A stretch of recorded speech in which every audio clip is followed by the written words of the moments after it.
Good morning, everybody. Sorry for the delay. Took a little while to get all the data together for the daily. One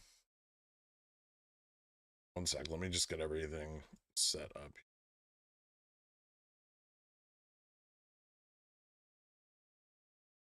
All right.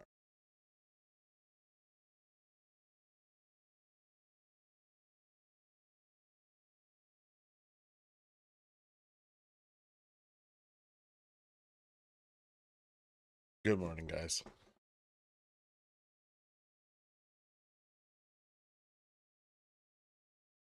Someone made a fake channel named PiFi. I finally made it.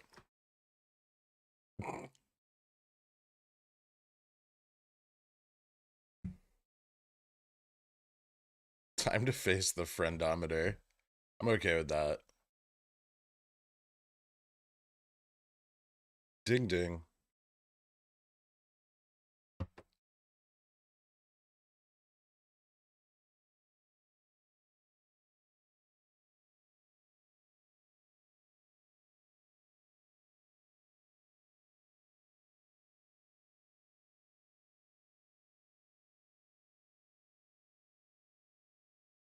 Didn't you say you ordered a paper share for fun?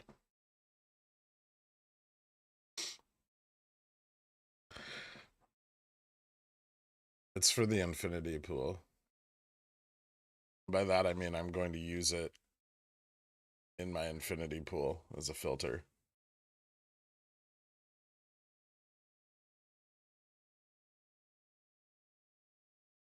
I don't think you guys want to see the bullometer today.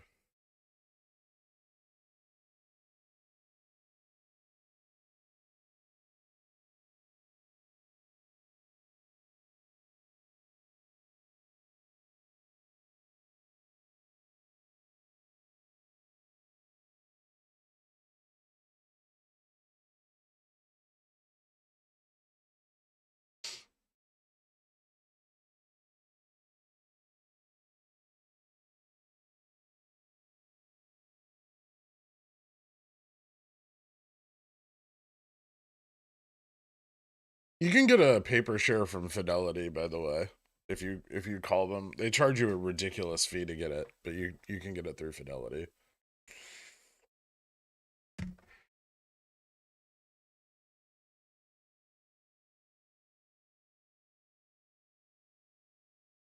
All right. What am I bailing on? What am I doing?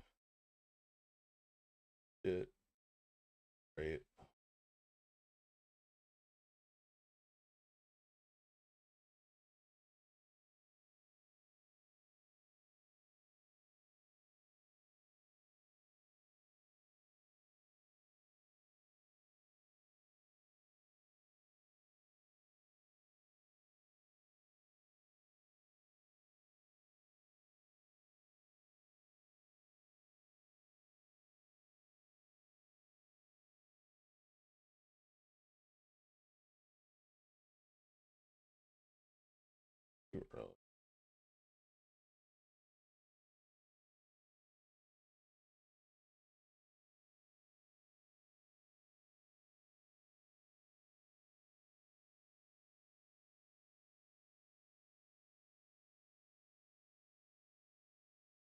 Jesus.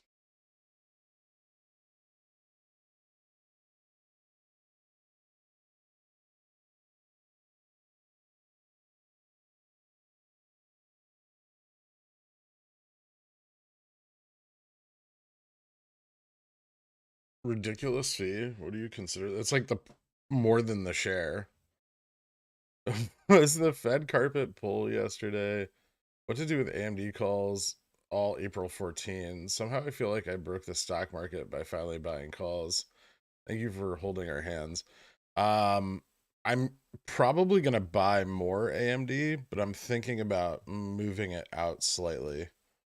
Um, Maybe I shouldn't though. Actually having a decent morning.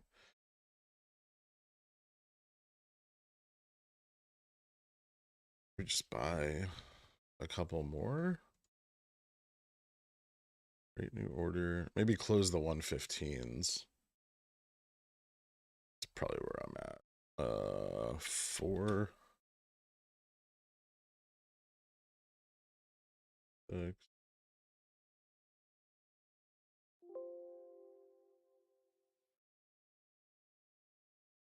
Close these out.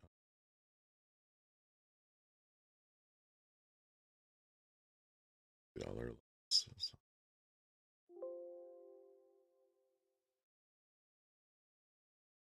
Snap, I'm still in. How is Snap doing? Snap a little cheaper. Rough morning for everyone.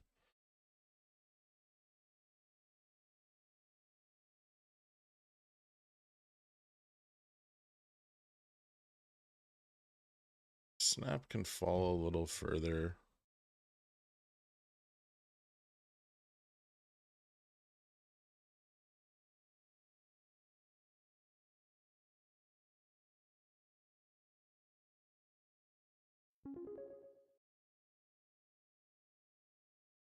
Thoughts on NVIDIA. Bought before close yesterday and feeling the pain. Not sure to listen to my gut and sell or buy more for a rebound. What are your thoughts?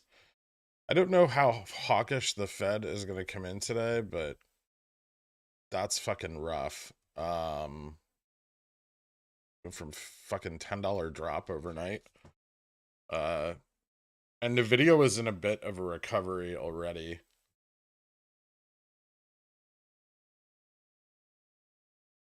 Or decline rather.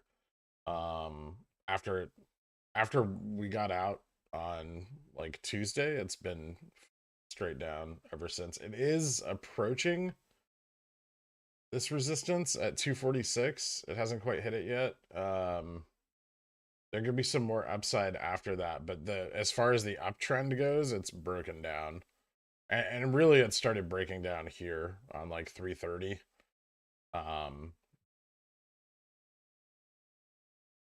Yeah, I don't love it. I'm not saying I can't find some support here at 246, but recovery may not be that quick. Because it just fell so far out of your range, right?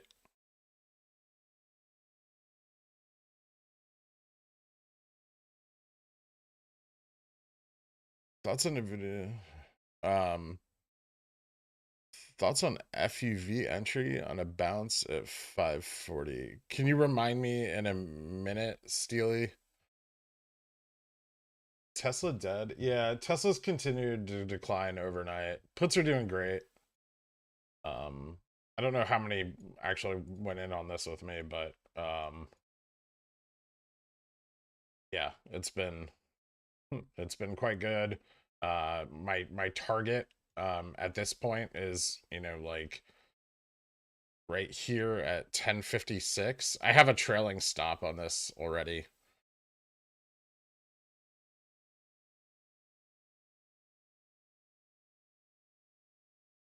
Cat entry, meow. I might pick up some puts on cat. This is again kind of rough. It has found this support again at 150 or 215, which was strong leading up into the tests. It could bounce. Maybe I'll straddle it for a couple days and then sell off the short leg if I start to see some price improvement. Lucas Courtney, thank you so much, man. I appreciate that. Good luck to you too. Musk sold some of his Twitter. That's amazing.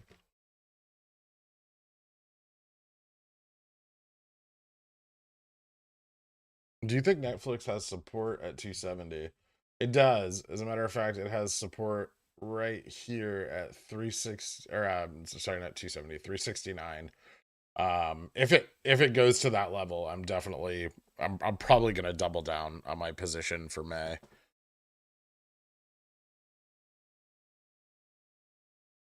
What time is the Fed meeting? Minutes should be out at 2 p.m. usually. Open Twitter 2 DTE puts, huge open interest at 45.50 and 45. Do you hate it?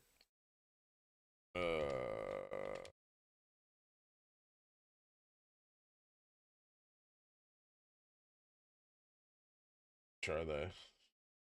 Kind of depends on the price here. Puts 45. I mean, they're relatively cheap.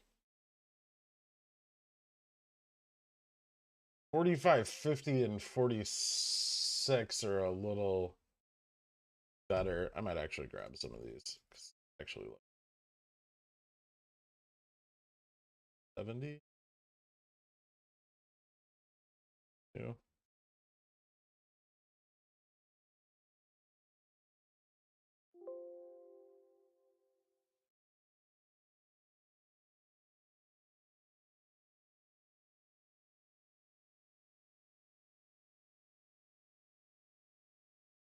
I'm not gonna hold those long if it doesn't start to crater.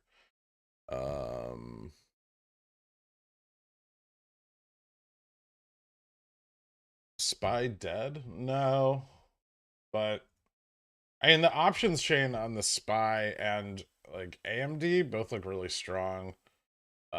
Visa actually looks pretty good too. Might average that down just a fraction.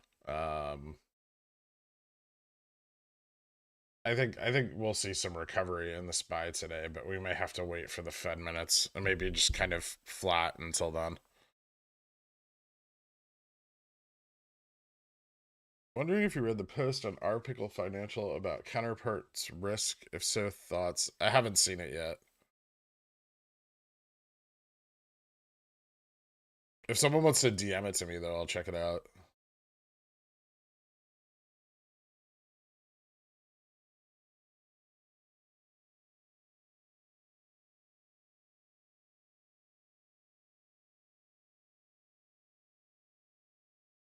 Plotkin's hedge fund marks 20.6% loss first quarter. Do you know this good entry? Do you think now is a good entry on Docu, or would you wait till sub 100?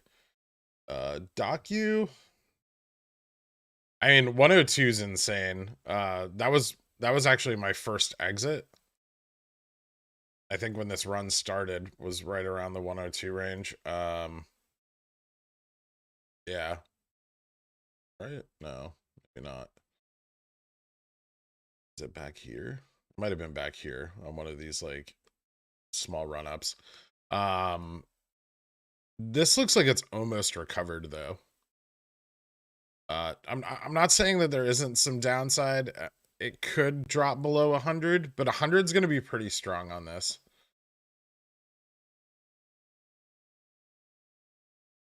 CLVR hype over. I don't know. It's starting to stabilize a little bit actually. And it had some really weird price action yesterday.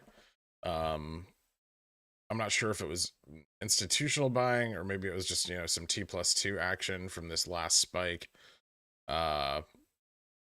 We'll see though. It's starting to break back into the channel where I was okay owning it. SST down a little this morning, but I still think we're going to see a lot of volatility over here. Volume's way down, which is odd.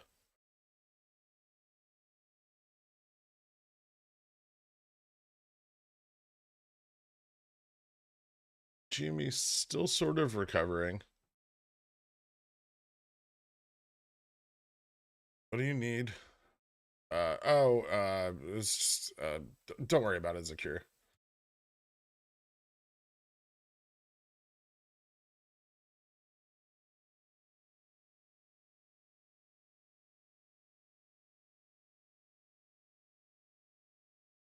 What a morning. I'm also in Snap at 45.22. Yeah, that's where the majority of my position is. I have some of these shorter dated ones, which are looking a little more concerning, but the farther dated ones I'm still very confident in. We know the Spy better than anyone. Back to 420 fast. Is Cat dead? I don't know. I'm probably gonna build like a bit of a straddle on it.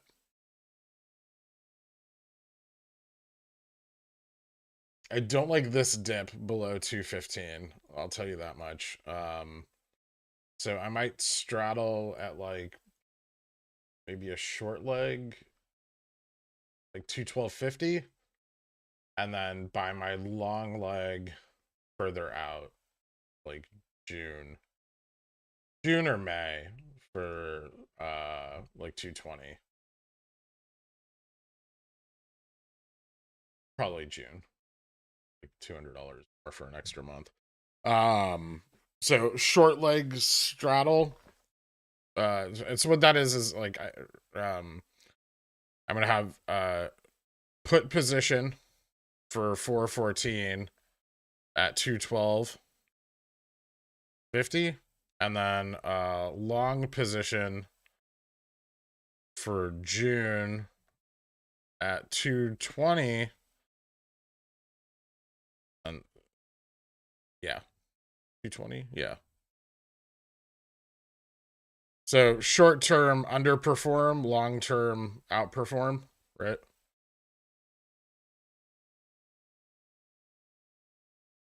Cat only dead when observed. Seriously.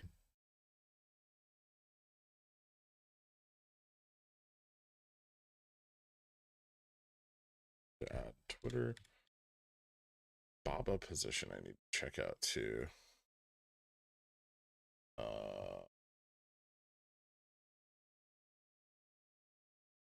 Baba approaching 107. There's a gap fill to the downside.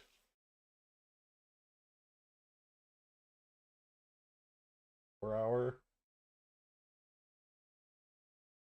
Here, 103. There's actually one at 80 too. But there's one here at 103 to 106, which is kind of huge. If this fills, it could bounce. So I'll be targeting the bottom of this for an entry.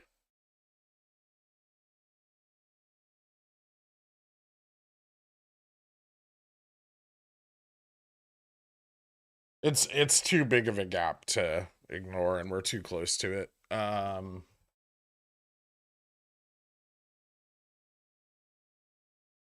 Me doing some weird shit this morning.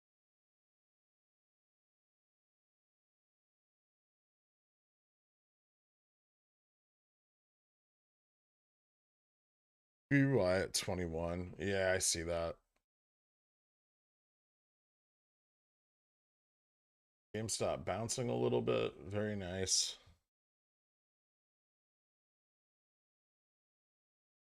Market going kind of straight down. Netflix hitting 370.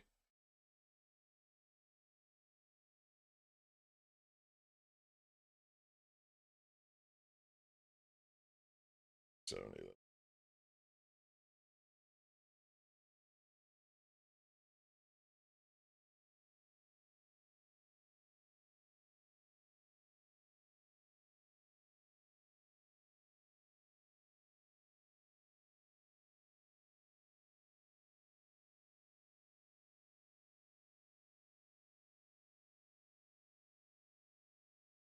close out my covered calls.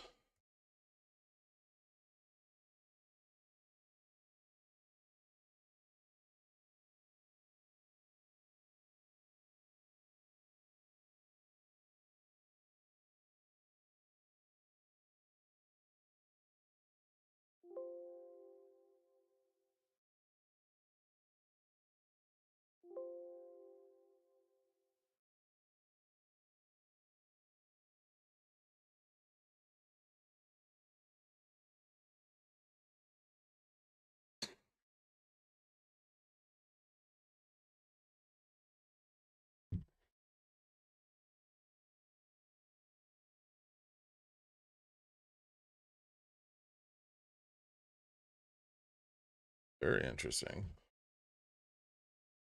Expected this bounce to happen a little later.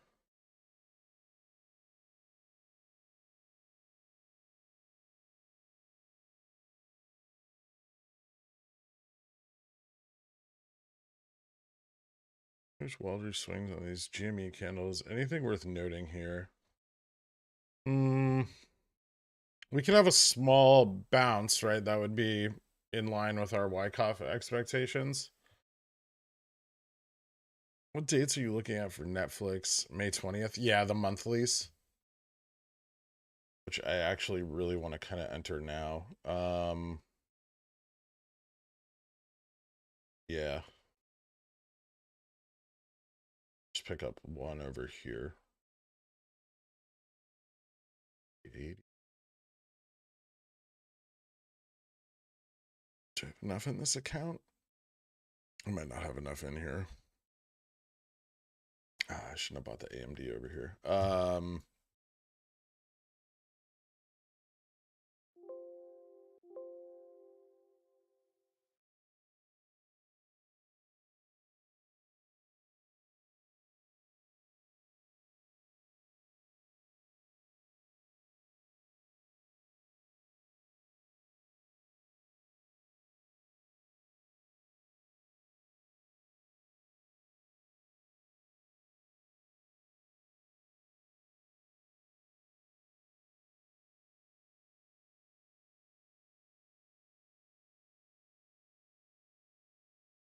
Oh, I have other covered calls I need to buy back. 1 second.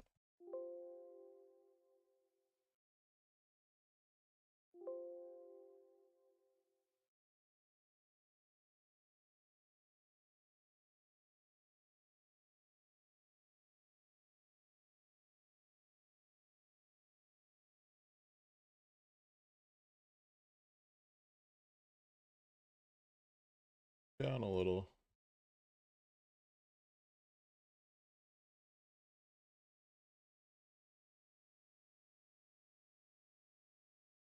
Weekly 370.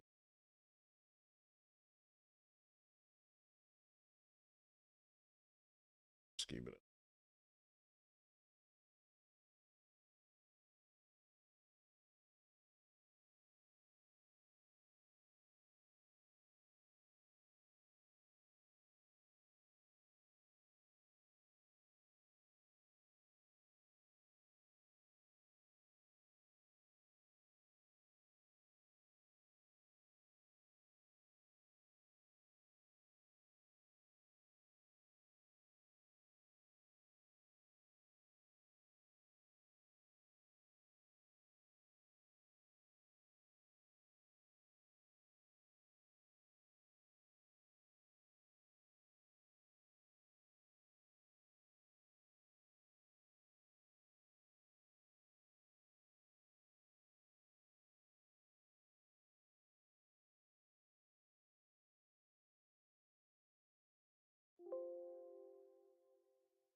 Straight up, Jesus.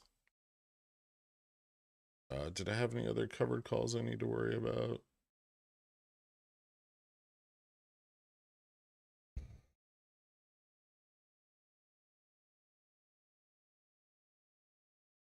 Just close your GME CECs. I closed some of them. Tesla dying, great for our covered calls. Yeah, that's pretty awesome. Mine are already up like 40%. I think I'm gonna probably close them out soon. I also have puts on Tesla, which, yeah, if it bounces, I'm gonna get stopped out. But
You see Apple under 170 today.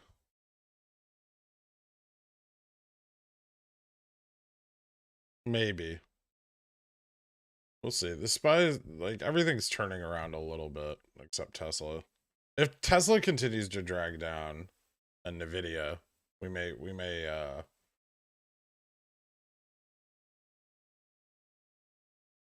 see a little more move to the downside. Baba looking, covering a little bit.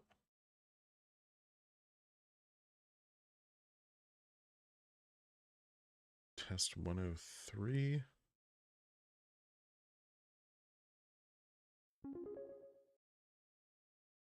A macchiato, please, plus biscotti to go. Hype me up.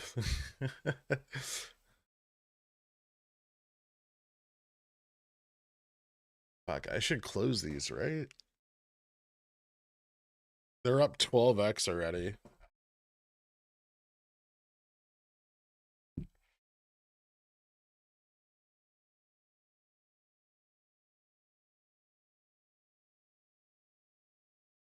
AMD's coming up on its delta neutral, I believe, right now. Let me double check though.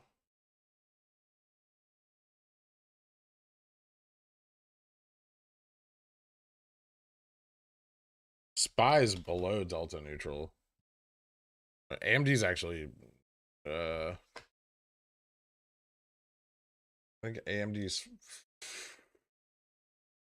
Jesus, it's like $6 below delta neutral.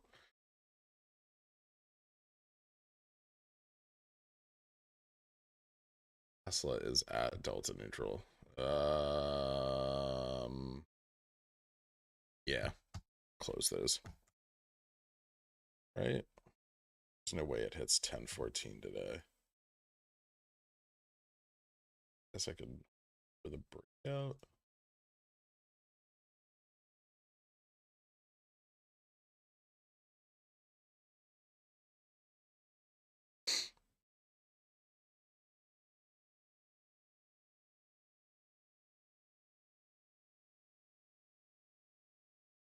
Netflix finding some stability right here at its low.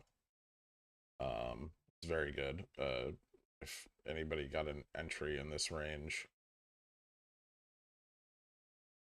trading at 168 right now. Yeah.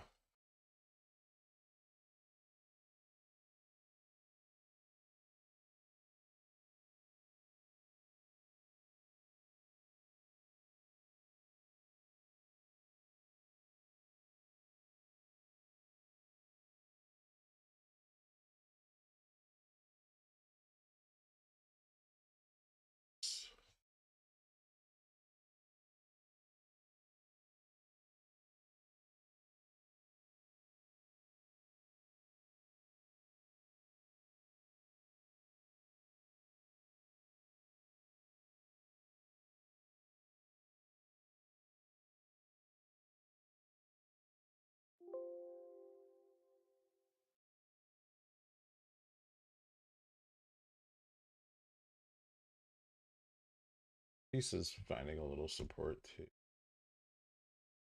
GameStop's still looking pretty bullish, actually.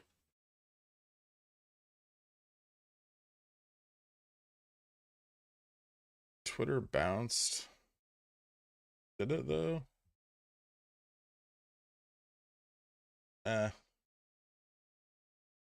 Still doesn't look great. How much did Elon sell?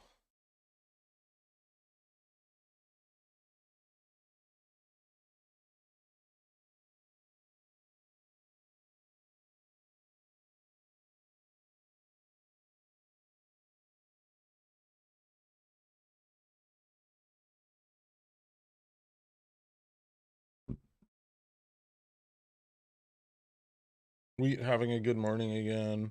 CLVR up 10%.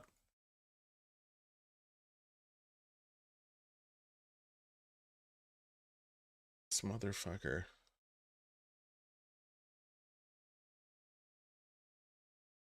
Son of a bitch.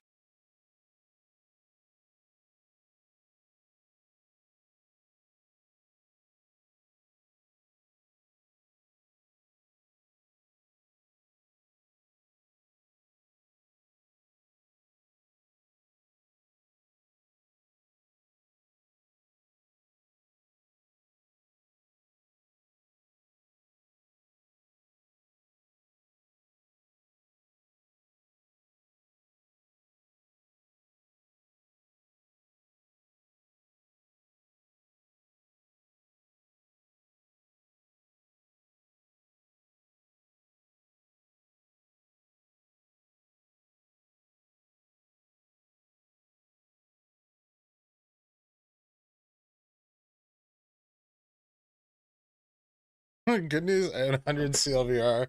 Bad news, I bought it at 290.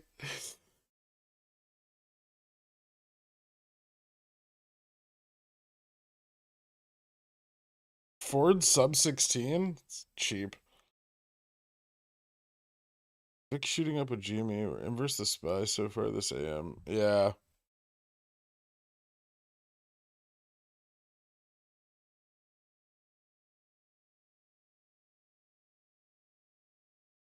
Although the climb in the VIX is starting to stabilize a little bit, or it's just rocketing. It's kind of hard to tell.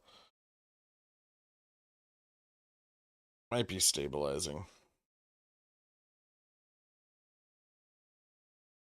Shit, really? This is just shorting at this point, right? Trying to short fucking earnings again?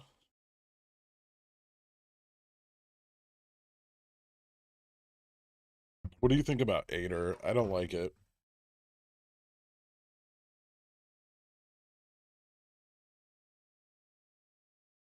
Cheap penny stock chasing percentage gains, and it's risky. You can get rug pulled really quick there.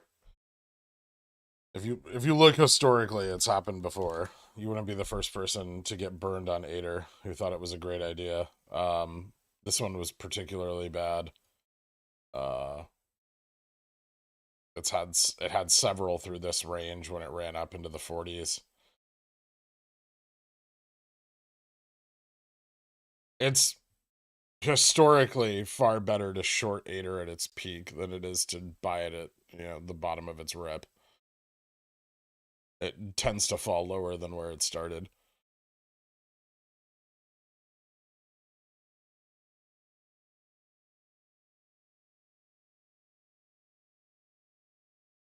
You could try to play both sides, but the rug pulls are quick.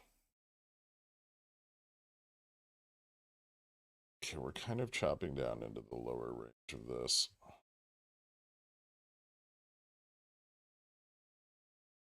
It's best to adjust expectations a little bit.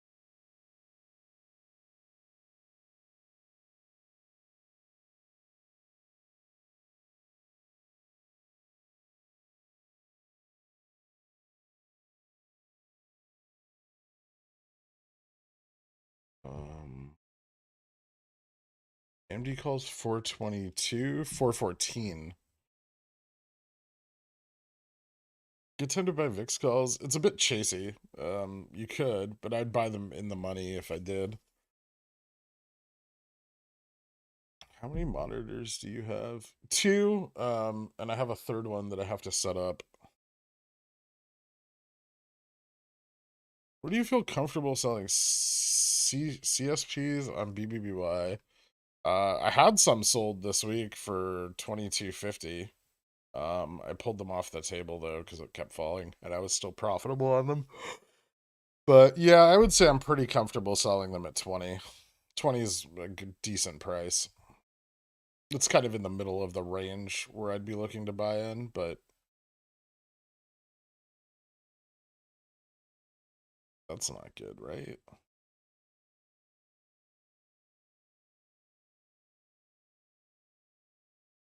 Consensus.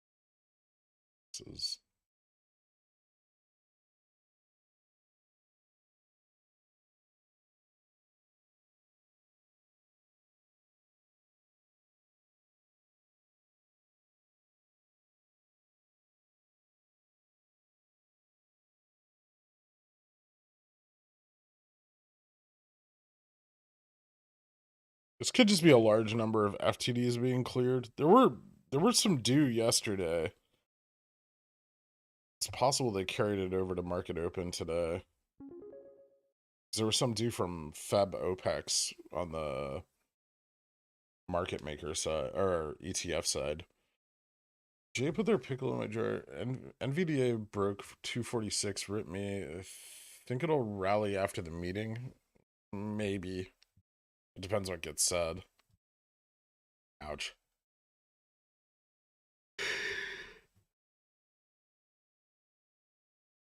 NVIDIA, I mean, it's not really trading a lot of volume below below that range, so I wouldn't be super worried about it.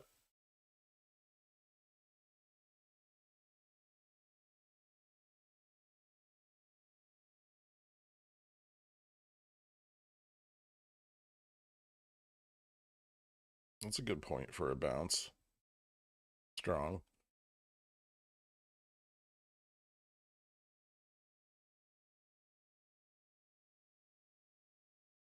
Jesus, Netflix slipped to an even lower level.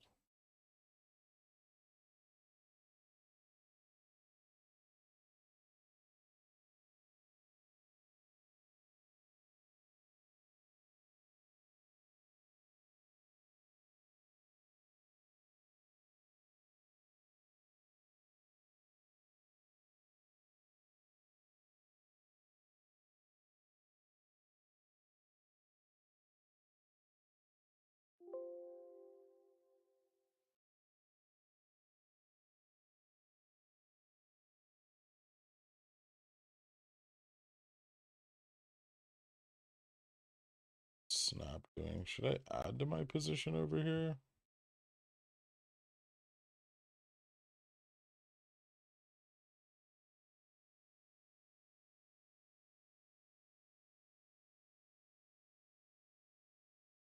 This is for the what, daily.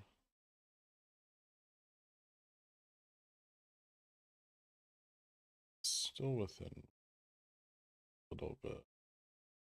3607. So still slightly below.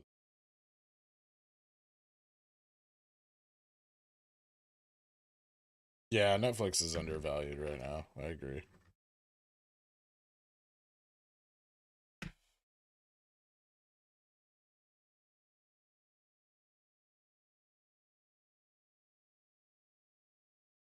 VIX now at 24. Yellen about to talk. IWM dead?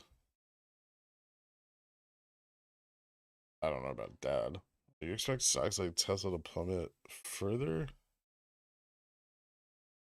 I have a stop in place for Tesla. I don't know what it's actually gonna do.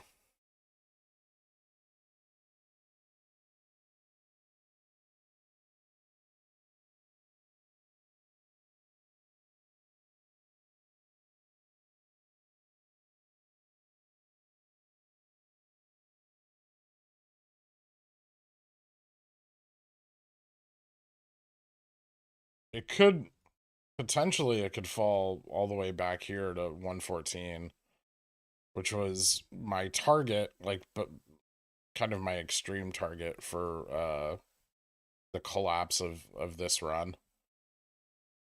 Like there was a lot of in the money open interest going into the beginning of this week from just the obscene run that it took last week. Um, you know, this whole thing. And so I expected there to be some, T+2 action, which there was. I sold CCs and bought puts here at the peak. It's already kind of falling a little bit below where I expected. I expected it to at least hold its trend. It's failed that. So yeah, I mean, it could fall as far as 1014 down here at 1014.25. It could possibly even fall further. But I have a trailing stop on it, so I'm going to get out profitably, I guess, no matter what at this point. GameStop breaking to the upside.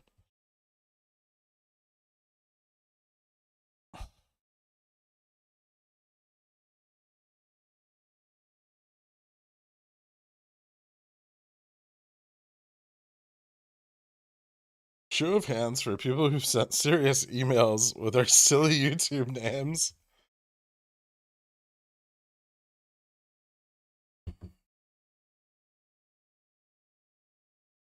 Given the latest, possible run or June 17's likely to be okay. Actually, no. July would be the safest one. Um, I do think we have some evidence of how they kicked the can, um, so to speak, in February into March. Um, we're still digging into it, but it looks like they just simply failed and rolled.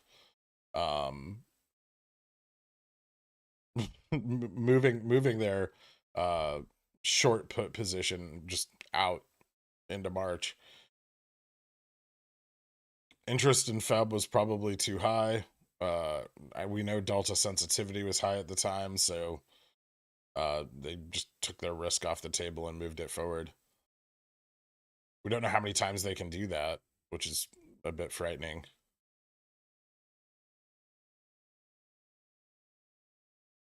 Why are you not more hyped? The legend of DFE is green.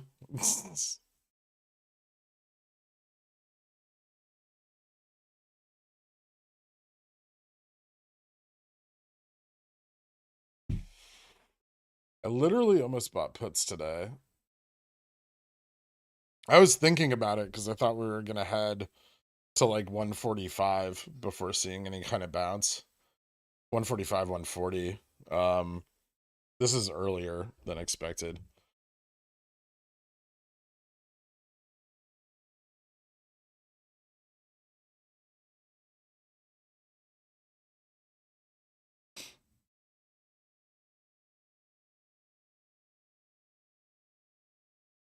They just decided not to pay. They just rolled forward, essentially, right? Moving their puts out to March. But I guess they can't really go past the rebalance, right? Because they owe so many obligations to other ETFs, but not just XRT. And the rebalance for S&P is, quad witching. So I don't know if they can roll it past quad witching, and that scares me. Because, their ability to roll bags that heavy from Feb to March is already impressive, right? But, what if they were able to actually roll it even further out? I don't think they can, because you have the S&P rebalance here.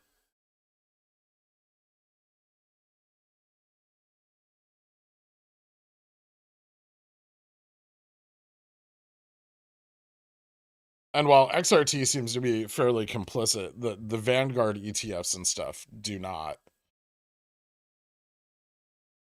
The BlackRock ETFs don't really seem to have that kind of interest going on either, frankly.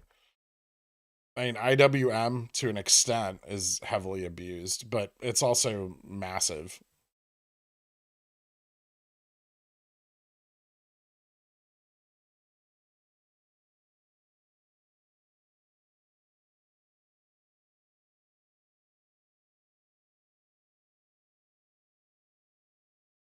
Cost to roll for them? Millions? Billions? Probably millions. I mean, they're just rolling the derivatives, right? It's not like a covering of the position, so I don't think it's billions, but maybe hundreds of millions. Check out Dillionaire's general chat. It's a weird thing for me to check out.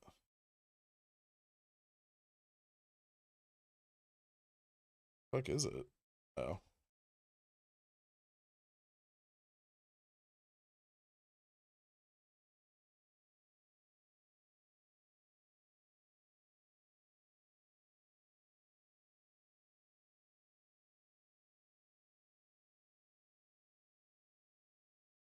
I've checked your account. Yes, puts are same as shares. Is this what you want me to look for? Because this seems very important.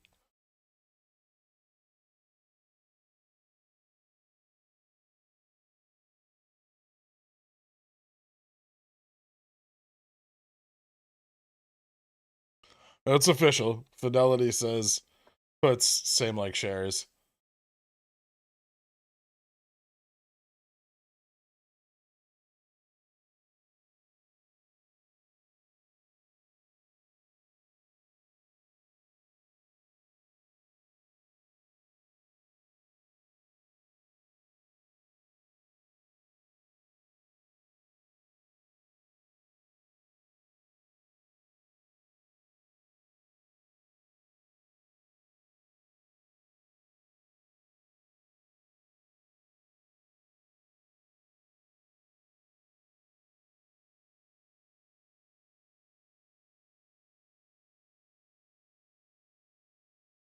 What a true strong 100's a strong resistance for AMD. I think we've hit the demand zone. It looks that way.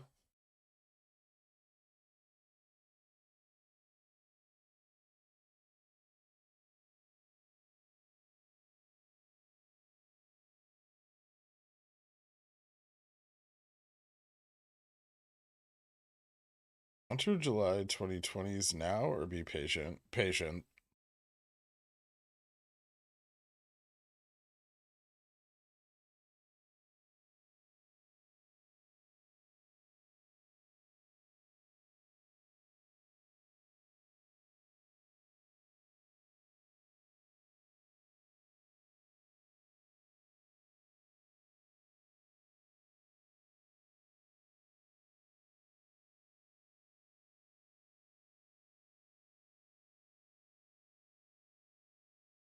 How would look GME's chart when they start to close their positions? Straight up. Remember that volatility halt for the other day? A bunch of those.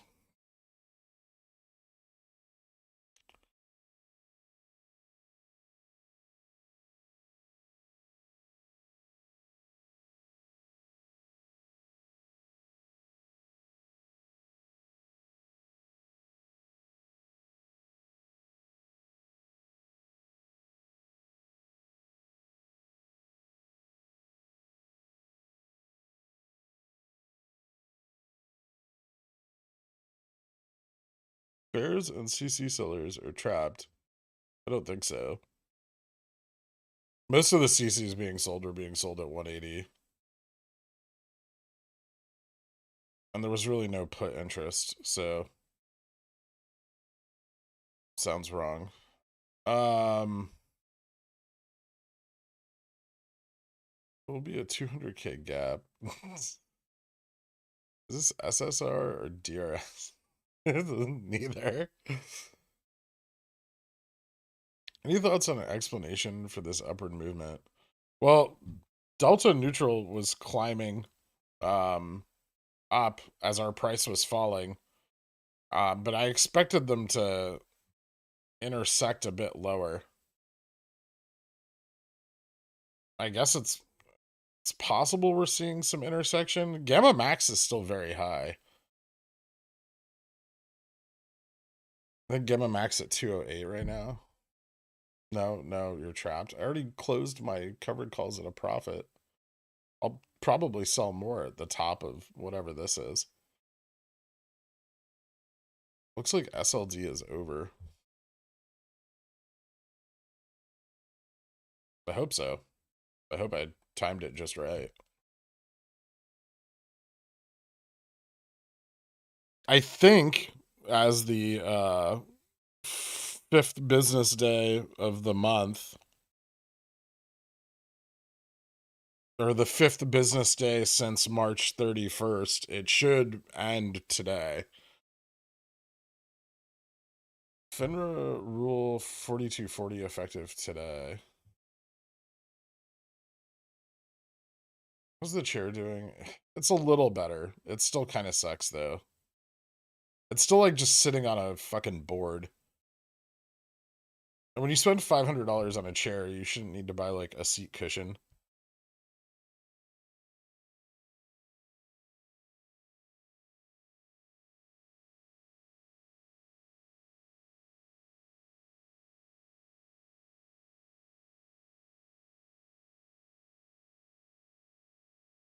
Difference between volatility halts now as opposed to 2021 June run up. Thoughts, please. I mean, the halts in the June run up were Luddle halts. They weren't volatility halts. Some of the halts in January were volatility halts. Any of the quants have the charts on the 5th, 7th of the month for the last few months. Very well could be DSP through computer share. They block buys and have to be on NYSE in their dark pool. Oh, this is all like almost all dark pool orders, so I don't think so. Everything here is EDGX and OTC. There's like some ARCA orders, but they're very small.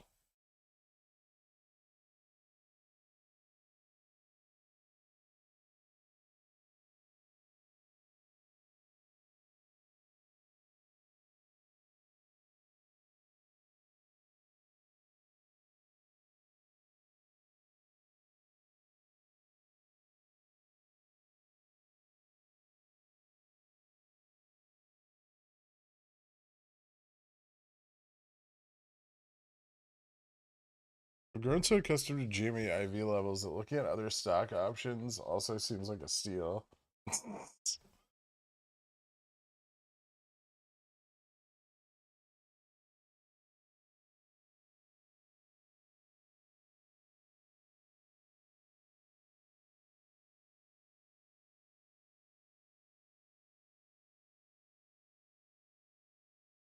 Melvin lost 20.6% for quarter one.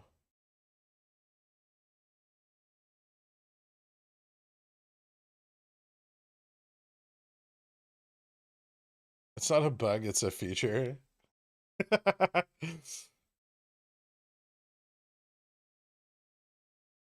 Grabbed a snap 6:15 call at 3:15.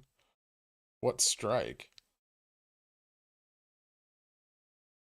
Average time my AMD calls today. If these print, I'm coming to the pigeon whale side of the force. We'll see. AMD's just below its delta neutral, which usually signifies a strong bounce. On its last few dips below delta neutral, it's bounced hard. So we're looking at this low, which is 178.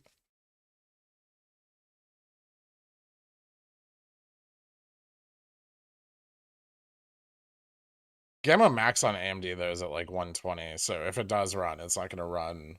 Well, I mean, it could push through, but it's probably not going to push through very far. It has a very liquid options chain, so it's likely that it'll well, it's likely for Gamma Max to be a little more restrictive. What's a good ticker to generate profit on for more GME shares? Can't buy GME derivatives with my EU brokers.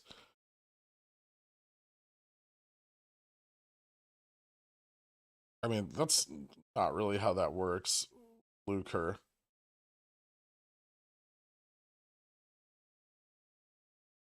You can use IBKR, by the way. But yeah, there's no.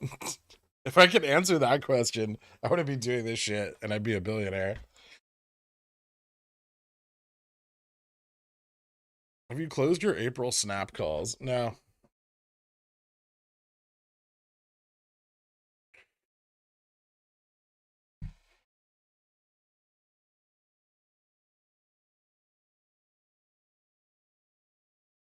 Although I'm considering maybe averaging them down a little bit.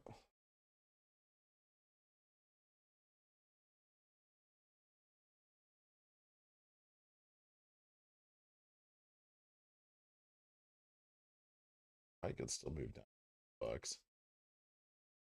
Although that looks good.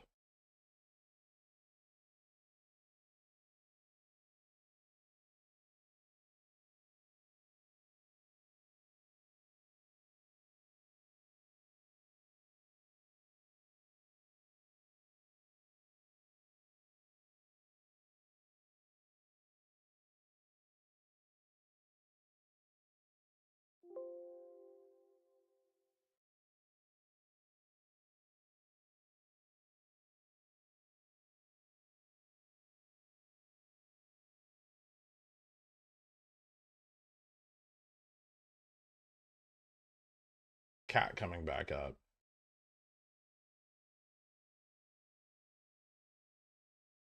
Pretty hard too.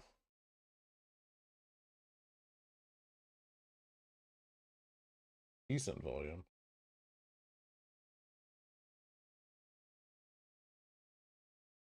This kind of looks like a Head and Shoulders is going to play out. Maybe a bounce right around here.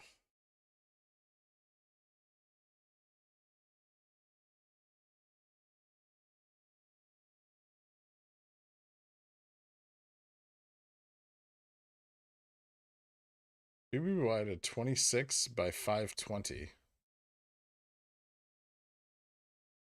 Could depend on earnings a bit. 520. Maybe.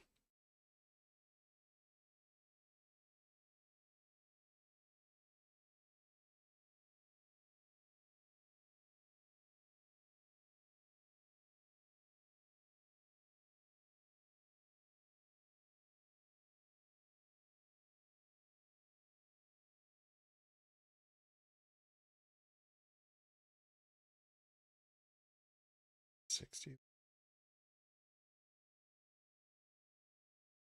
Still at 60.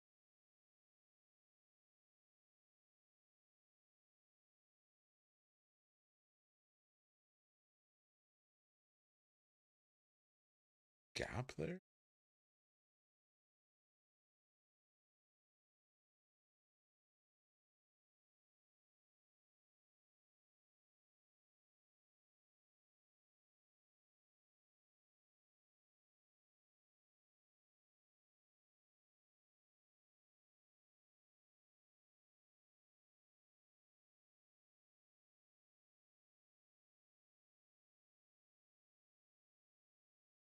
At to speak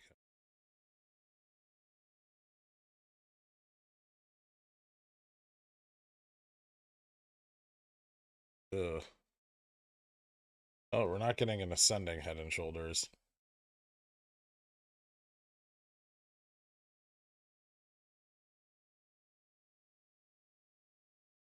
Any thoughts on DDS recovery? Probably in a similar time frame as GameStop.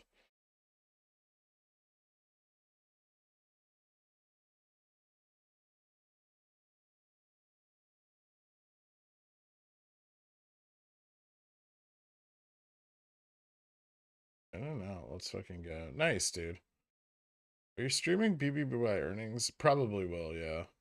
Are there any catalysts for Bbby coming up? Earnings.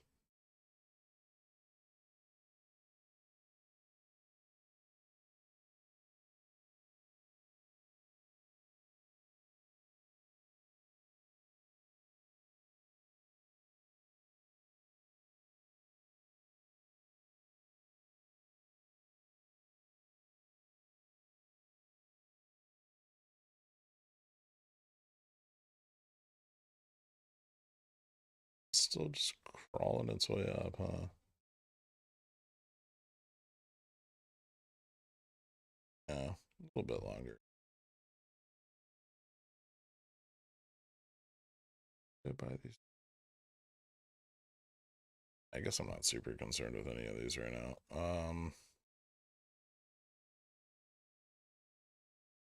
Need to watch these shorter term Netflix calls though.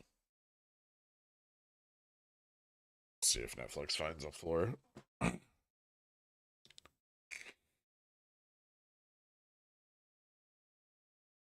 you say is a good risk management percentage when the option is down 30, 40, 50%?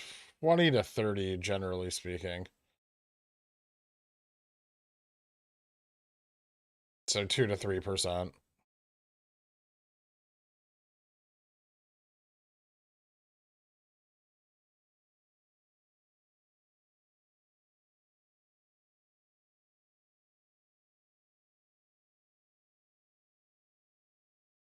Clarify with GME. Somehow, some way, insanely huge obligations. Not somehow, some way. I just rolled. That shouldn't have been able to. Not shouldn't have been able to. Just very expensive. At what point do you start using the word fraud or crime to explain it? Not now.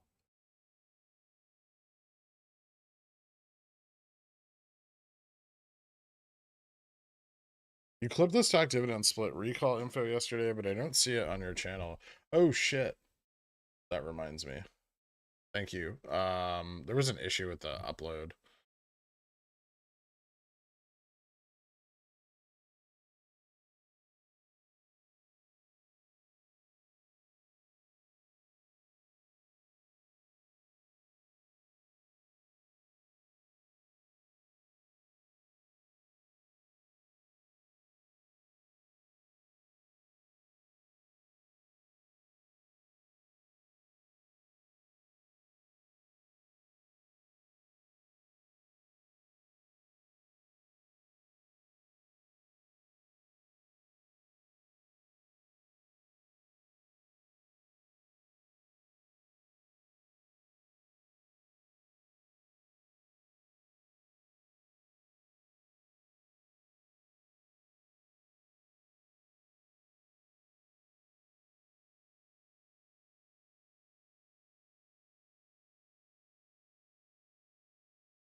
Opec's bouncing. Interesting.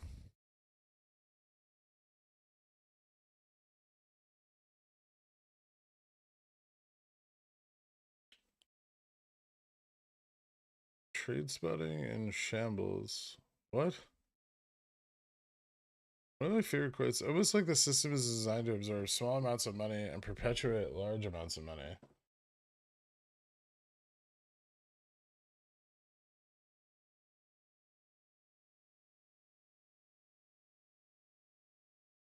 I said that. Volume way higher, more consistent than yesterday. Is this bullish, or does it not really matter when they can drop the price whenever they want? It's not that bullish. Thanks, Deep Fried Donut. Let's see if I can get this video uploaded. Okay.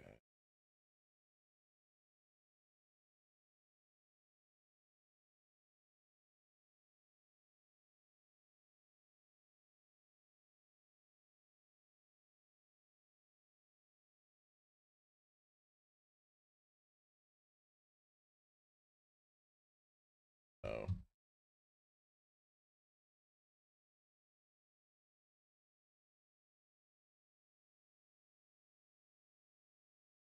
Failed network error.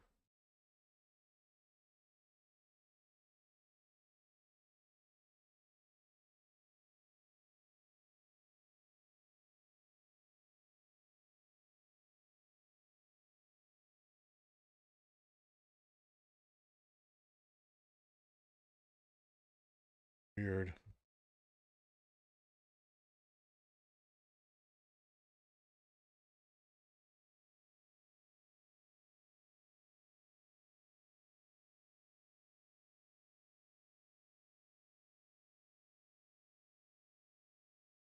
Okay, the video should just be published, I think.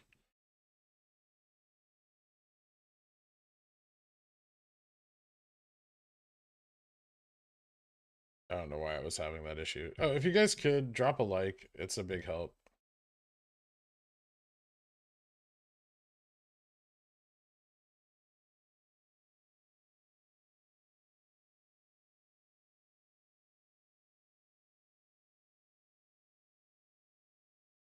Forming the mother of all head and shoulders.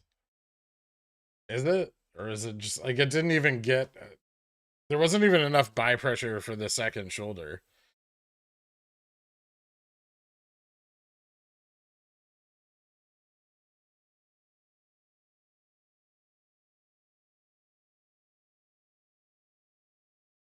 Sorry, I know I'm missing a lot of questions because I'm managing positions this morning. I apologize.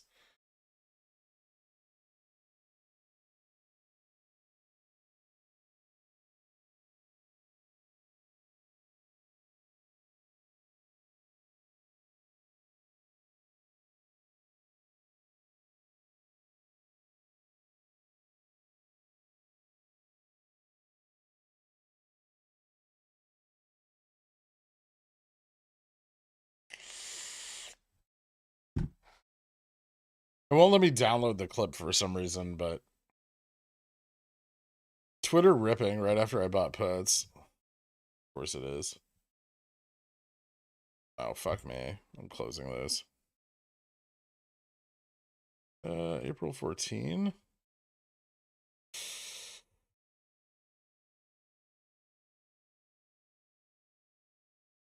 Maybe I don't give a shit. Hold on.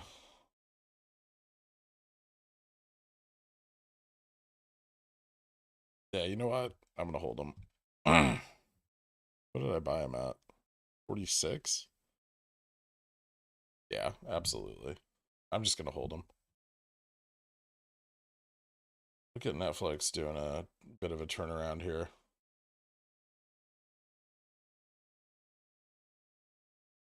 SPY? Just flat. I think I'm stopped out of Tesla.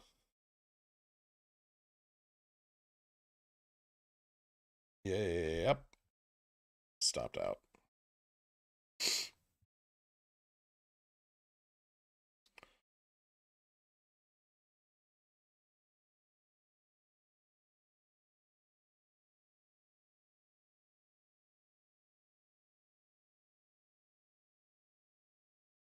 Lobbying Congress politicians using loopholes, backdoors isn't a crime. Thankfully, you understand this and don't cry crime at every red tick.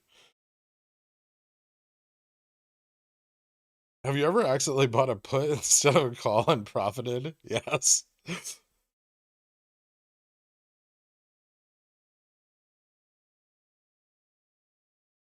Especially on WeBull, because WeBull, oh, it doesn't reset. It tracks whatever your previous position was. So, like, most of my other brokerages, when you go to put in an order, it starts with like a fresh order form. But Webull will track your previous one, so you have to make sure to update it every time, which is just the fucking worst.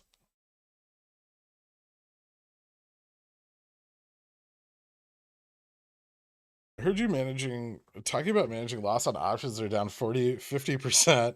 What do I do when they're down 98? Pray.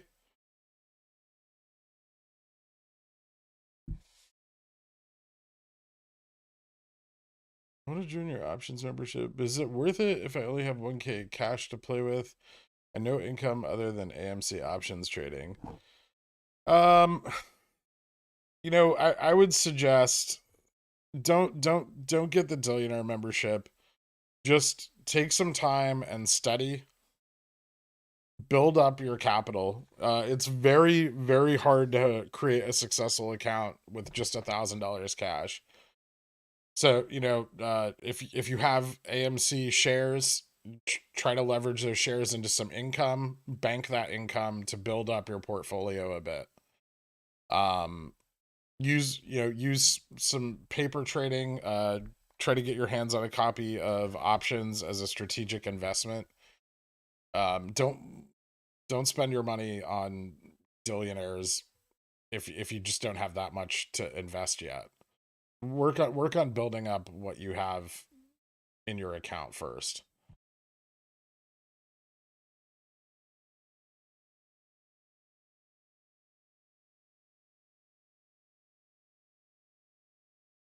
Lend out your AMC shares for extra money. It's not a lot of extra money. The borrow rate's pretty low.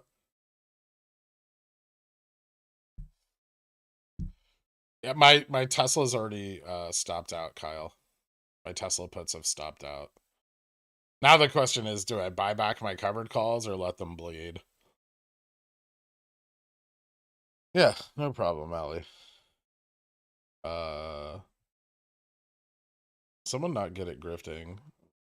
No. Billionaires is just for Girk Simps, not for making money. I must admit, I bought November's at the peak and rolled to April. They were down 98%. I prayed and they bounced back to recoup 40% of my losses. Praying works with options.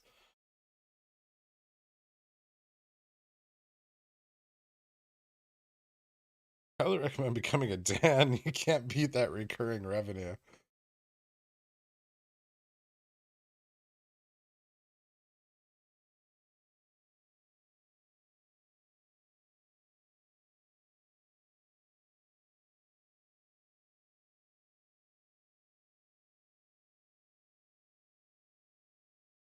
Double bottom? Not even.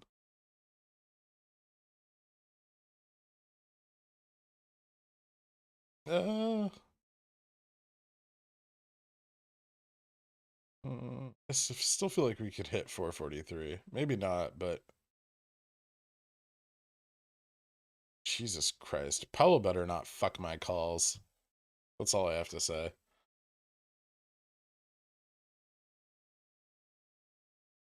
At least Tesla's paying for all my losses.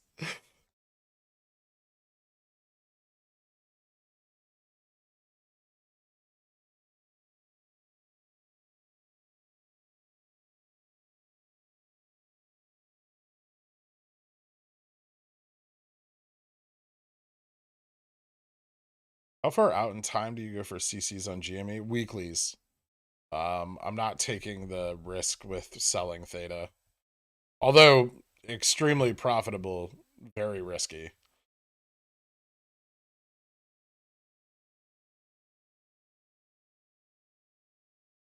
At what point should I consider rolling out calls? I have AMD 110 May 20 calls. Not sure if I should do anything with them or just wait.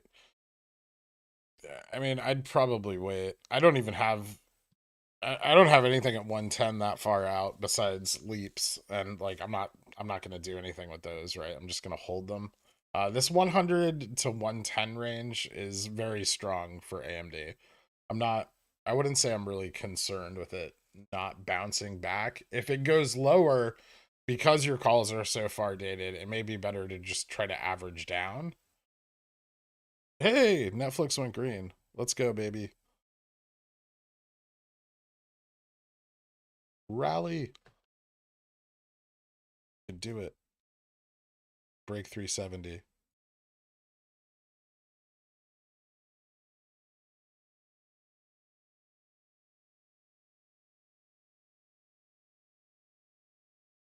Out of the money, like 0.2. Yeah, 0.2.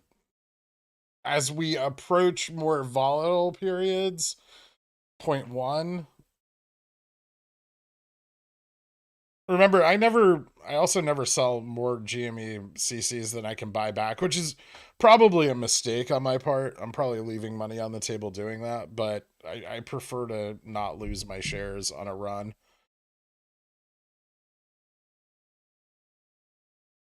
I've spent a lot of time and taken a lot of risk on CSPs to lower my cost basis to a reasonable range. So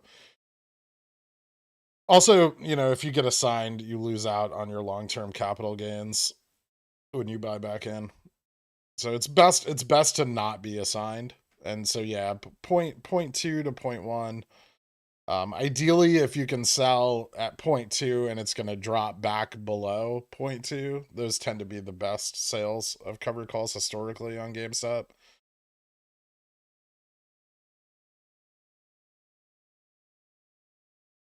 I resold some just now on this high test at 160.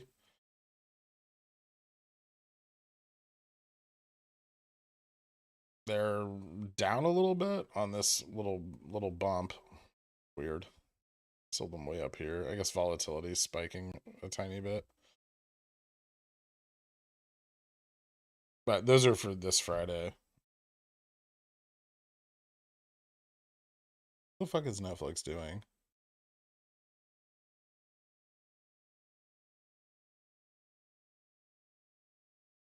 Okay. Still looks good. 68.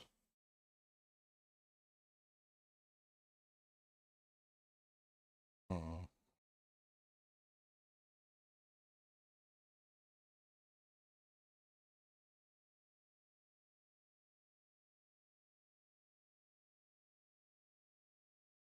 See if the bullish divergence continues. Looks good.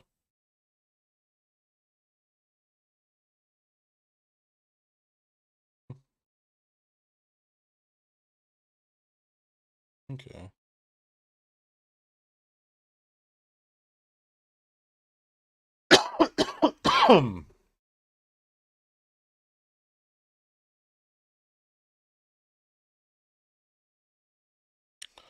GME's not even looking terrible for today. I mean, still moving.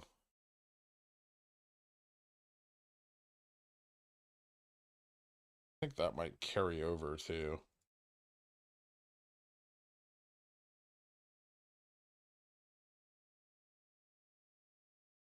Is this the low? This might be like the low support here.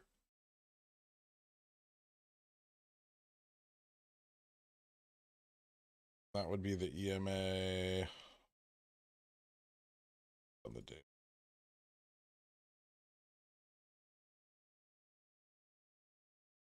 See, even here, I thought we would drop a bit lower. Yeah, like 145, I was thinking, but maybe not. We have a really, this is actually a really bullish cross of the 3060 from the downside. which probably reflects in moving averages as like a golden cross or close to a golden cross. Let me look.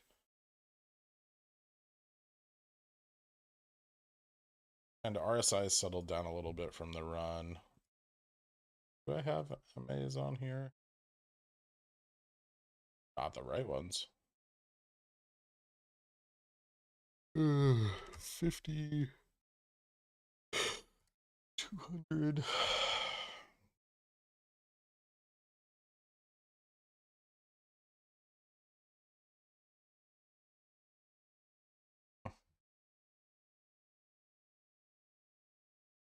Not quite, but the divergence is very good.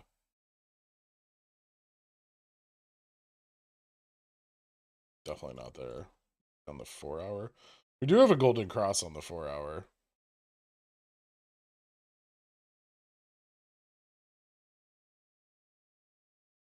Which theoretically should be bullish looking out into like a 2 to 3 month time frame. I still think we don't see, you know, a drop to one, like below sub 120 again.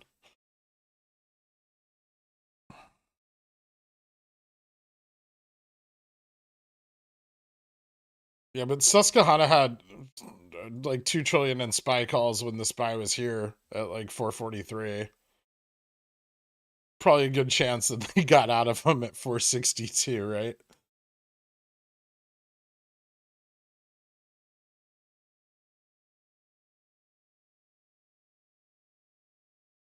BBY chart wonky as fuck. A lot of shares being borrowed there and not returned. But yes, I agree. It's starting to approach those lows that we saw back in like the beginning of the GME run.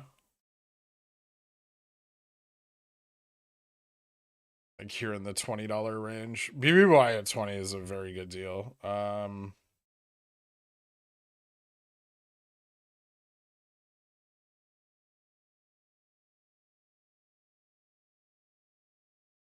Little rejection. There. On VWAP. Moving up to test again. Still looks good. Cat dropped down to the 15 resistance and is bouncing again. Cat looks like it's trying to break 217.50 again.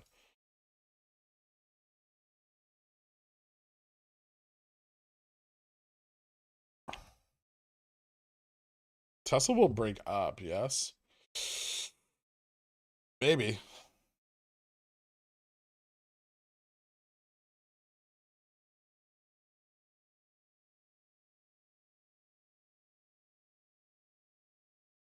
I mean, I would say it looks like it's starting to recover, but much like Netflix, having a little difficulty crossing view up for the day.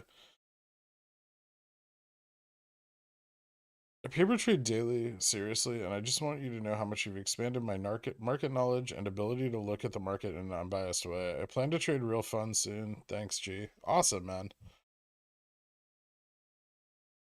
So buy more BBBY calls. It's cheap right now. Have you had any more death threats recently? A couple. I try to cut down on the amount that I send you.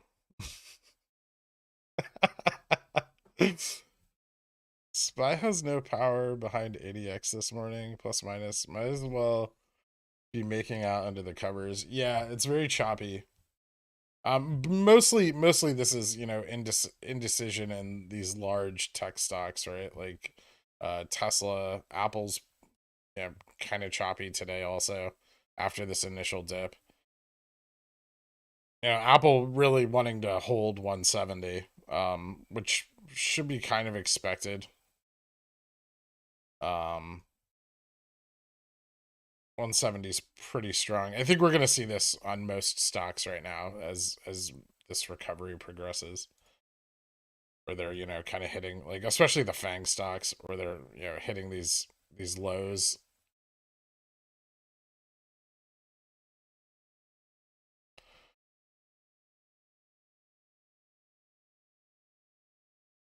Jimmy breaking the upside a little bit here. IV dying down a bit though. Huge Steve. Thanks, man. I need to get good at scalping Tesla. Ooh. Patience. The best way to play Tesla is to be very, very good, very, very good at horizontal support resistance, understand the effects of the options chain on the underlying, and to not take risky out of the money trades. If you trade Tesla at the money at strong historical and support resistance levels, you will be profitable. And take a lot of time to plan your entries. Don't just jump into Tesla, because those fucking options are expensive and you will lose everything quickly. But if you can do that, if you can be patient and really take the time to learn the stock, it's extremely profitable, right? I mean, especially for an options trade because of how large the movements are.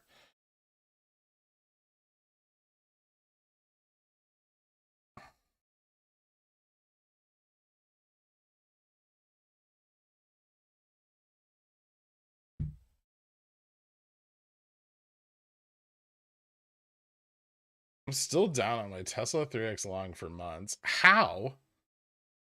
Like, did you just buy the peak?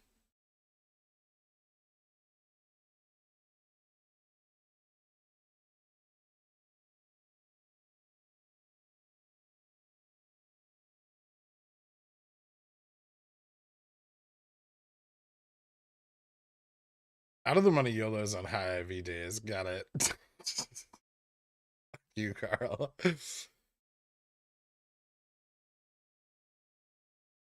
You told me how Melvin could be down 20% Q1, yet GME tanked during this time. You know, GME is not even on Melvin's 13F, right?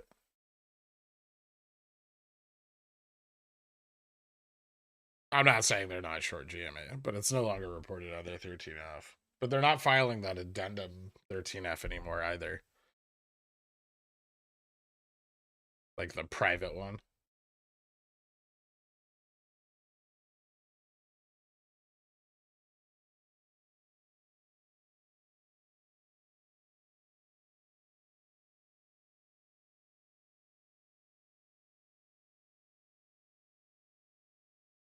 How much longer do you think this consolidation will last before we start ripping due to recalls? I'm hoping on loading up as many shares at these prices as possible. I don't think we're going to see recalls anytime soon. I think we've got a while before we start to see share recalls. Probably a couple months. Hopefully, we get share recalls at the same time that OPEC's is due. If Cohen's planning this shit appropriately, that'll be the best time to do it. Which would explain, you know, the fear of that is likely what's keeping puts off of the stock. Put interest still very low. Not usual for these cycles, right?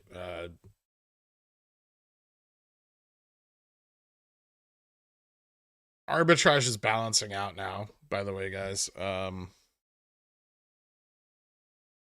Let's take a quick look.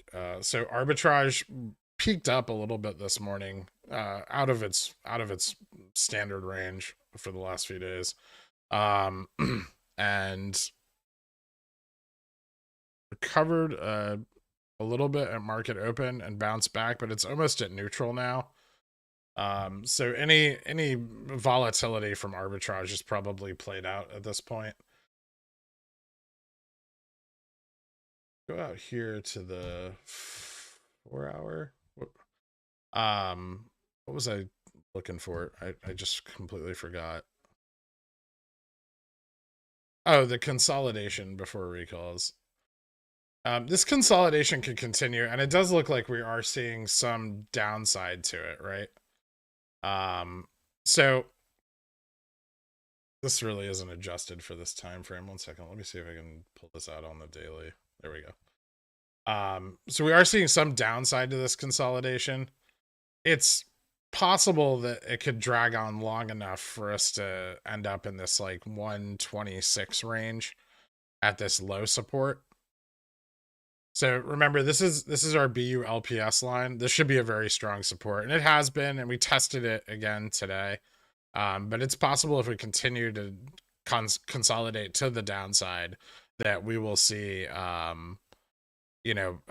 support here at this lower level, which is acceptable for phase D. If we fall below this by more than 3%, that's generally considered a shift back into phase C. So a movement back into this phase, or even, phase B, depending on how far below that level we drop. If we continue to drop back below this support, that's a move back into phase B. But right now, yeah, very much on track, but I think consolidation will drive lower.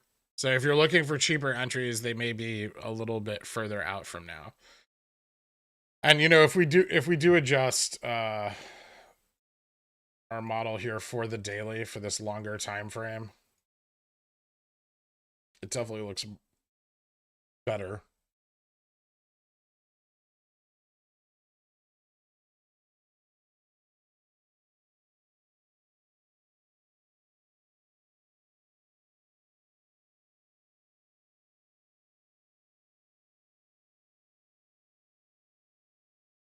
And then whatever the high is today.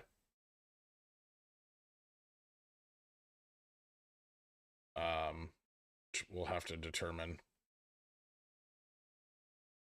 We'll have to determine if today's even really another bounce, honestly. But it looks like it could be, and we're holding this trend. I think there's a longer term trend as well.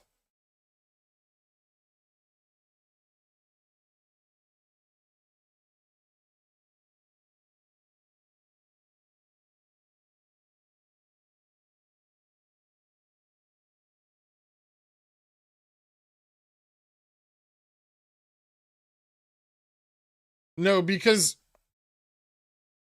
the further we get out in Wyckoff, the longer these should take, because volume drops, right? So volume should be declining, which it is, right? We're seeing volume decline.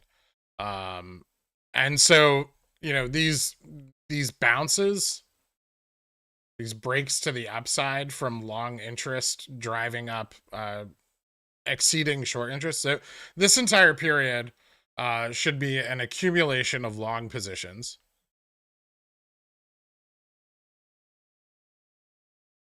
So new longs should be coming in, and old longs that were people that were long here should be repositioning, right? And so on the low tests, there should be institutional interest.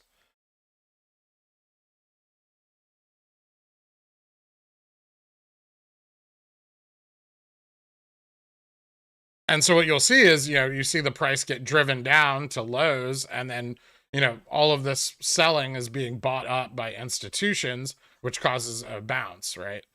And so our lows should be marked by strong bounces, relatively strong bounces. But as volume does decline, these are the frequency of these peaks is going to spread out. So initially they start very quick, and then, they should start to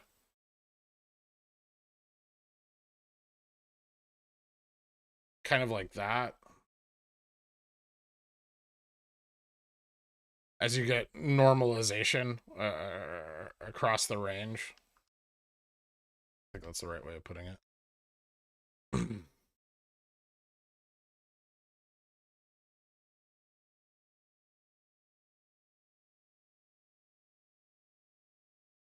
In TradingView, how come the extended hours button in the lower right-hand corner of the chart disappears on daily interval or longer? You can't look at extended hours on daily interval because the candles are 24 hours. Do all stock splits require share recalls, or do split recalls only happen like 50% of the time? Thanks. It depends on the stock. Usually you get a share recall with a stock split. Most stocks that split recall, you'll see share recalls occur.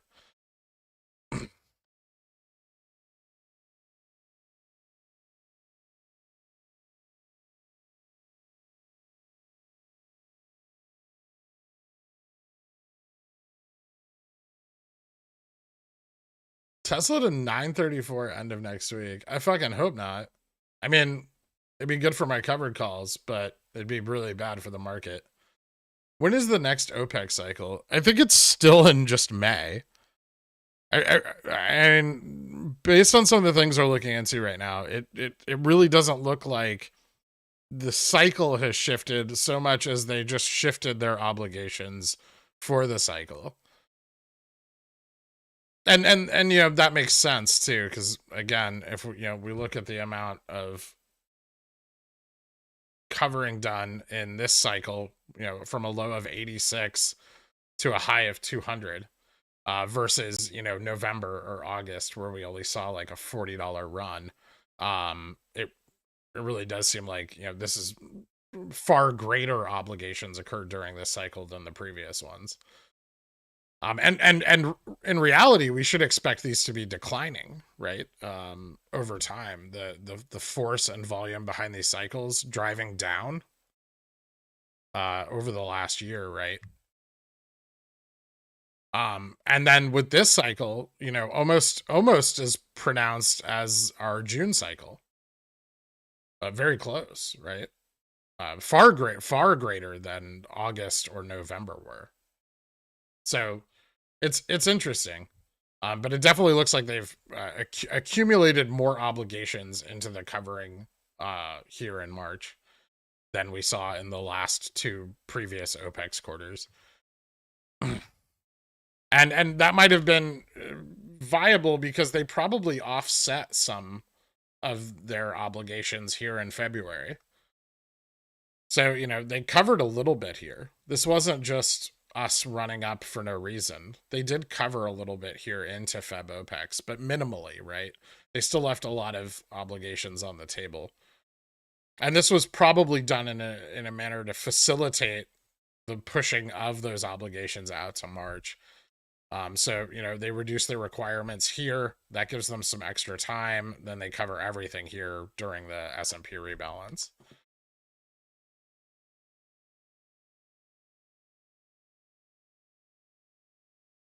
I should probably just clip that whole fucking section, huh? I don't want to explain that shit again.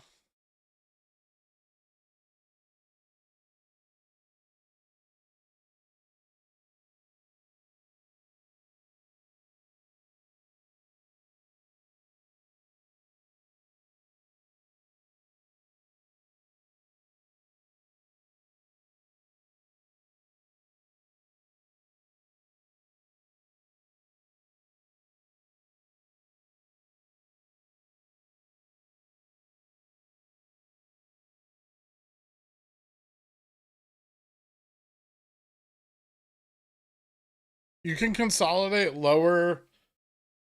Generally, if you consolidate downwards, it breaks up. Downward consolidation usually breaks to the upside. It's considered bullish.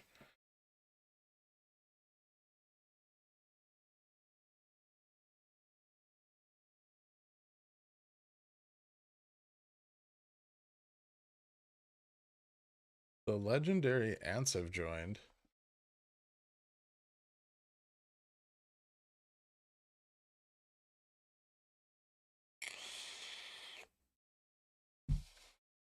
Time? Delta sensitivity? Remember, delta sensitivity went up, right? There was lots of open contracts for Feb.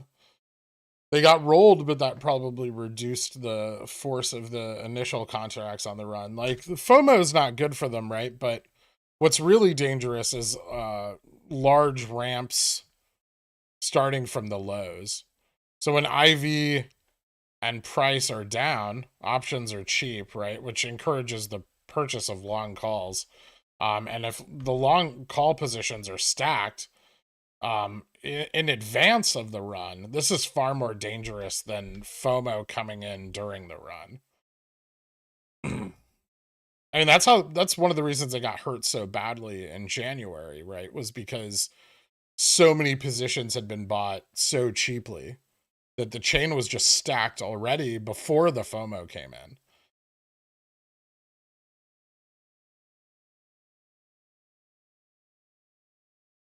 Last June was Opec's.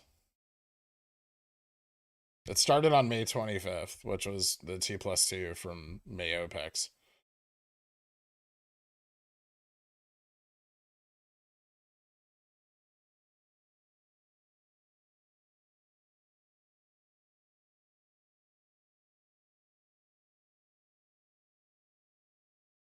How do you use extended hours data instead of regular hours? Why do I use? It depends. I don't always use extended hours.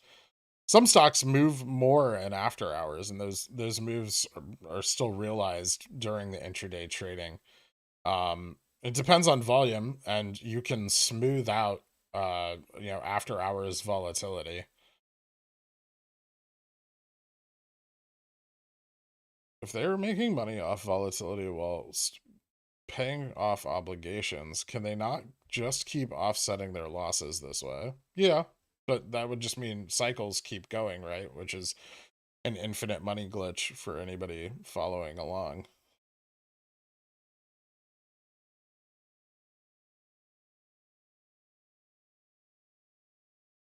How low could Ford fall? I don't see any meaningful supports.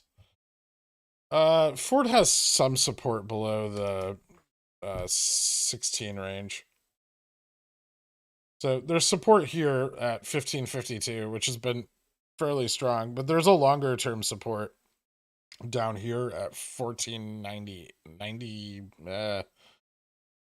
It's basically at 15, but there's a long term support here as well. And that actually goes back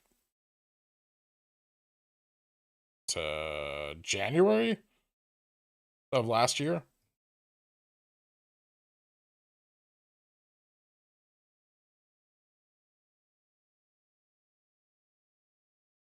All of this range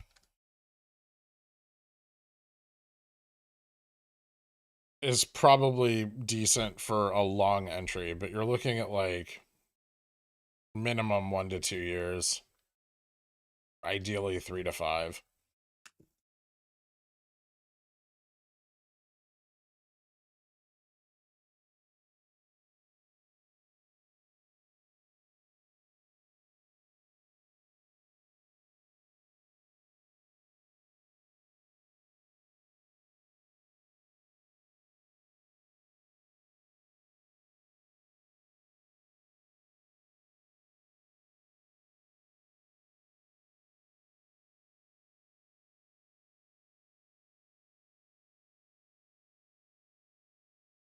What's Opec's? Go look on my Reddit profile and read the DD wiking off for Opec's.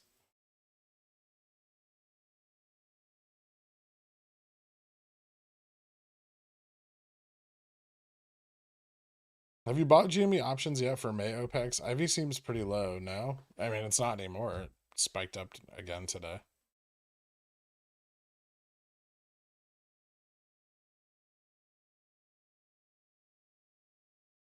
It's falling off.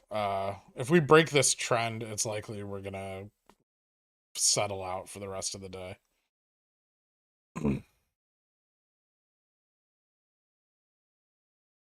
Is May 20th the start of the next cycle? You could look at it that way, yeah. Technically, the cycle begins as of March 18th. Because that's when, those ETF positions begin compounding again. Thank you, Carl. Twitter put play dead. Maybe not. I'm gonna give it some time. Although I'm really liking it less and less. A lot less. Straddle it.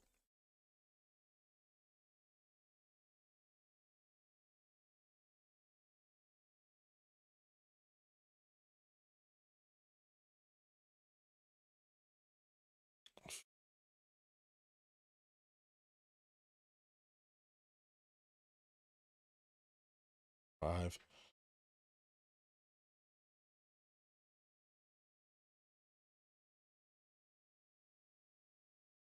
I don't know. If the Twitter put play gets burned, I'm kind of okay with it.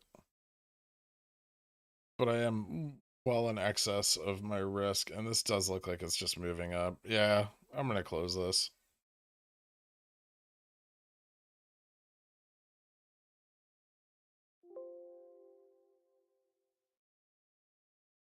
That's May 20. What's Visa doing?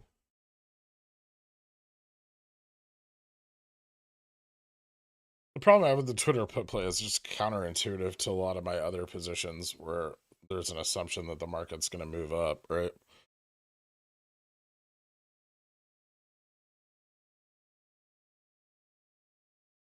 Their chart with cycles, T plus, and rebalancings available. Not currently.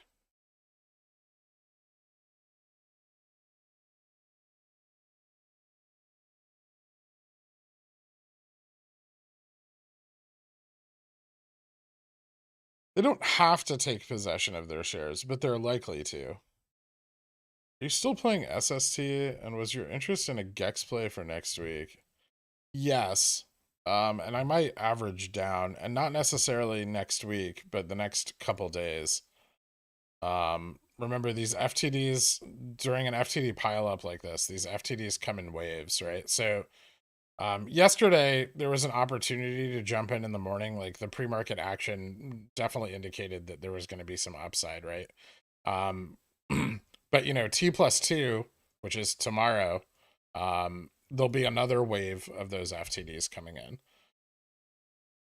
Remember, because they cycle through that internalization process and then pump FTDs back through CNS. And so now that the FTD waves are confirmed to be short FTDs, you can then wait for the following wave of FTDs to come in, and time your entries that way, which is far less risky than just chasing the first run. I'm not playing the video you shared with me last night. Not now, not ever, actually.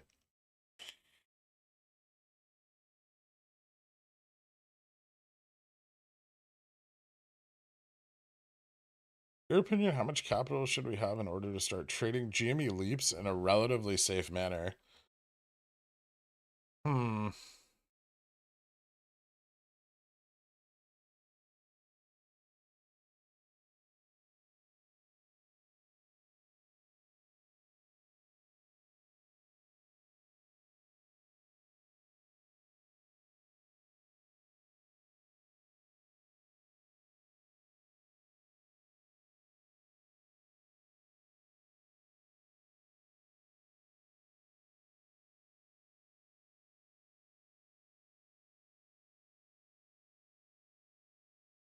Thousand.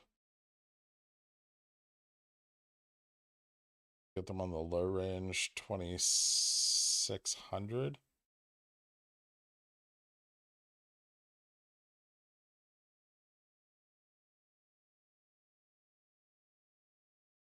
Ideally, like $30,000.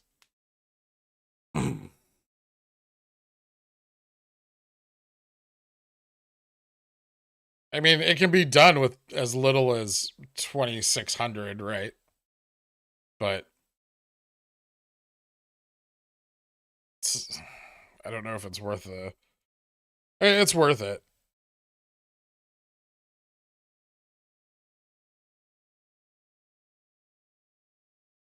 God, just fucking there.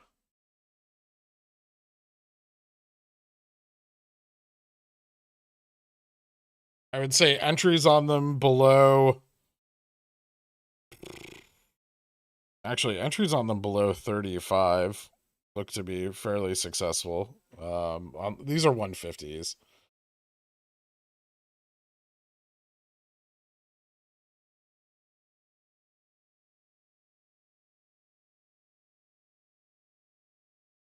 So they're at 55 right now. They hit 87.22 at their peak. Yeah, I mean, you can, if you're rolling profits forward, you can start small.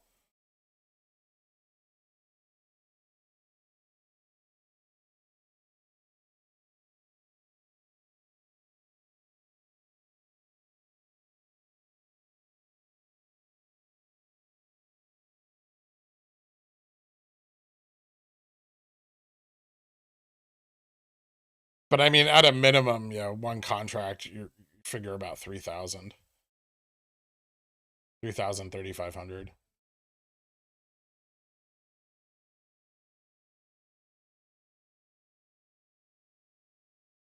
They don't need to recall by April 8th for voting. They need to recall for the split.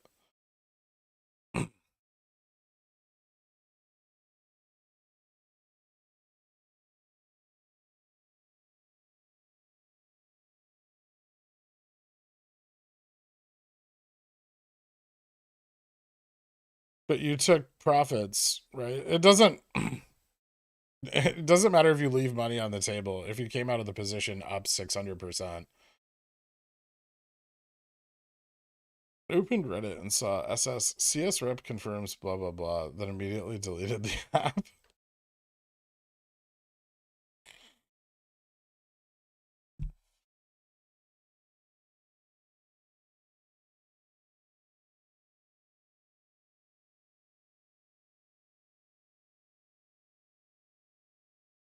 They wouldn't want to vote on changes to the charter. Why would they care? They're longs. Splits are beneficial. They probably don't even want to vote on the actual split, to be frank. Remember, the only people voting are long the stock. And so a split is extremely likely to pass. Why recall your shares to vote? It's not like there's a risk of the split failing or it's a corporate action that could have a negative effect on their long position. Jack, thank you so much, man. Good stream, good content. I have my better days. 3 hours in, I realized I'm on yesterday's stream. No wonder the price action looked different.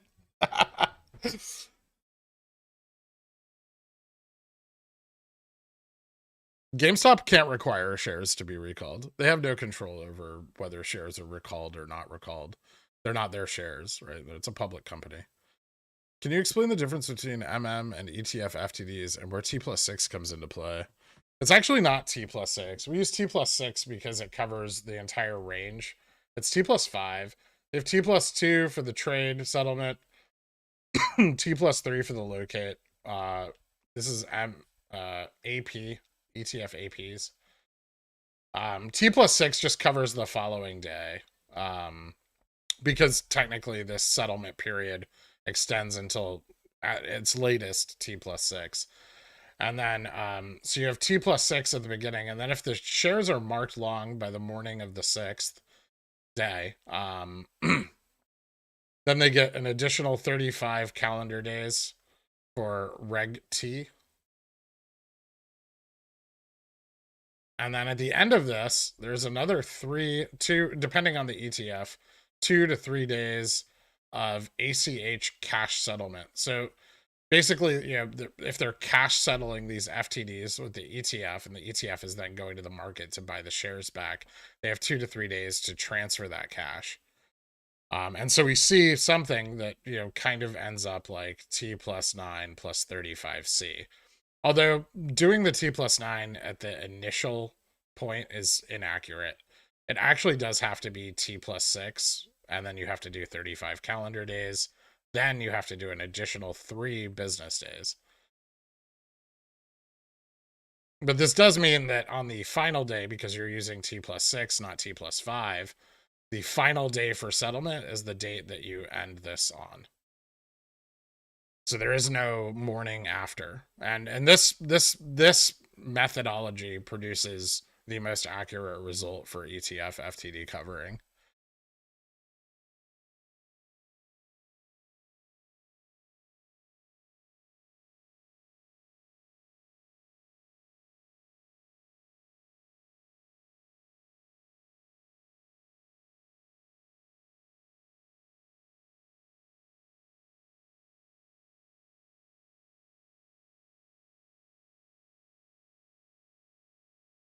Clip. Oh.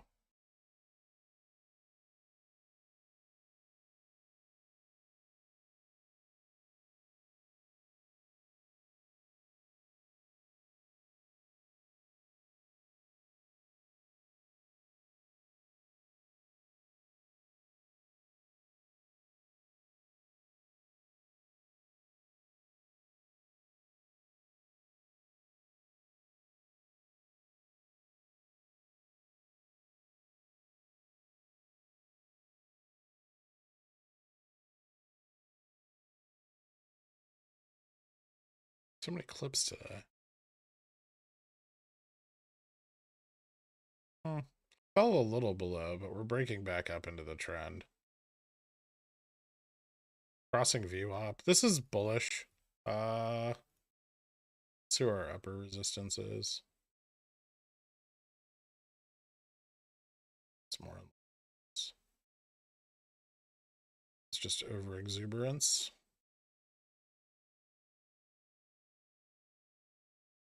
Let's just look on the 5-minute.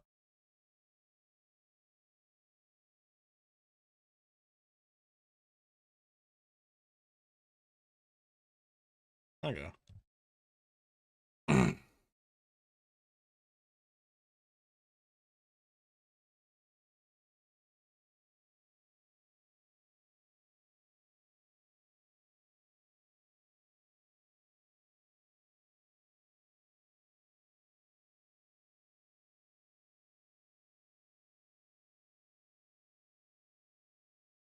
They're just removing liquidity from the market and reducing inflation.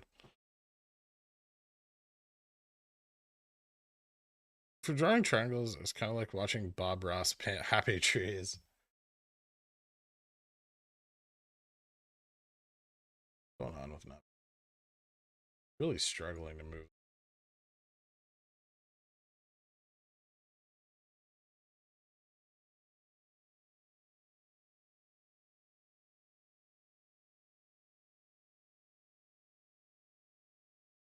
Ooh, AMD looking a little more bullish than the rest.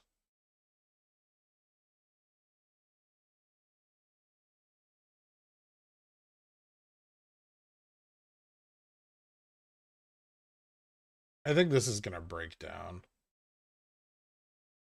Like, this consolidation does not look super bullish. Back down here to like 152 maybe.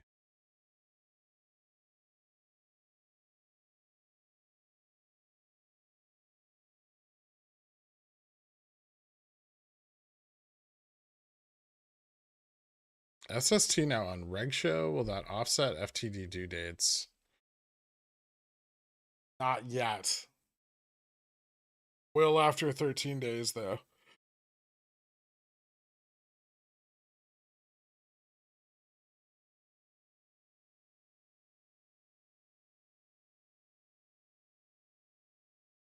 I haven't been able to watch live today. I just watched your clip about dividends. At the end, you say recall shares. Will Fidelity automatically do that for me if they're lent? No. You can call Fidelity and request that your shares are recalled.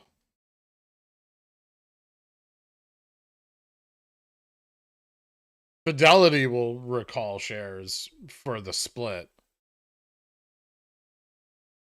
Not only for all shares held in their name, which would include yours.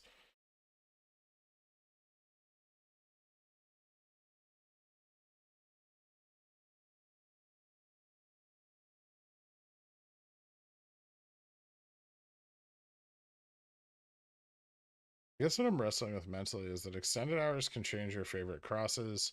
EMA 3060, also classic crosses such as 50, 200s. Yeah, I know. That's why you just, I mean, I don't really look at those on like faster time frames anyway. Like occasionally the 4-hour, but there's very little volume traded in after hours. And if there's a lot, you want that noted in your moving average, right?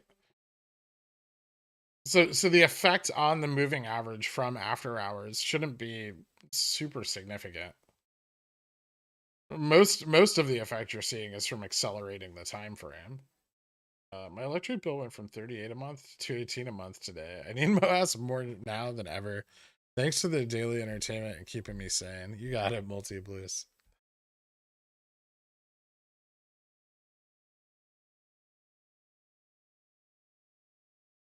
Would it be smart to call and request recall if I'm not on margin? I mean, theoretically, your shares shouldn't be being lent, and they won't tell you they are, even if they are. You can try. I told Fidelity to recall my shares once, and they hung up on me. And then the next phone call that I placed to them regarding the same thing, they simply said that my shares weren't being lent out. Thanks for what you do, Gerg. Is the split likely to cause MOASS? Or just put us in a better position to MOASS? Thanks. I mean, a large share recall across the lenders of GameStop would be the exact recipe we would want to cause MOASS. If the potential is there, that would probably do it.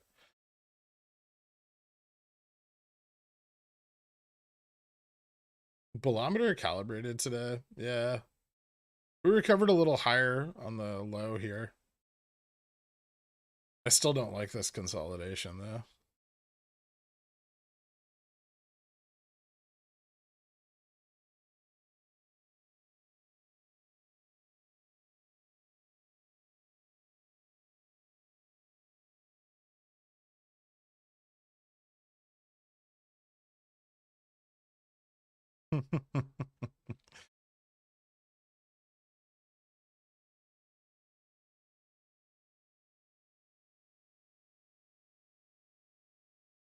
Thinking Tesla bets in 900 before earnings. That's maybe. I wouldn't even say it looks particularly weak today. And I imagine we'll see some things recovering tomorrow.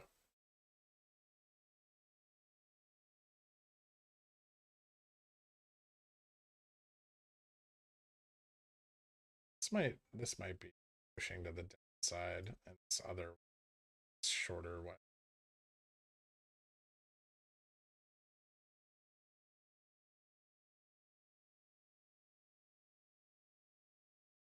I don't love this. There's a steeper angle, but it's more like a pennant.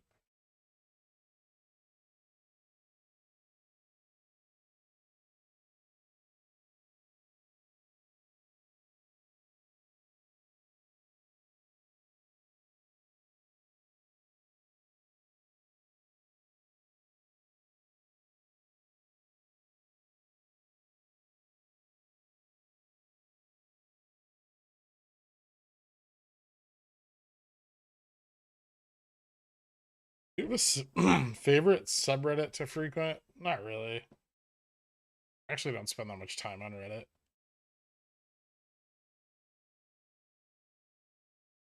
How fast does AMD generally move? On its delta neutral bounces over the last few tests, it's moved pretty quick. 1, 2, 3, 3 days before it crossed the midline here. 5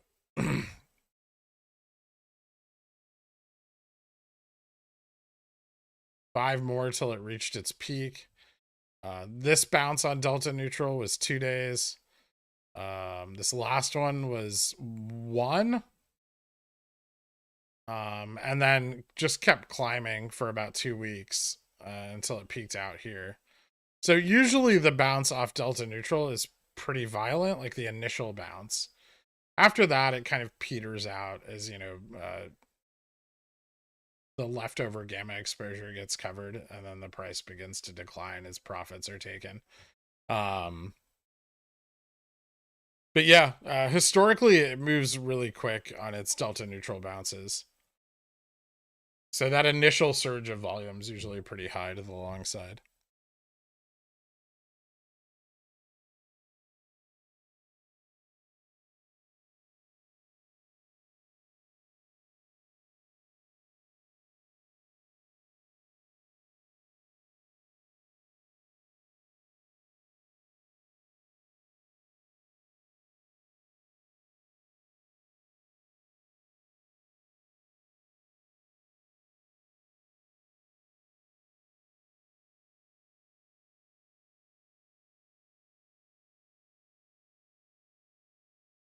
Oh, what's up, dude?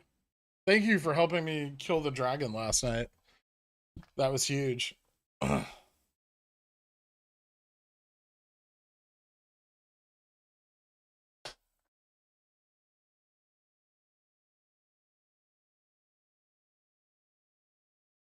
Twitter didn't follow the market. Is it indicative of covering and delta hedging for calls? It could be, yeah. I'm surprised it didn't tank on the news of Elon selling some of his shares.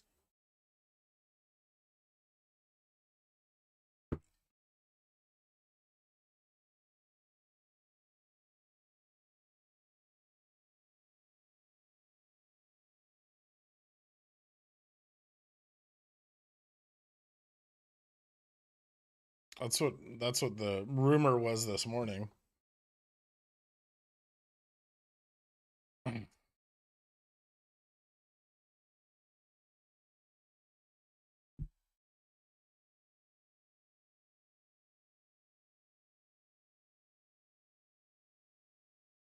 So if we were to answer this, SS Twitter posting some significance to April 8th record date for GME and running the day before. Are there any market drivers for this? No.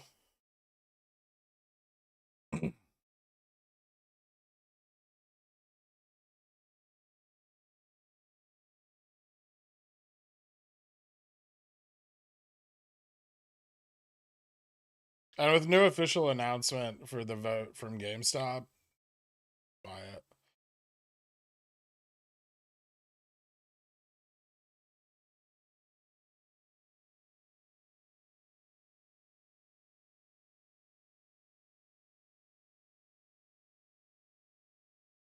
I'd like to buy options for because of threshold list, but I'm unsure of the timing. Well, GameStop did something very similar, right? Back in last December. It had high FTDs, it ran up, um, then kind of petered out for about 13 days from being reg showed.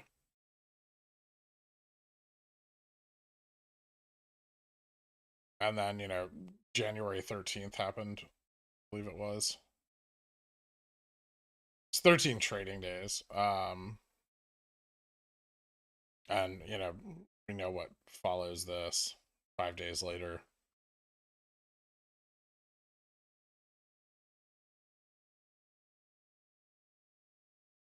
I mean, it looked like it was going to break downwards anyway.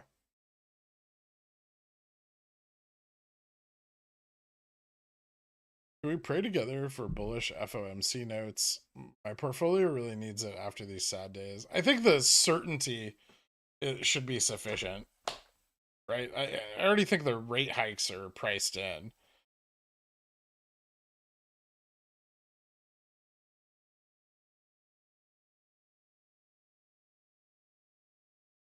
DMI is price, not price volume. ADX is influenced by the volume. So it uses some of the same. It's somewhat related to RSI. I would say ADX is more correlated to RSI than the DMI is.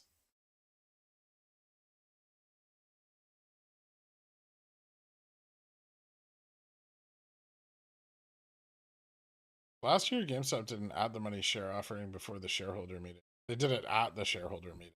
It was after the shareholder meeting heard that the shares were sold.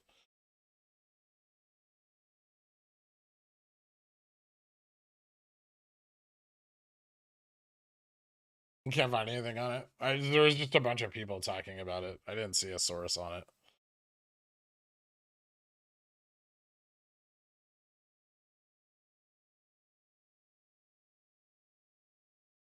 There's FOMC minutes today, 2 p.m., right?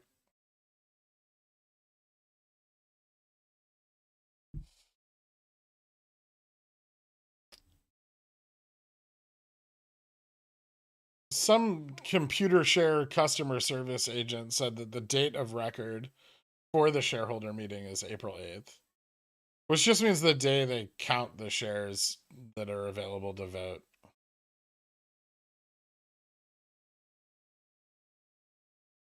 Or that's submitted. It's not going to affect anything or change the price of GameStop in any way.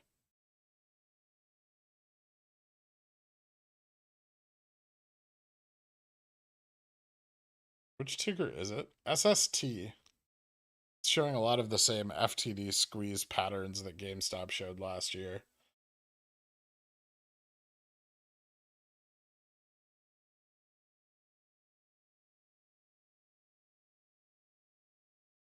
Including its inclusion under Reg Show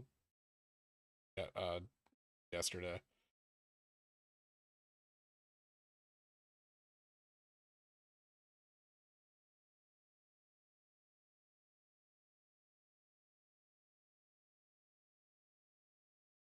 I'll see FX Hedge tweet saying margin calls 2 p.m. FX Hedge has been saying margin calls at 2 p.m. almost every day for a year now. Are we YOLOing into another new stock? No, but I'm going to take a small position there. Maybe grab some free money.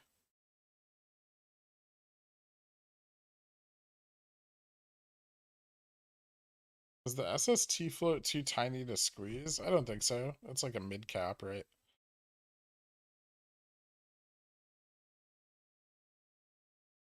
The fuck does it keep going? Did I not add it to my list? Oh, there it is. 42 million shares, 1.57 billion market cap. I mean, even at these levels, it's trading higher and worth more money than GameStop was in December of last year.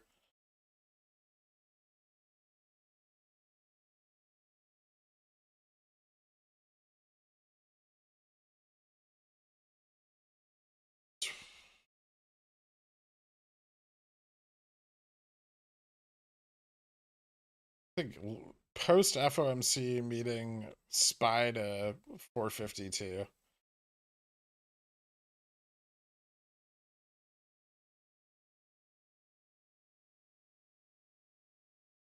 SST free float is 700K. I mean, it's not.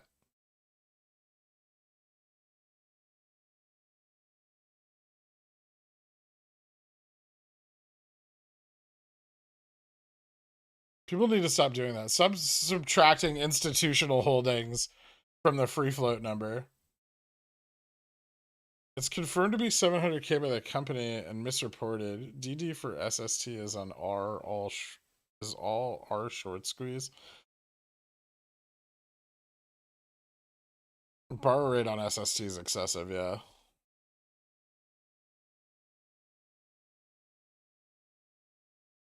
Where does the company confirm that its free float is 700,000 shares?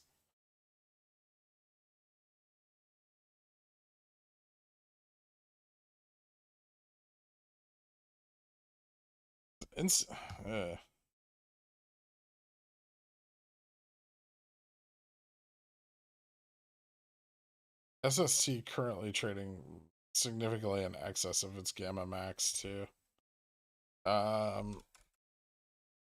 Isn't a great sign. SST is D-SPAC and most of its float is locked up.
assume these are insider holdings.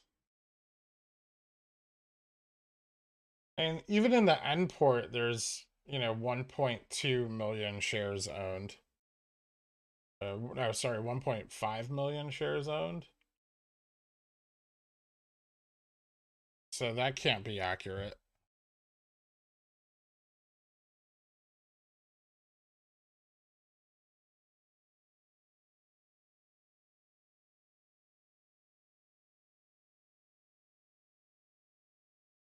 I don't think we're tracking that consolidation pattern anymore, frankly.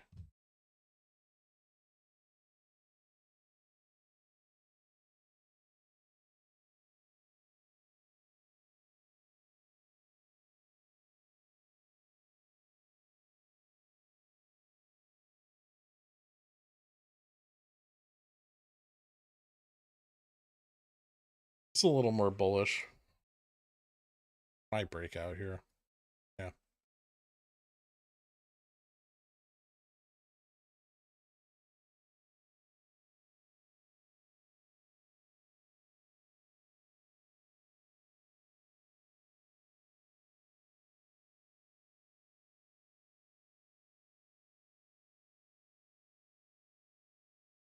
Apparently they're already on Reg Show.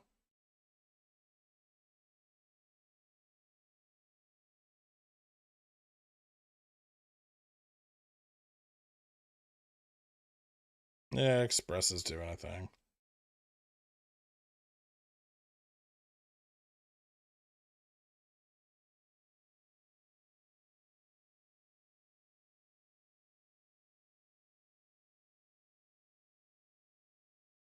GME back to 158.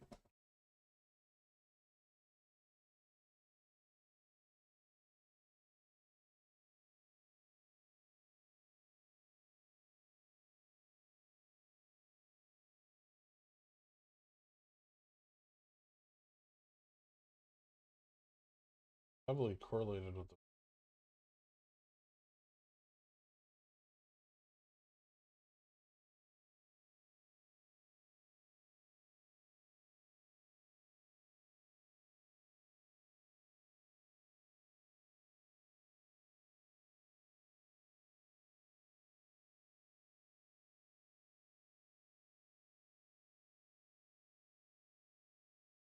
I don't know. I'll do some more digging into SST because a lot of the things I'm hearing sound like bullshit.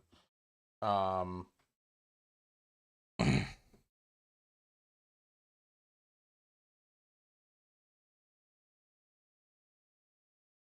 apparently the only source for information is our short squeeze.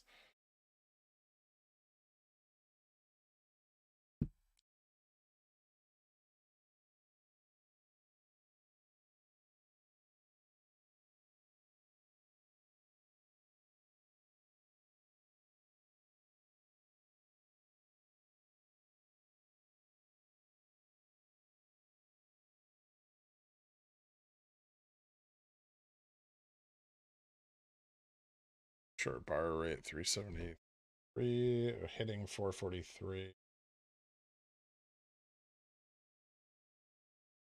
Sale volume off exchange. Short volume ratio 52.22, down from 70 on 4.4.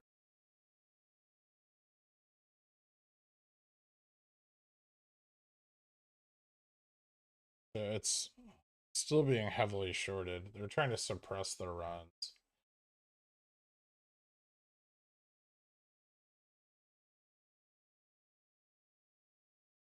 Fails 1.5 million fails as of 3.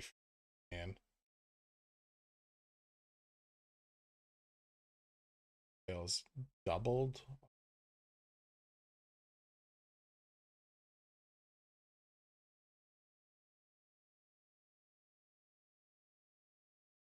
.21 as of yesterday. So 7% of the short interest shaved off. Reported, obviously.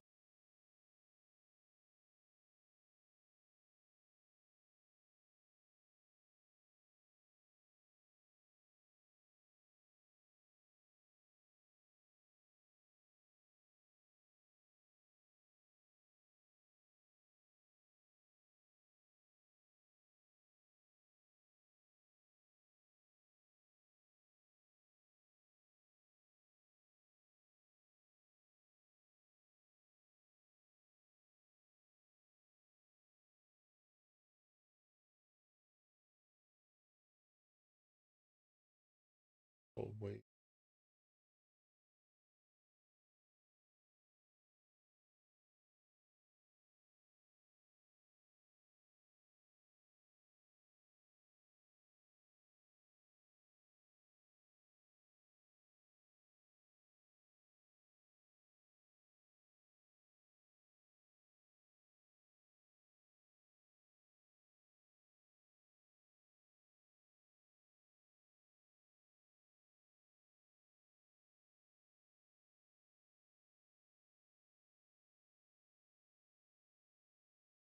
Interesting.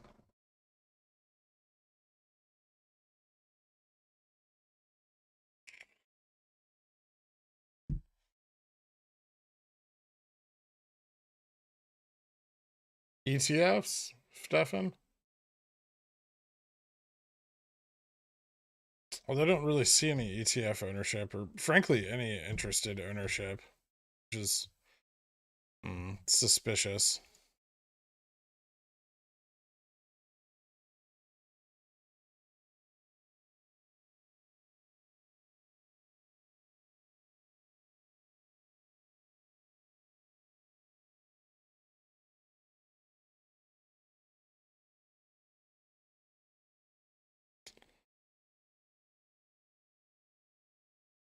Motley Fool owns 645,000 shares.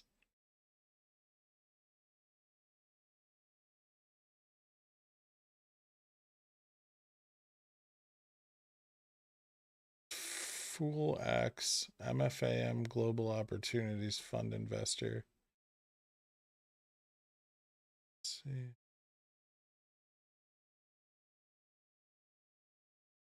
Hmm.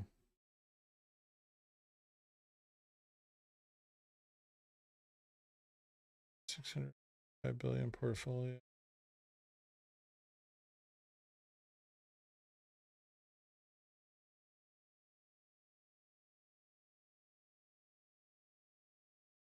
Interesting.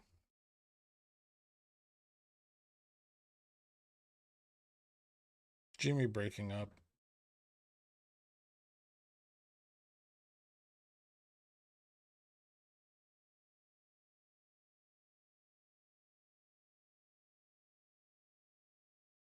I need to update. One sec.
Kroger announced adding BBY and Bbby to their online store. Bullish as fuck.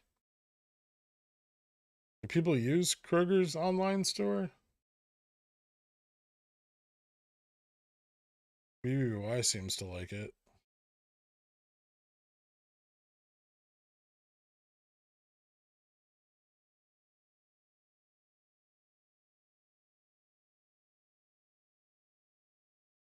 Yeah, that's what I'm thinking. Russell my jimmies.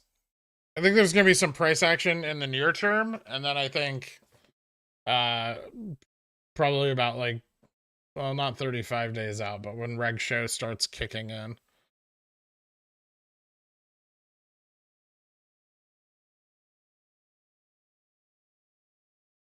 I guess worry would be if there are a lot of warrants outstanding. That's the scam with the specs. Yeah.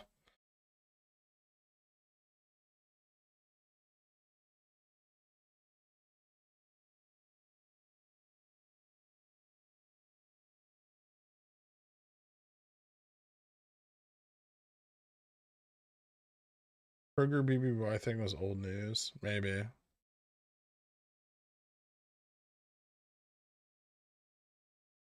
When are you planning to enter GME calls? Like probably a few weeks.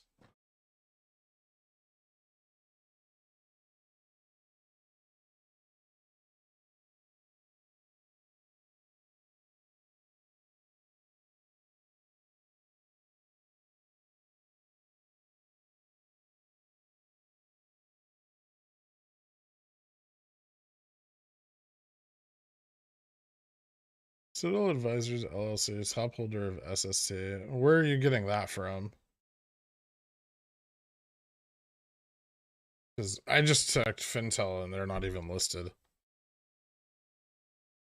If they're listed now, it's because they're moving into the, or if they've moved into a position since the last reporting. I don't know where you'd find that.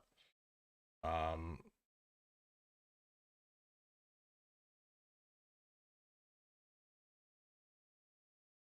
because their last reported import 13F and imports, there's only 3 institutional holders. It's Nationwide Mutual Funds, Marshall Wace LLP, and Pool X MFAM Global Opportunities Fund Investors.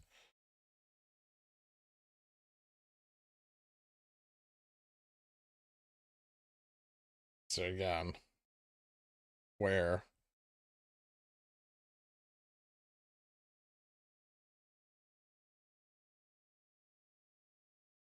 What did I do to get ignored so hard today? I didn't ignore you. What did you say?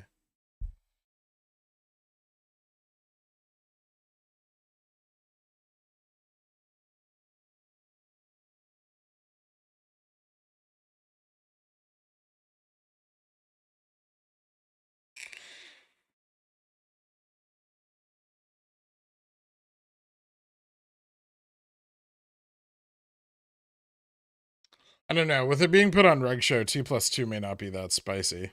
It may be a little bit, but maybe not that much. They may just not cover.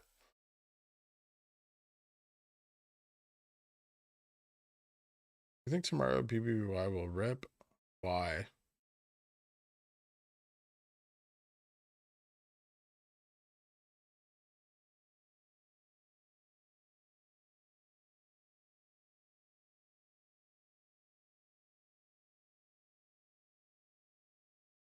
You gonna play Spy or QQQ or FOMC? If it remains stagnant, I'll probably straddle the Spy. If it keeps just chopping here below VWAP until the FOMC meeting, I'll straddle it. We're waiting to see if we hit sub 120s to enter GME calls. Not sub 120s, but probably on like the 130, 130, 140 range.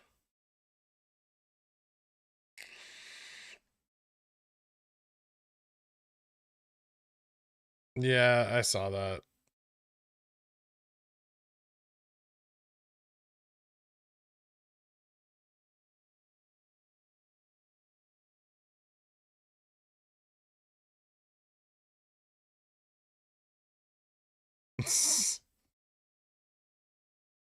Is Isn't tomorrow T plus 35 from the RC buy-in? Yeah, but that doesn't mean it's going to run. FTDs don't create upward pressure, right? Unless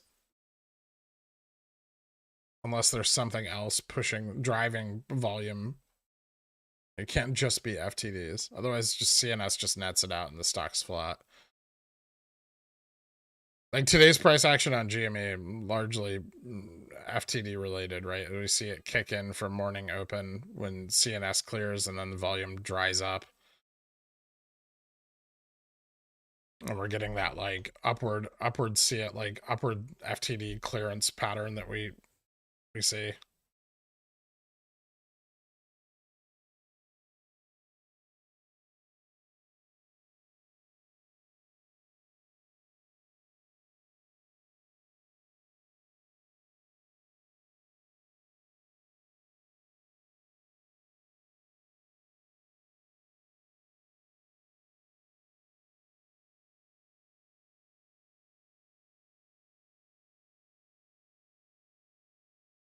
Is Jimmy Leap spread even the best strategy for options noob?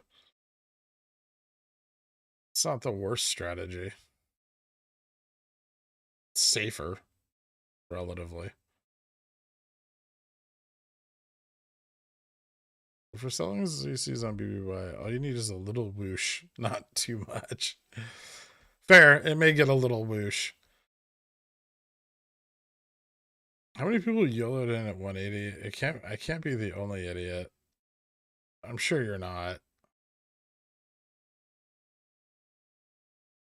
FOMC minutes. The meeting already occurred. So they're just releasing the minutes from the meeting. And 2 p.m., I believe.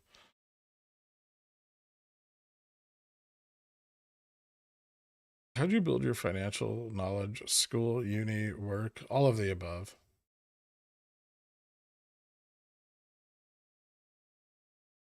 Well, two of those are the same, but when did the seconds get released? Fuck off.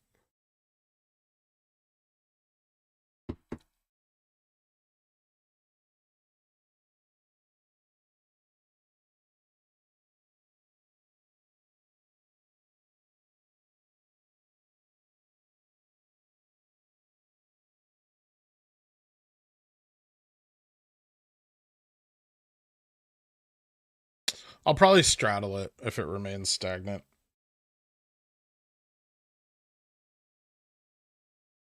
Thoughts on Ader? I don't like it. Good luck.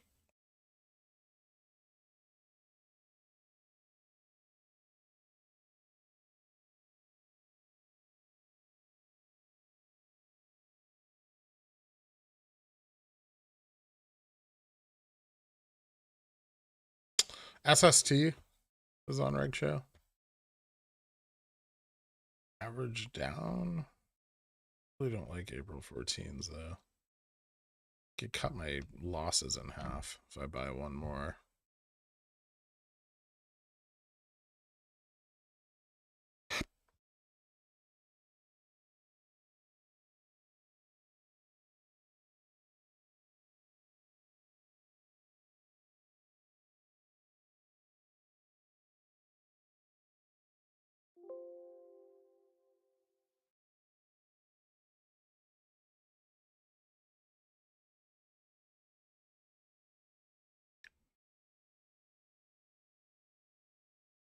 Lisa's starting to recover a little bit. How's AMD looking?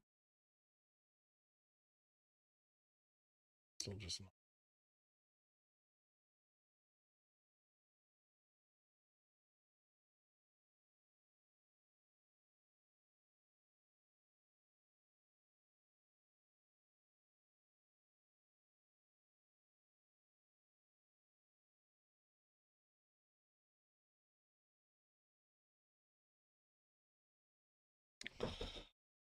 Yeah, it looks like just chop.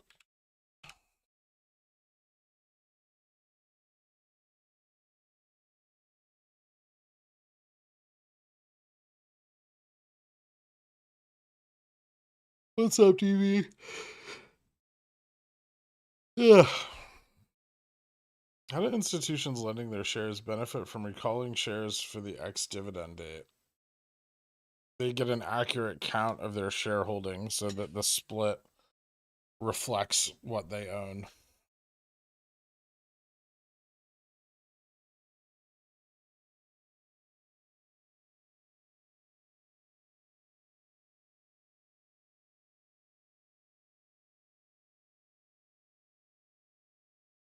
If they have shares lent out during a split dividend, it increases their risk multiplicatively in that lent position, right? So best to recall them.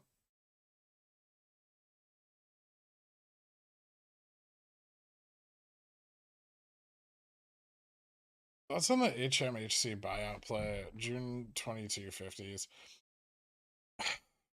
Sure, there's upside potential, but like you could also just be throwing money away. I know they're cheap, but it's unlikely to get renegotiated.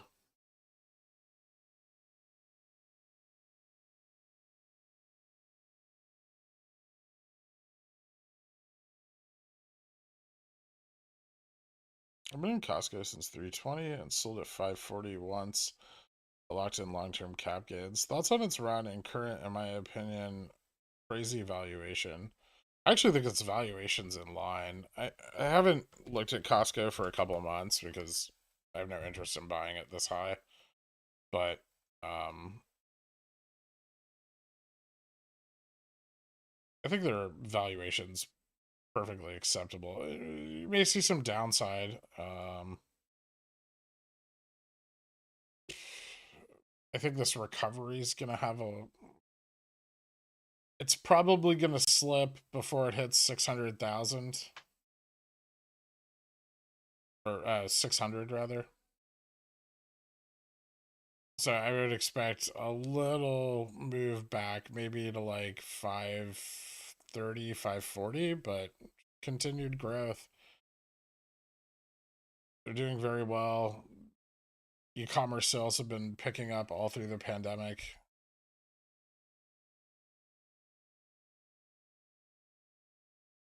Costco's always packed.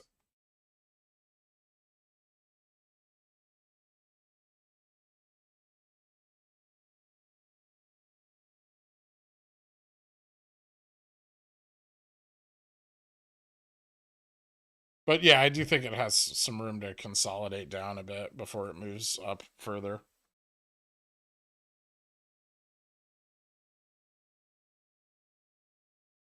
The record date is a nothing burger for them. Yeah, it's completely fucking meaningless. They probably won't even vote, frankly.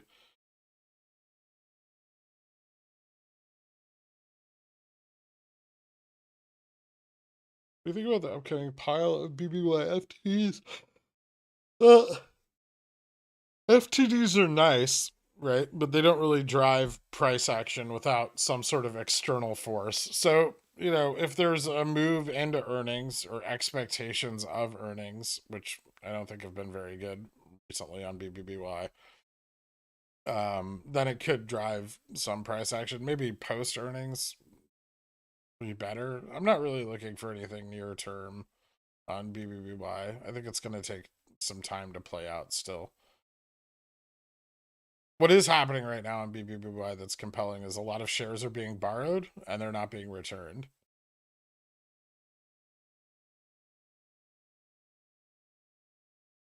Is that because of rehypothecation leading to a scenario where there could be more shares sold short than the lender knows about? I mean, yes. They know about it, but yes.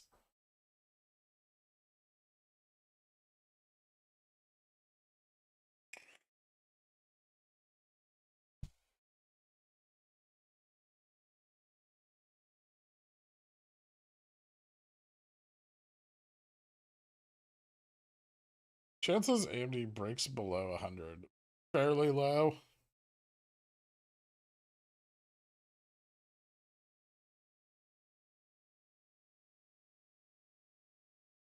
Have you seen the BBY volume? Yeah, I've been watching the volume trend. It's lowering. It's good. So is GameStop. That also BBY just let off some pretty significant pressure on its last run up.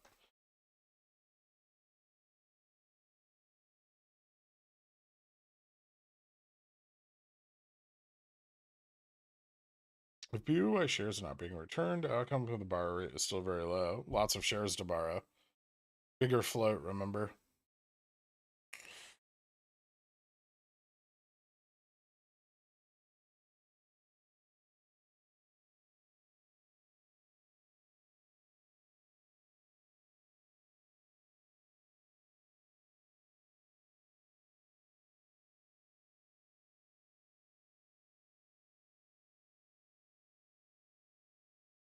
I don't know if I can look at it on here. Is crude taking off? I'll look at it on something else.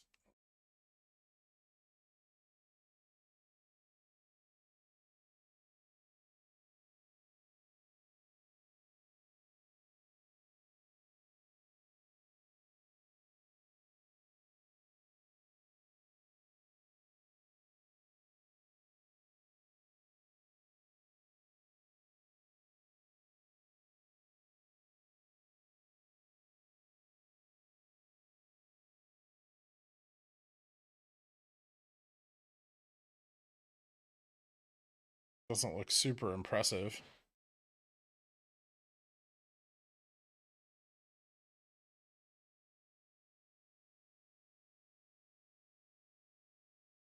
Sell off.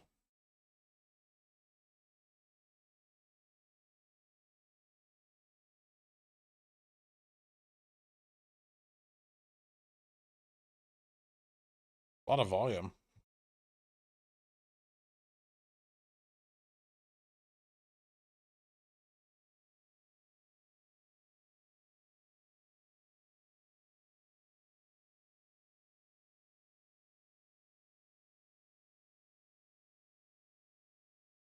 Maybe we'll just straddle TQQ.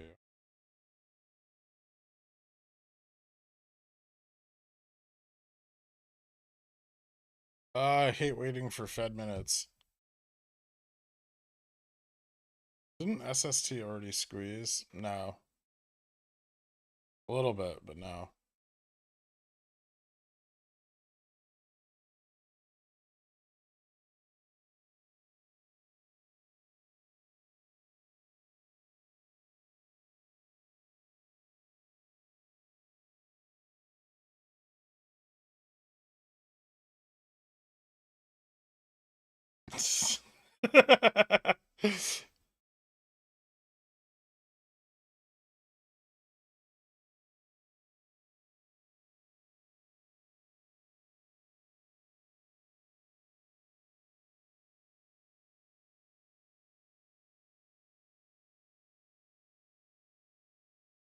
What are we expecting? A half-point hike? Maybe. Quarter-point hike, I would say, more likely. But we're not, I don't think we're actually expecting a hike yet. I think maybe the announcement for the intention to hike.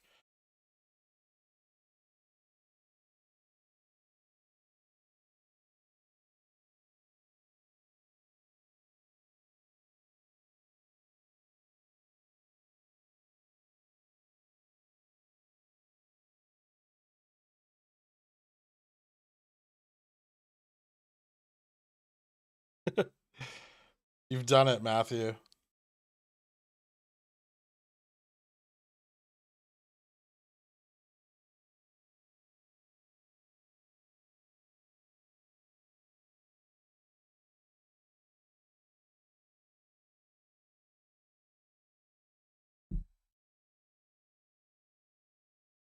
Makes it easier for them to buy, too. They're not really hammering the price down, if you haven't noticed.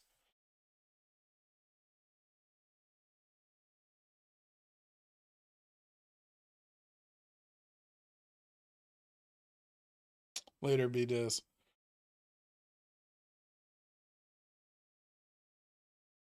Didn't they just raise rates? They raised expectations for rates.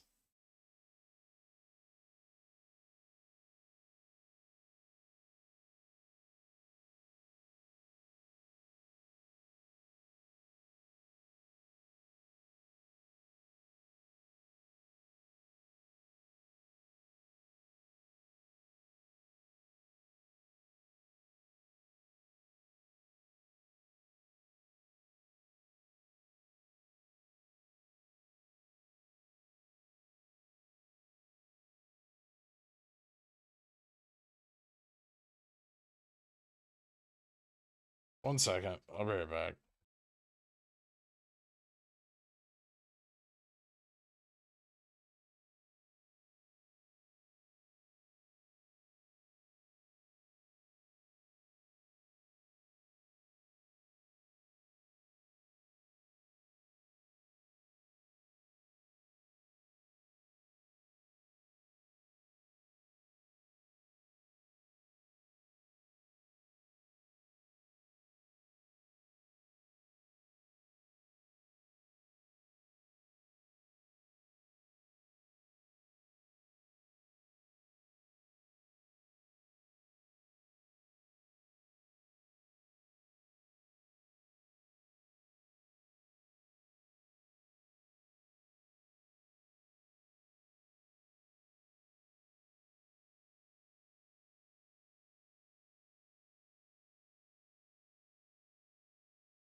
And I'm back.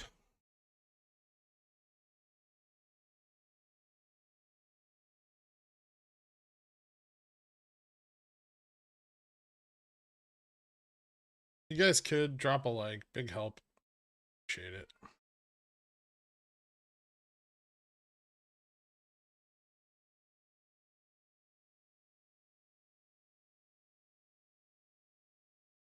So good.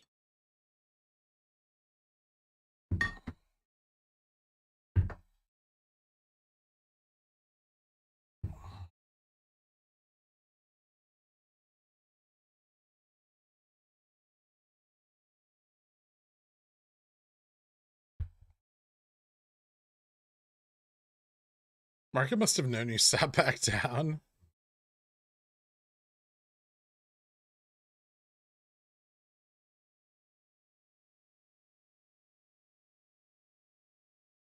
That local pizza? Yeah. Putting fucking pineapple on that.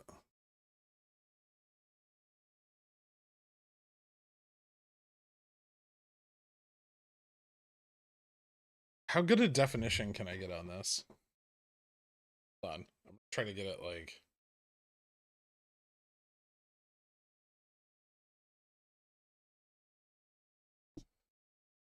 It's so fucking good.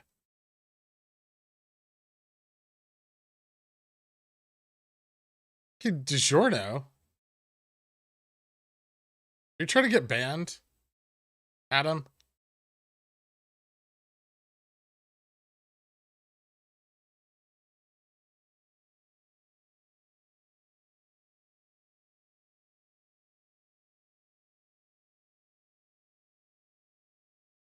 I didn't make it.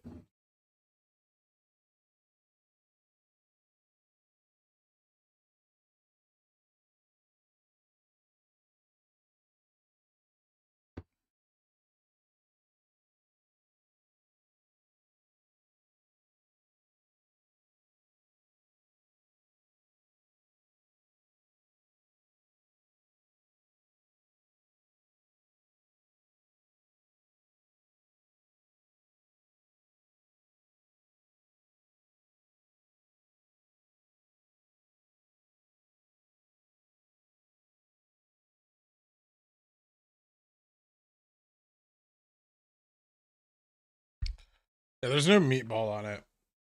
It's spicy Italian sausage, pepperoni, caramelized onion, and roasted red pepper. Oh, and mushrooms.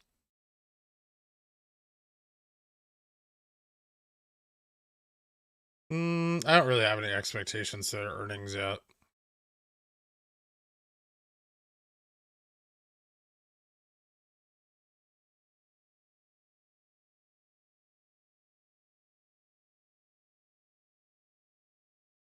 Cauliflower crust? Ew. No.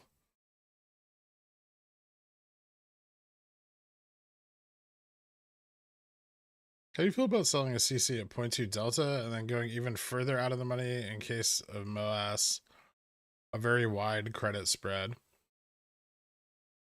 You could.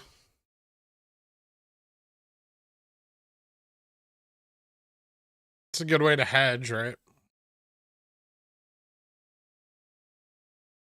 If you're worried about a squeeze, but I don't know. I'd rather just say sell nearer dated calls, but I guess it's not fair. I have a lot of leverage in my covered call position. Like I can sell a lot of them. So I don't really need to sell the farther dated ones, although it would be more profitable. Why take on the risk?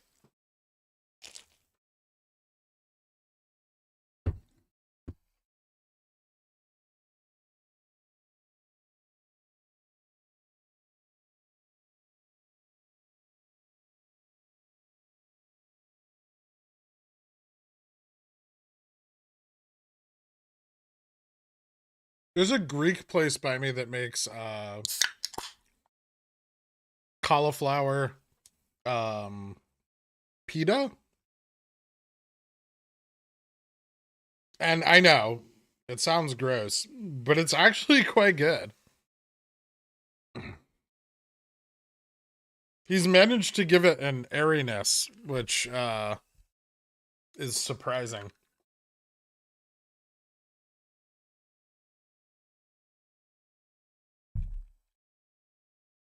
Loving the ASMR stream.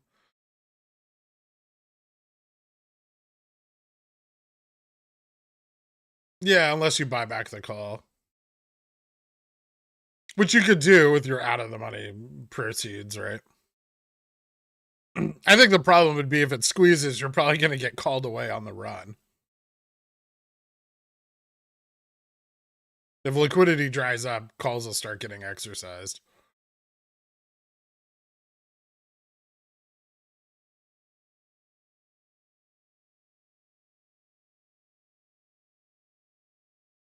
That's the most hipster thing you've ever said. It might be.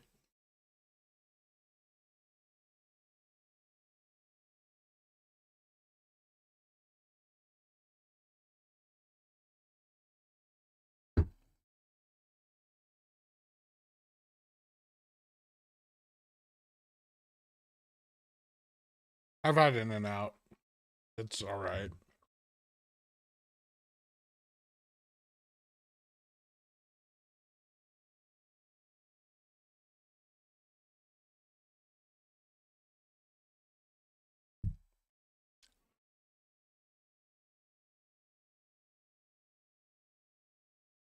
It's not caca. It's slightly better than caca. Whataburger's in the same category. Culver's is slightly above, and all fast food sucks. You looked into SST more this morning. Do you still have an expectation for it spiking soon? I'm not so sure if my $25 calls are great, but I do think I should probably be picking up some for slightly further out.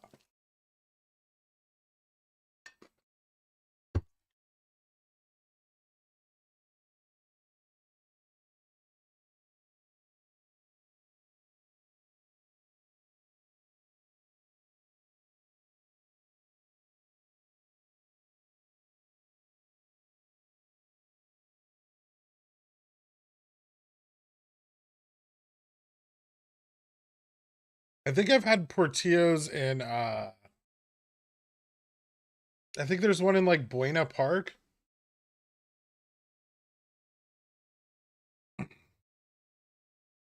They're okay.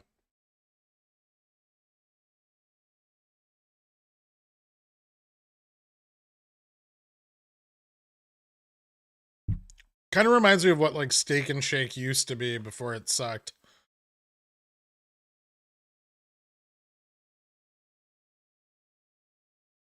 No talk noise on Whataburger. Them's fighting words.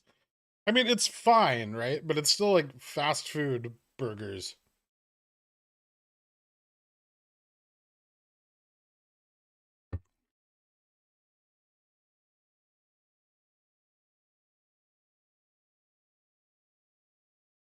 No, I don't like Joe's very much. They're okay, but they're not my favorite.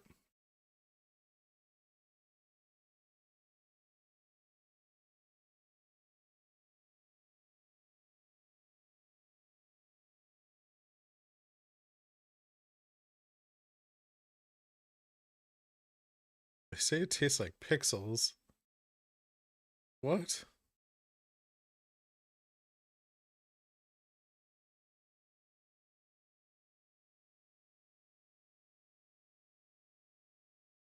I'm not sure what TD does. I don't use them.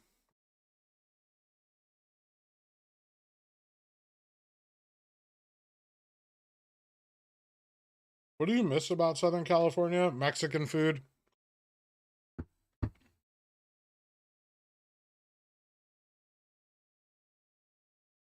That's it. I guess some of my friends on occasion, but I'm usually too busy to think about it.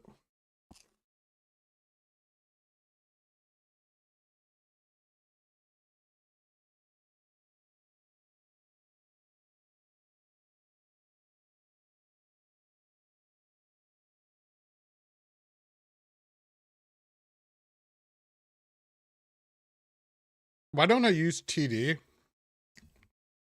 They used to be my bank, and I had a lot of issues with them, and I don't like them.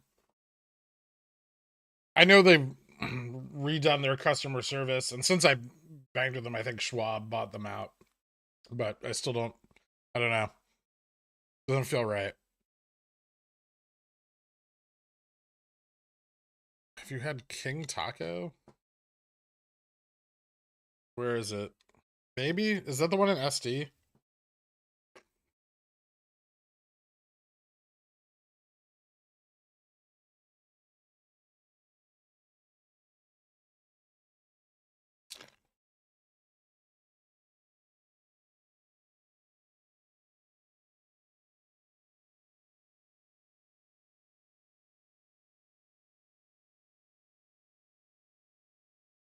JG Melon is the way. They have good burgers.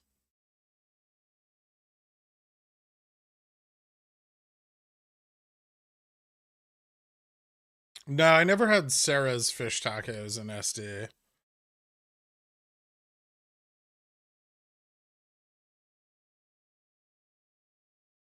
Say that.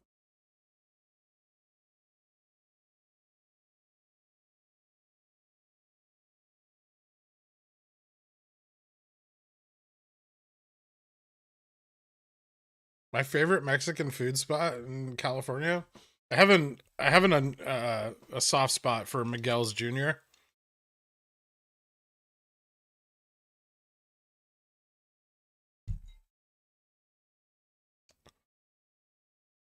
It's definitely not the best, but it's really good.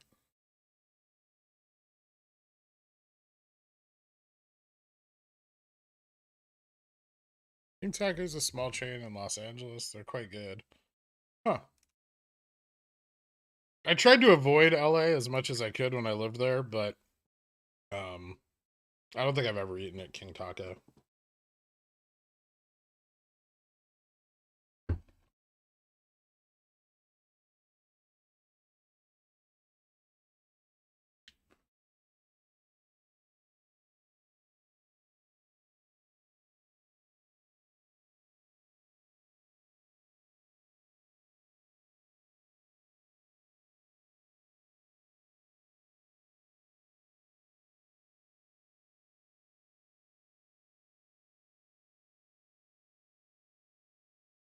Have you tried this SoCal local authentic spot called Chipotle? I remember Chipotle before they got bought out, and they were so much better.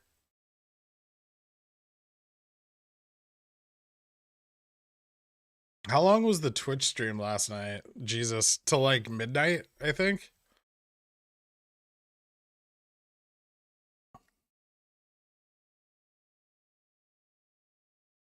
I mean, that's just like the cycle of a fast food business, right? Is you start small and you're popular, right? Because you're good. Good, cheap food.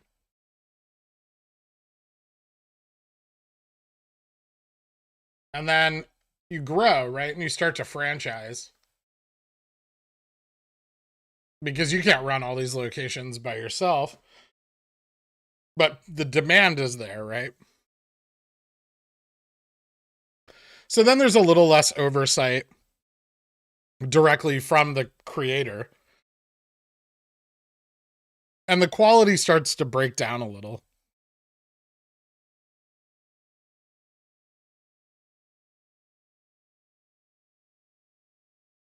Then someone big comes in and buys it out and takes it national. And from then on out, it just sucks. And only gets progressively worse as, you know, shrinkflation takes effect and everything becomes about the profits, right?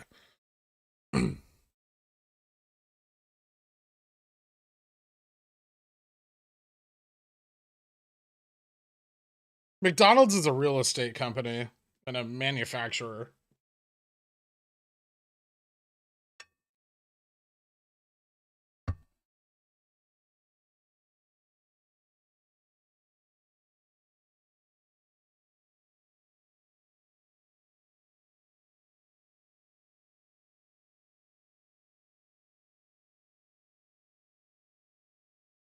Shrinkflation.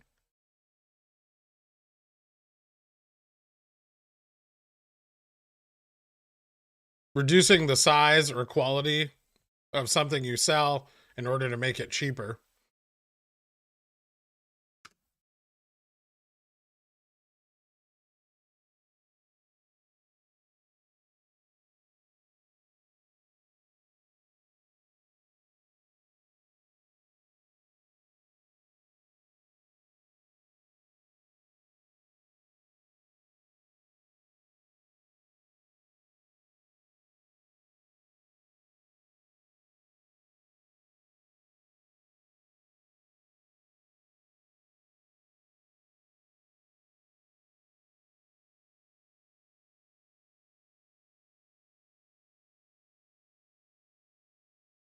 I pay the same amount for less diapers.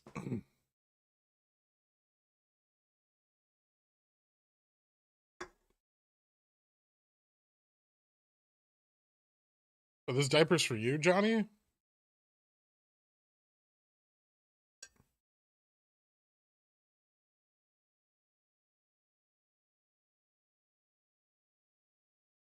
No, I never had Baker's Twin Kitchen.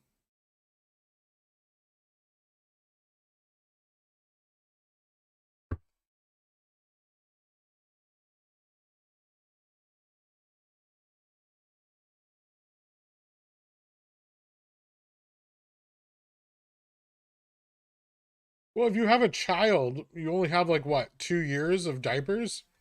How much like shrinkflation can you experience in a 2-year time span?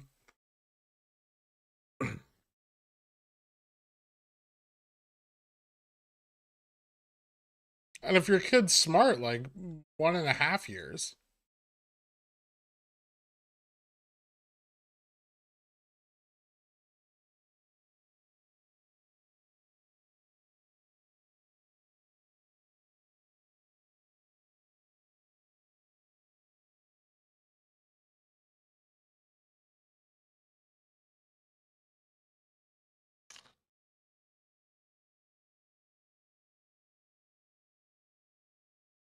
You know me, that's not being generous with my future kids' intelligence.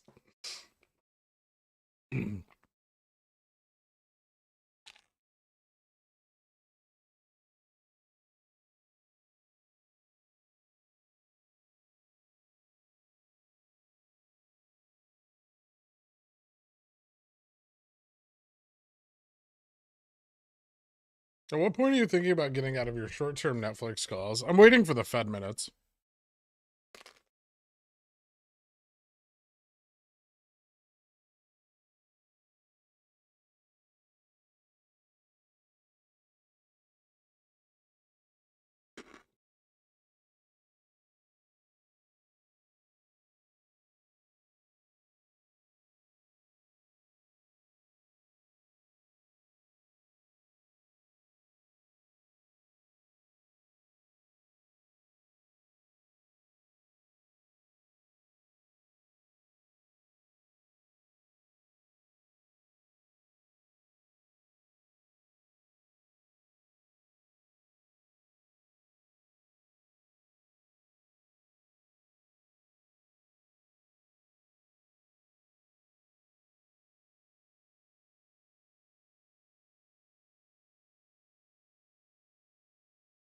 My worry is it's just going to stabilize here.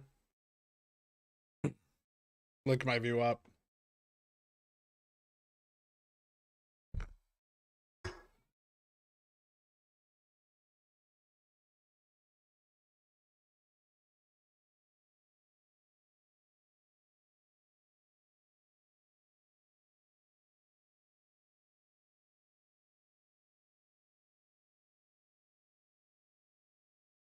March 21, we had the baby. It was 30 for 1,200 wipes.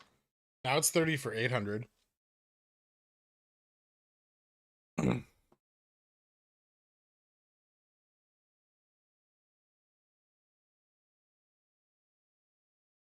seems excessive. There was like a mountain of baby wipes at Costco when I went last weekend, and they were like $17. for like a fucking case or however many comes in there.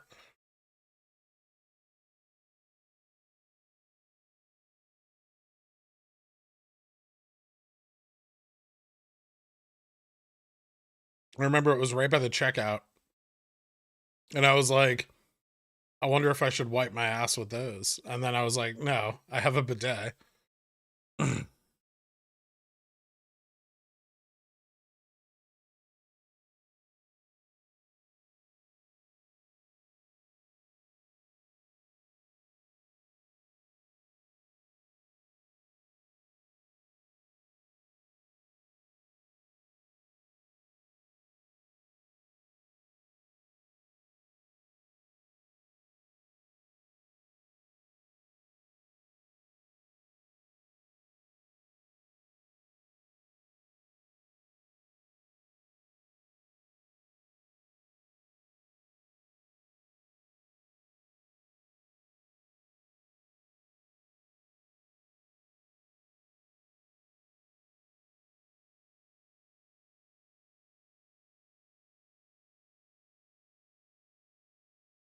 It'd be a very nice second shoulder.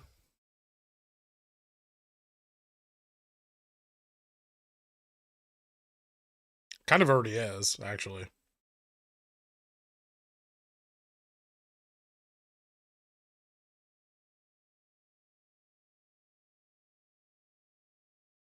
How's GME doing? Just not great. See, so there's a really good example. I bought back my covered calls earlier today at I think it was 101. And then I sold two more at the top of the run.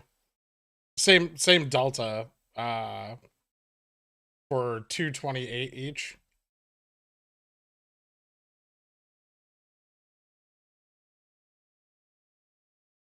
So a lot of people are asking about repositioning covered calls yesterday. That's kind of an example.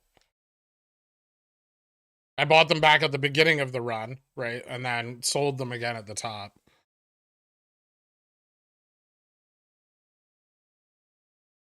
Did I hear you open a position on SST? What did you see? Nothing yet. I'm waiting to see something. But it looks like it's going to experience with the reg show inclusion, which is very interesting. It looks like it's going to experience an FTD squeeze like GameStop did last year, provided they don't release shares and fuck everyone.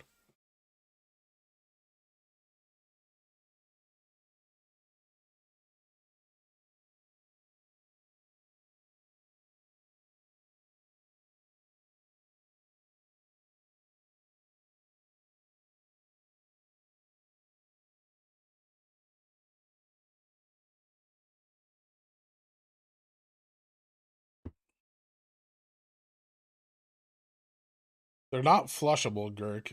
That's not my problem.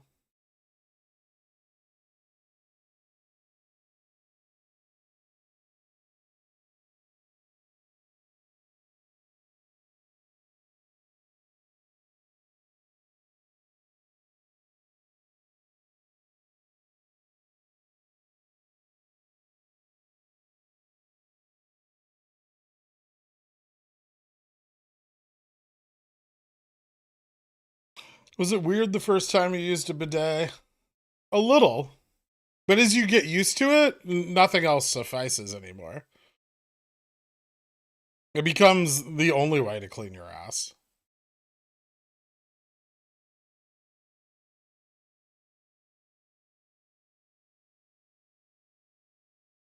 I'm feeling strongly about going long on them. First uptick of FOMC. Yeah, I'll probably grab some minis. I might actually just use that as the straddle instead of going in on the SPY. It's sort of the same though. I wonder what's cheaper.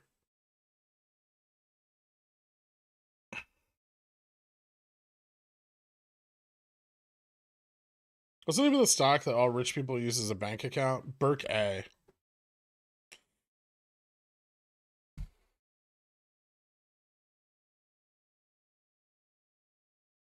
or Apple.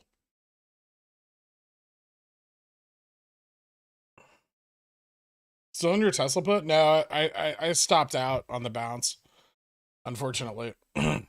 Back here. I still got a good exit. Great exit.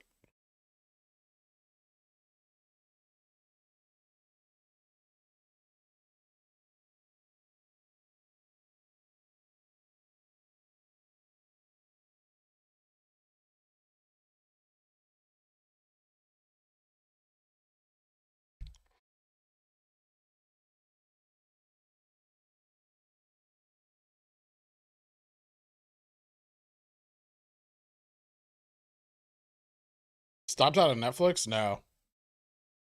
Waiting. It's grinding down, but it's still just at its low.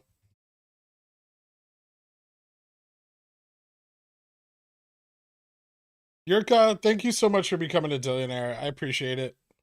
Hit me up on the Discord. I'll get you added to the country club after the stream. Thank you so much.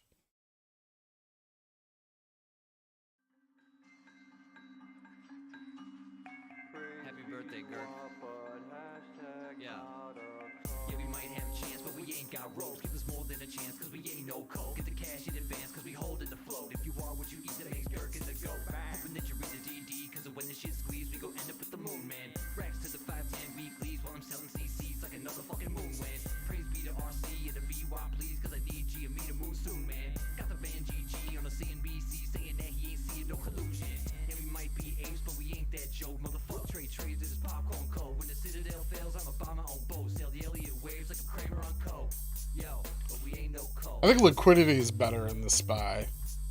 A little bit.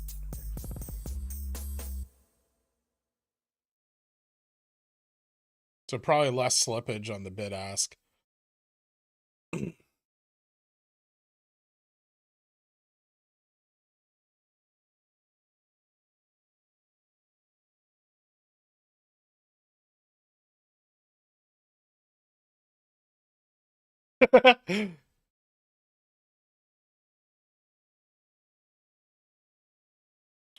SST was on threshold list as far back as March 7th. You sure about the FTD squeeze?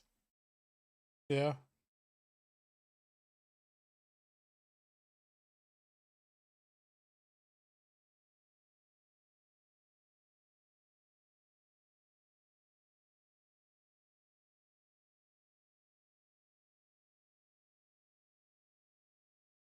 Give me thoughts on Playboy. Rod Osman is hyping it up.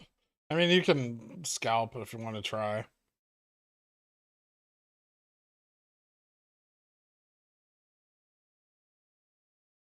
Thoughts on Netflix 370 is probably very profitable. Expensive, though.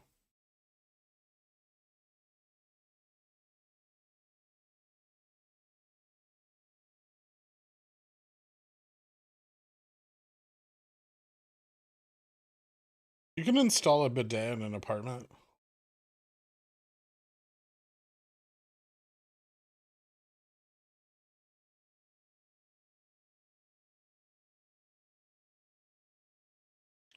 The Fed minutes should be out around 2 o'clock.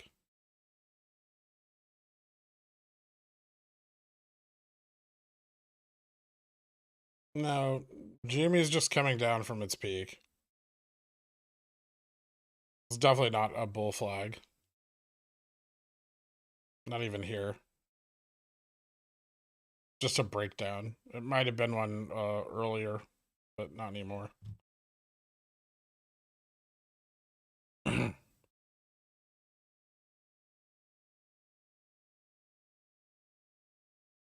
Docu's an okay entry. It could have a little more downside, though.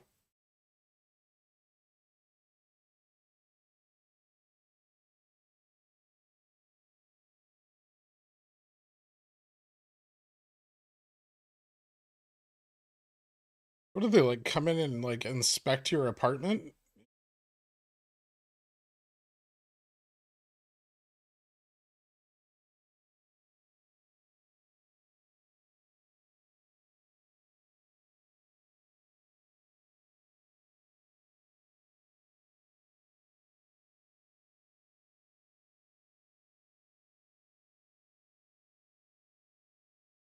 You say you don't like the channel. Also, have a good day. Have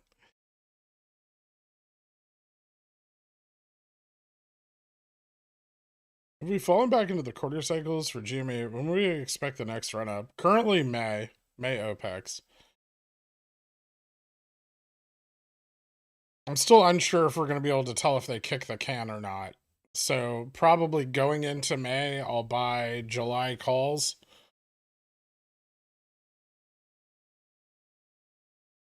Then maybe just blow some money on weeklies, see what happens.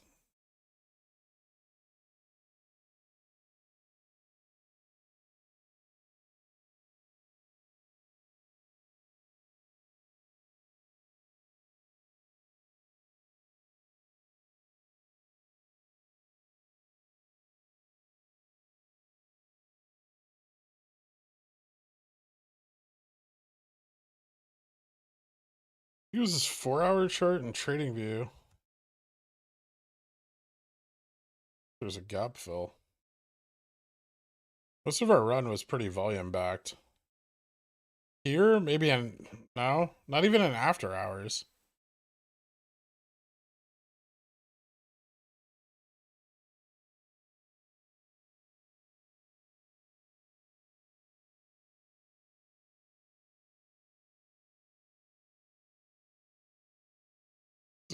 Does this trading view not have like MBBO data? I think that might be the problem.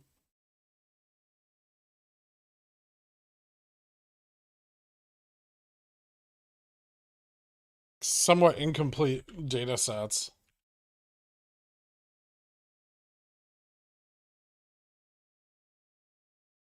$30-minute?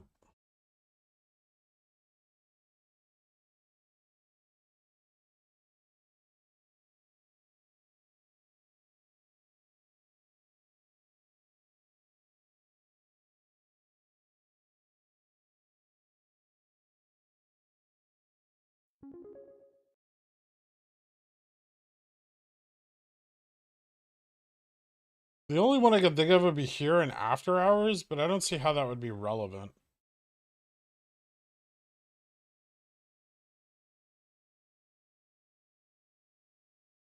Right here. 125, 126, which is right where our LPS is. It's at like 126.68. But I don't think there's a gap there. Sorry, I saw the Ko-Fi. 1 sec. I've had a bidet attached to my toilet for 2 years. It was life-changing. When traveling for work and staying in hotels, I never truly feel clean or comfortable. I'm sorry to hear that.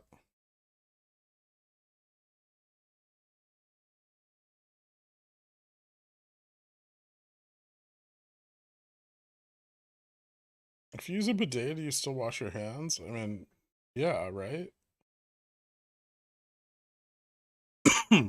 Unless you don't, like, you don't touch your toilet.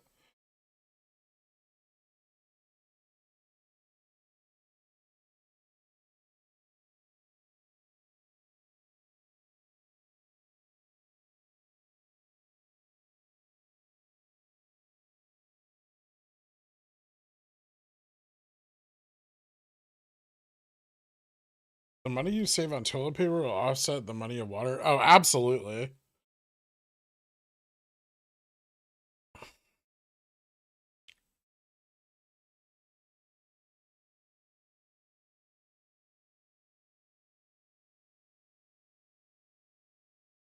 You say you will wait till May for calls, but show Wyckoff stating a breakout on April 7/10. What mean? The Wyckoff, like the shift to phase D, can happen far later. This consolidation can drag on, and phase D can just, or phase E can just keep moving forward, much like phase C did. Wyckoff only tracks price action. It doesn't track it within a specified time frame. So the amount of time it takes for the breakout to occur can be lengthy. And the value of this is that, you know, the bottoms of these peaks, like these valleys, are excellent long buy positions.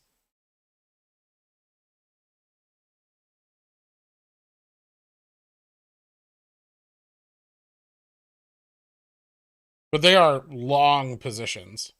This is a long position entry signal. Which can mean years even. Rarely does the D to E phase change take years, but it can. It can take a very long time, usually weeks or months. We accelerated through the initial part of it very quickly because volume was high. But now it's going to, frequency of those peaks and valleys is going to diminish as price continues to consolidate.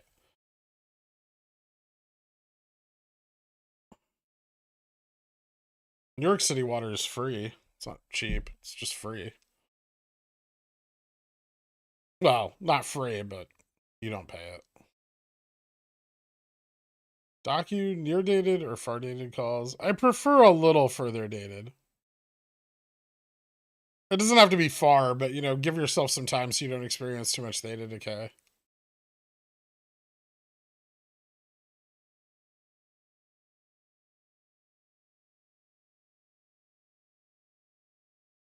What movements are you seeing for BBBY this month? Not much, frankly. I mean, the only presumption we can really make at this point with the data we have is that it'll move in the Opec cycle, which it just did. As far as the stacking FTDs go, I still think it's kind of early. I think they've picked up, but it's still very early for like an FTD squeeze type of scenario. I do think FTDs are compounding over there, though. And they are growing in number.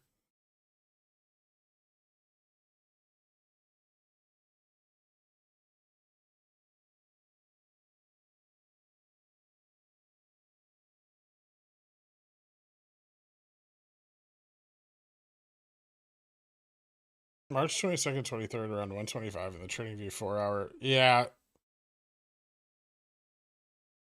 I think it's just a lack of OTC data. Although I'm not even sure you can buy that on TradingView.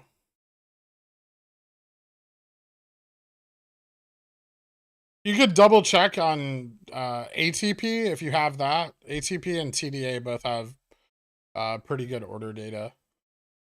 I still don't think they have OTC order data, but they have decent order data.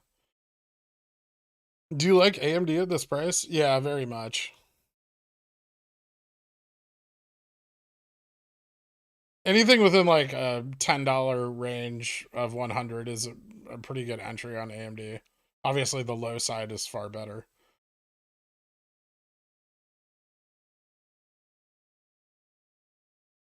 Seemed like they could avoid OPEC's last time, but not rebalancing. Would the rebalancing date be a more confident run-up date, or am I not understanding what happened in Jan, Feb, March? Well, for all intents and purposes, it looks like they let off some pressure before Feb OPEC's and then moved the position out to March. Rolling their puts out, or their probably forward swaps on XRT out to the March expiration. The problem being there that, futures expiration, which occurred on March 18th, kind of makes the deadline no further than quad witching. But unfortunately, because they did that, it widens our window of expectation, because now we have to look from the ETF OPEC state, the quarterly OPEC state, which is, in May, all the way out through futures expiration in June.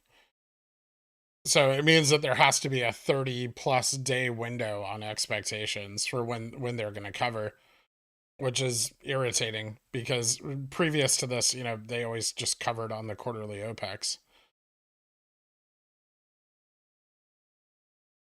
Can they push it out beyond that? I don't know. I don't think so because of the ETF rebalance.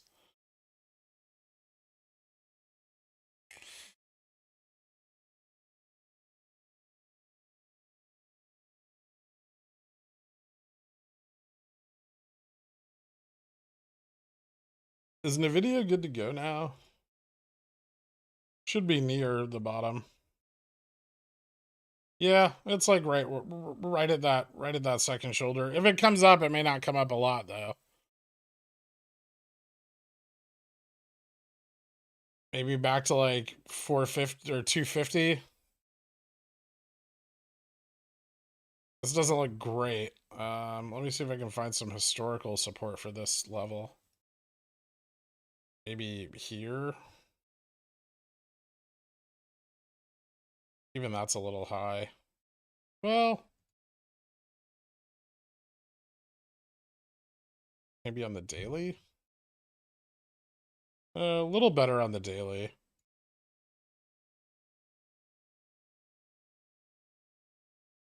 Although I still think it's fallen through this, but there's a gap to fill to the upside that's pretty close.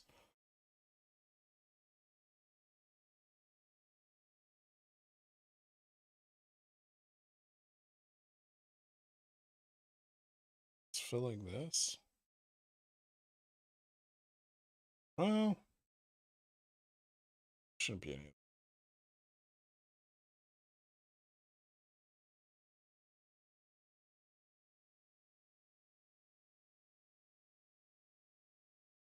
Just don't like that range.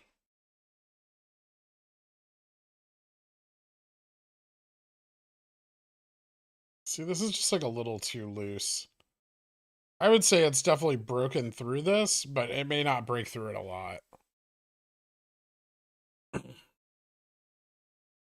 Like it can easily find support here at the level it's currently at for 240, 242. Yeah, 242.80.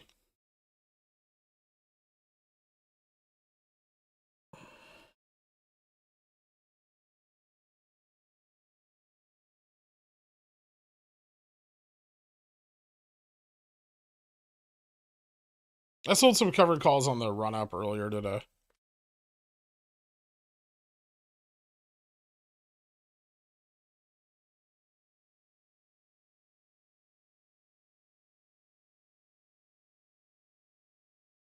That's probably what I'm doing, is buying a straddle on the SPY. At the money straddle.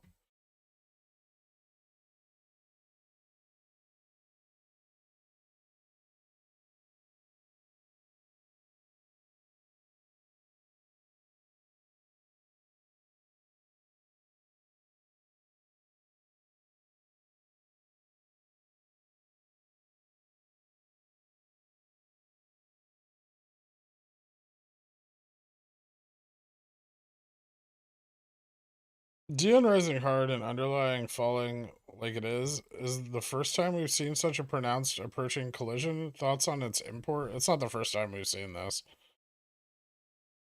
It can slow our descent or, you know, create a small bounce.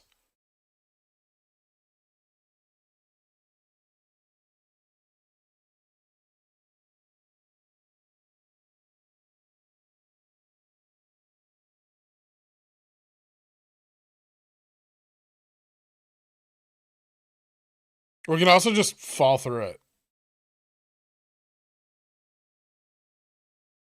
provided there's enough short interest. Pelosi just got named to the SEC? What?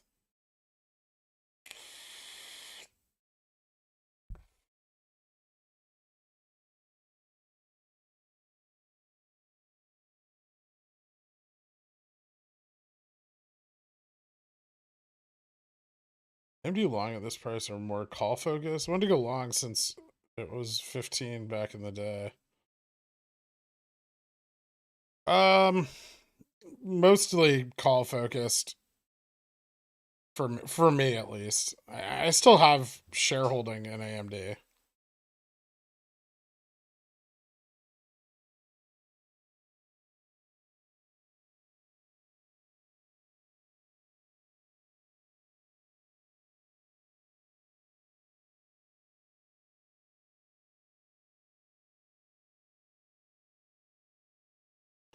Back in Feb, there was no conceivable way for them to avoid OPEX without getting margin called. Now you say they simply rolled obligations.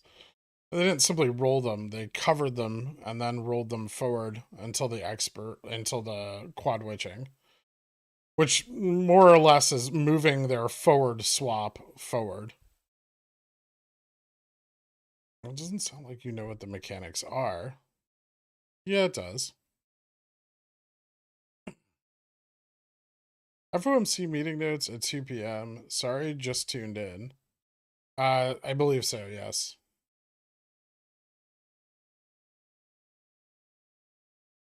When's the next date to look for something significant? May OPEX. So after May quarterly options expiry.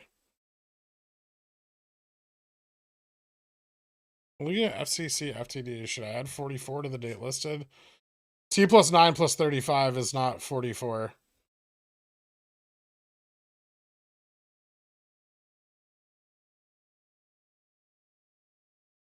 Pelosi's such a great trader. They gave her a job at the SEC.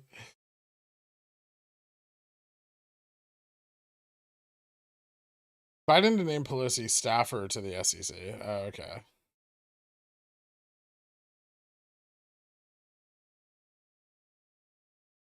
You can buy data on TradingView if you have a paid account. NYSE data is $2 a month. Oh, okay. Does that include OTC data? How many exchanges does it list?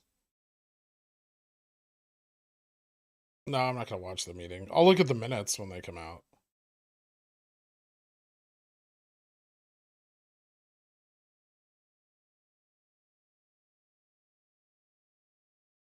Aren't those two-factor DN minus dollars indicative of institutional longs repositioning? Was thinking of digging into Wyckoff examples. Does the DN price cross cause the phase E breakout? Not necessarily. We can fall through delta neutral. It doesn't have to act as support.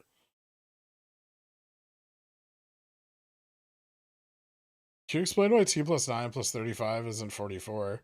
Well, first of all, you have T plus 9 trading days, and then you have 35 calendar days, which are not the same.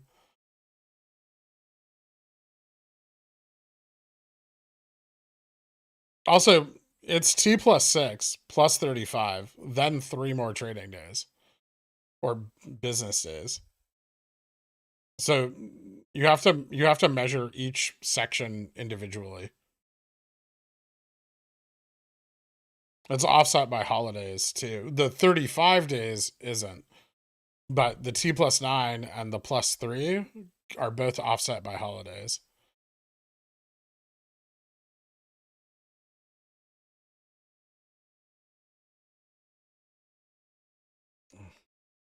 "44 minutes to FOMC news, and you FTD'd the 1269 song again. Thoughts on CERN straddle?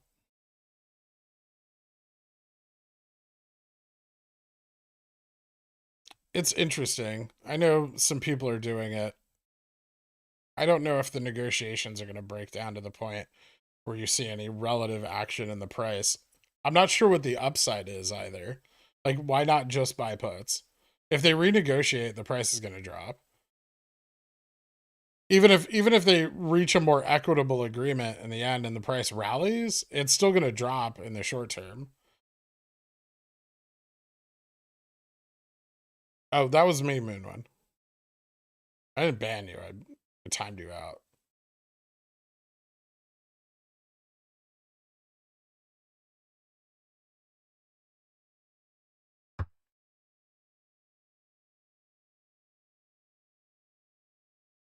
You're cringe.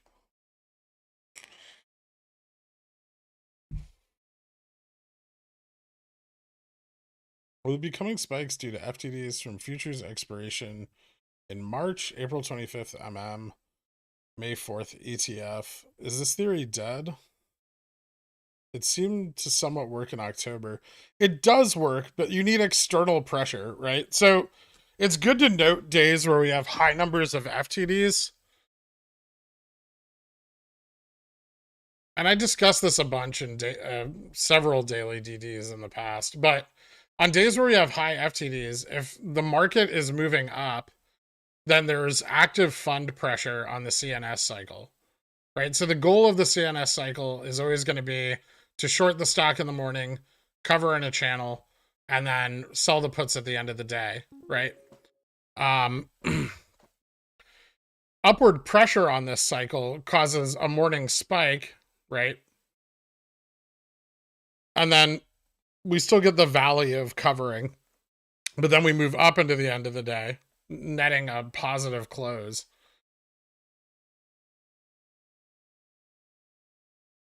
So it's good to know. And then if FTDs are really high, even a small amount of pressure on that CNS system can, send the stock straight up. And so it really just depends on external factors. But if there are no external factors, if the market is kind of stagnant or down, then, GameStop will be as well.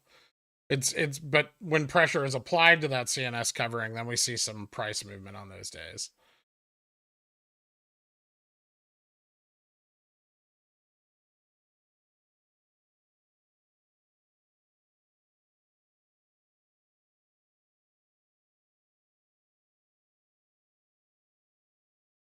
Besides those two, Yurka, I would say you should probably pick up securities analysis and the intelligent investor.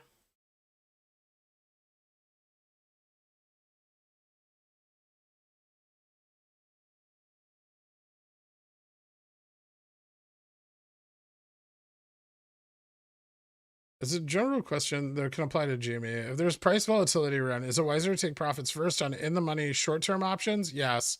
Or out of the money but longer dated options? Ooh.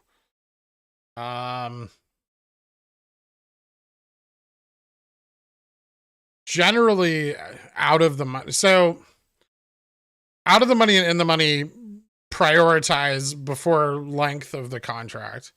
And that also depends on how far out of the money you are. So, if you have contracts on GME at like 500 that are really far dated, like leaps, and those go in the money on a run, you should absolutely take profits off those first before you're in the money shorter term contracts. But, if they're at like 160 and we're trading at 156, it's kind of a different story, right? Like, are they in a range of relative price action or not? Like, if they don't have the potential to go in the money based on historical price data, then you should take profits. But if they do, then maybe not. Right now, I'd say anything above 200 would be considered historically not in the money. Like, it's unlikely to see much time in the money, if any. Ko-Fi.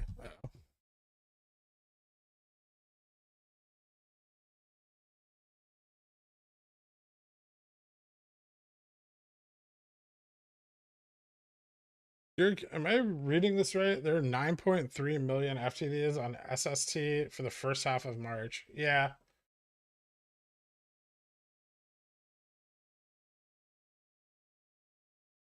There should be some FTDs due on BBBY tomorrow. Yeah. From Cohen's buy-in announcement from that big run.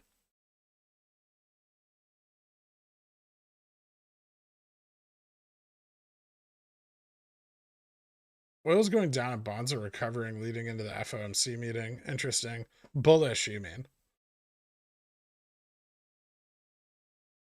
Do you ever make your own crust for your pizza? Yeah, occasionally. I make pizzas. I have an uni oven, but I don't get a lot of use out of it because I live in an apartment.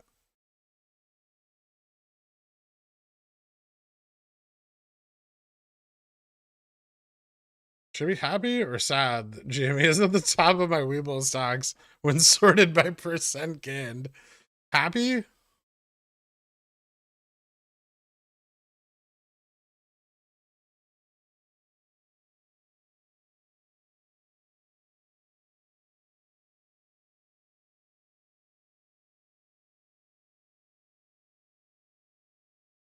Any outstanding synthetic positions would have to be covered during the share recall.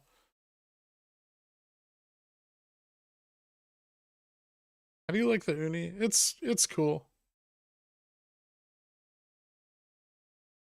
Actually, I'm gonna sell it to a friend of mine and buy they came out with a new one, and I'm gonna pick that up because it uses wood or coal, and I'd rather have that.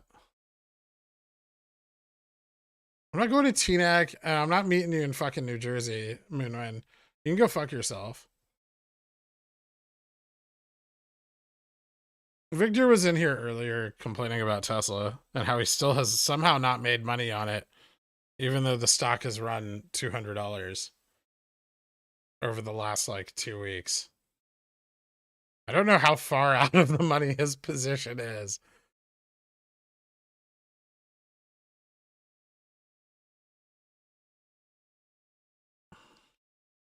Sad, I took profits on my Tesla puts too early.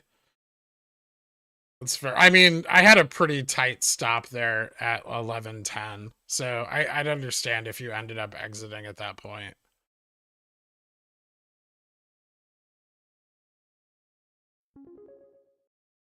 You've been paper trading this entire time? No.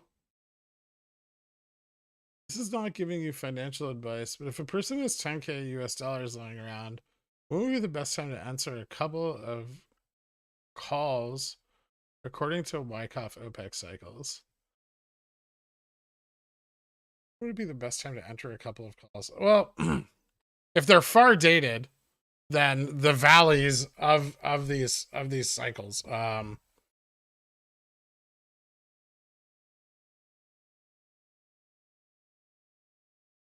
Here. So at the low points of these tests, these are considered long buy signals.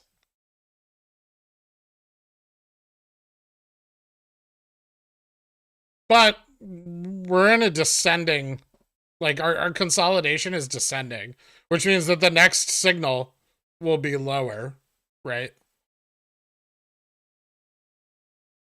And remember, this can keep dragging on. It'll just get small. The peaks will get smaller. Ideally, so will the drops.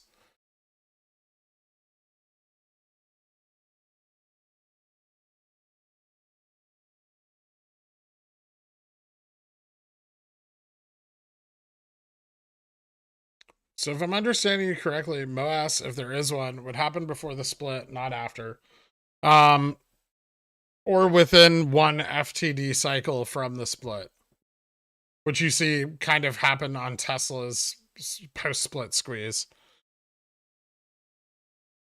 If you look out the requisite like T plus 9 plus 35 period, that's when it begins to run.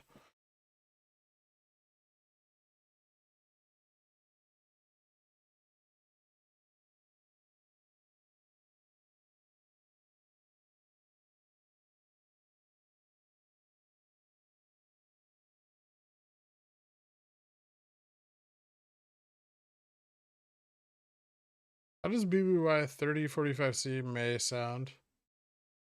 A little soon. I don't like May calls on BBY.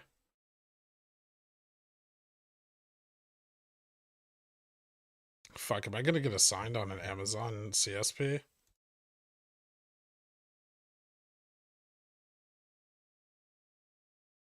No, right?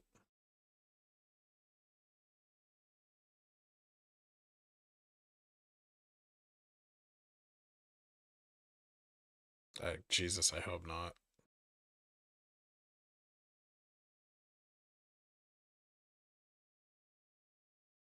Oh, I should buy that back, right?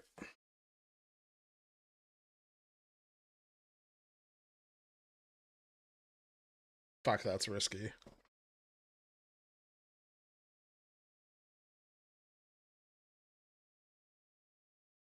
Profitable at least. I'm gonna get margin called.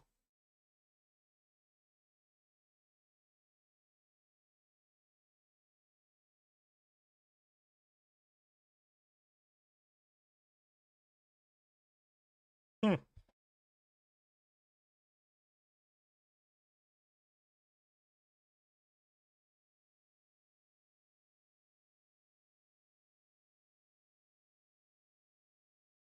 You explain to me why there's a West New York in New Jersey across the Hudson from Manhattan.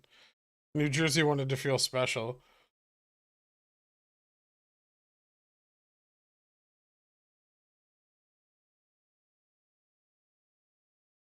Short-term gains, more bullish, BBBY or SST?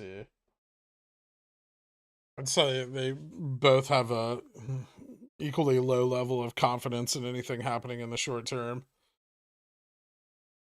SST maybe a little sooner.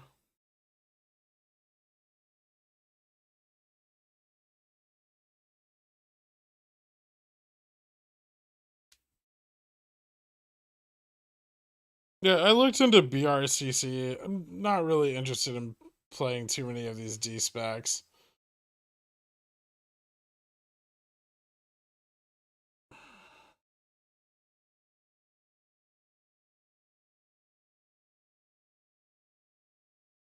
There's a couple, like SST looks kind of compelling, but the rest of them not so much.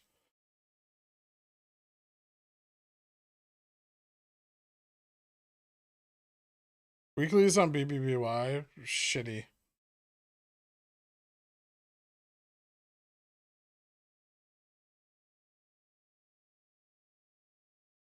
I thought you were trying to build your Amazon position, not 100 shares at once.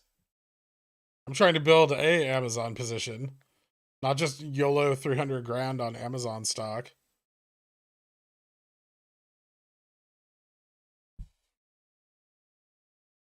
And if I get called, I can deposit the money, but I don't want to buy it.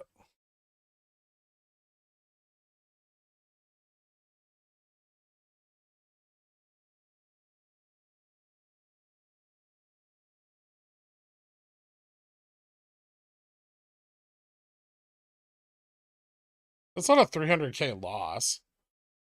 It's 310,000 minus my premium, which is still a lot. And then you can sell the call. You can sell the shares right away as soon as you get them.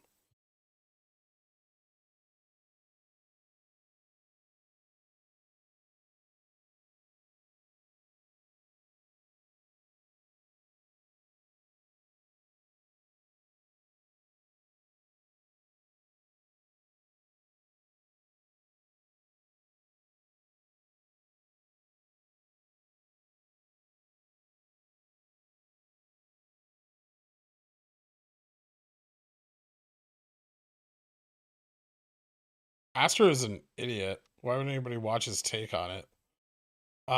If you're getting margin called and that enough to cause a domino effect of all the other whales getting margin called. When stock falls off reg show, how long do they usually have to cover? If it falls off reg show, it's because they have covered.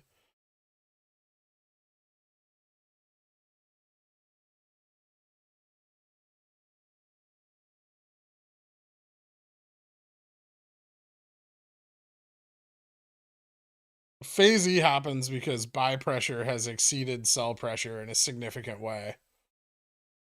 Confidence in the position has increased to a point where it needs to see new valuation levels.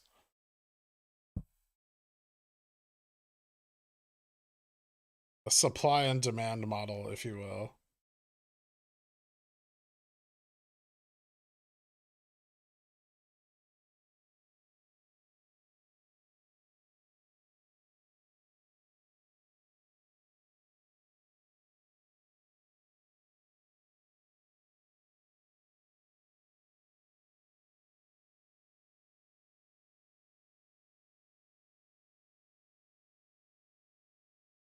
Here we go.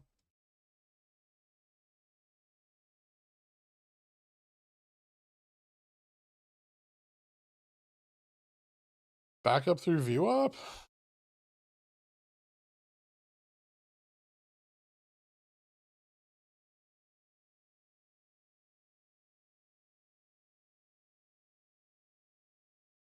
Yeah, it's a continuous 13-day buy-in. From the first day of reg show inclusion.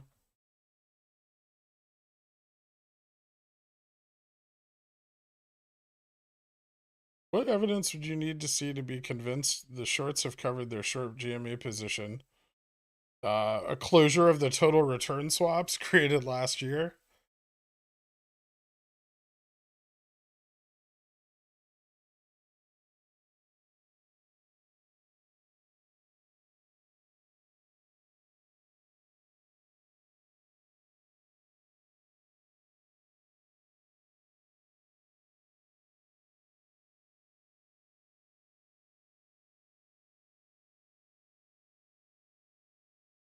I just know the moment I sell a CSP on Amazon, news will break that the new CEO was an Epstein lieutenant and that they are financing Russia's Ukraine invasion. I don't think so, man.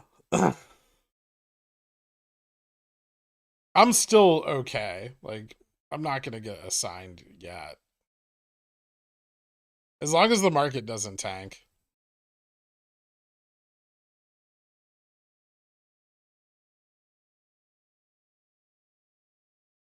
How come you didn't draw your phase D? On the daily, it is from the March 31st peak. Or 29th.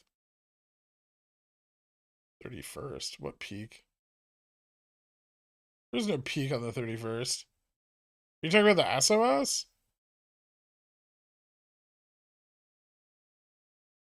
The SOS is on the 29th. That's on the daily. That's the highest move to the upside.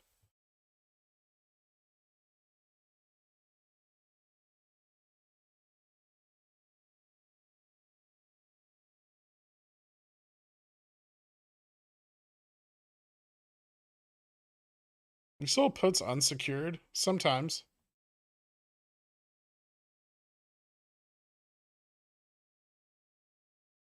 Usually just, if I sell naked puts, it's usually on GameStop. And like when we're on our floor. Or below it. I haven't sold naked puts on GameStop since Jan, I think. Early Feb.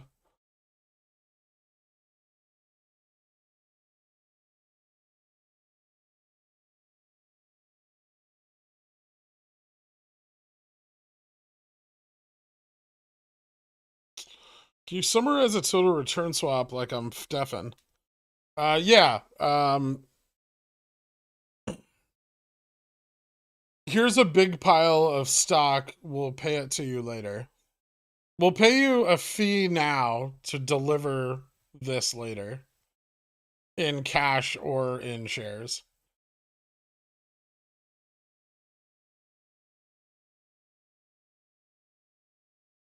Like a stock mortgage.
I'm about to do a little thing. And everything looks like it's about to do a little thing.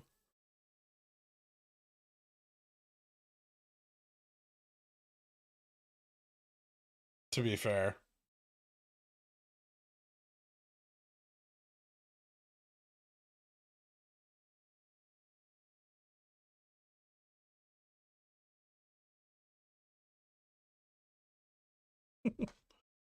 Congratulations, Dan.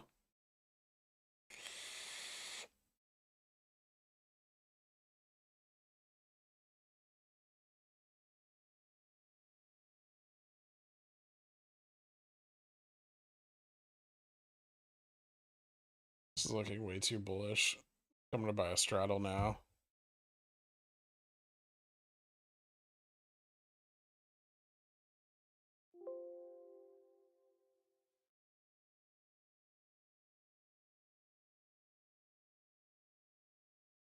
The fuck? That can't be right. How much are SPY puts?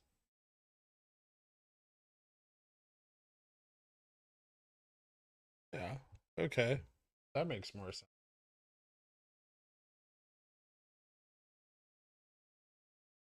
Oh.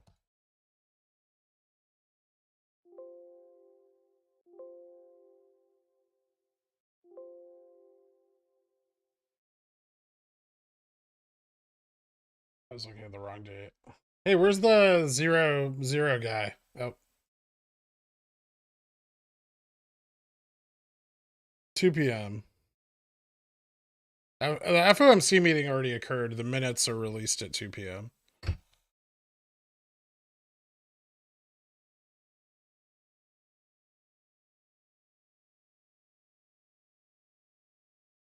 I think it's Ken Griffin, isn't it?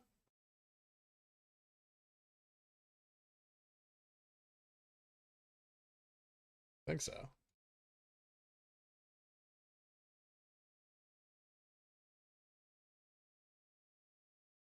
It is not? Who is it?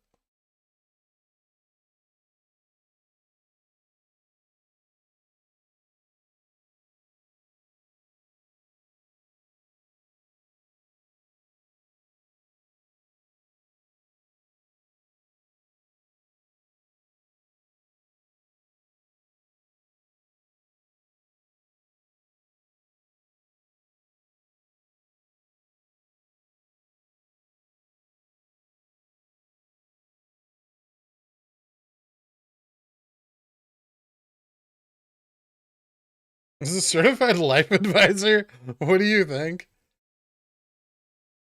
Fully remote, but you lose benefits. I mean, what's the valuation of your benefits? Is your new salary, commensurate with that loss? Do the math. Like, is the money you're saving and working from home worth it? Or is the value worth spending the extra money for you?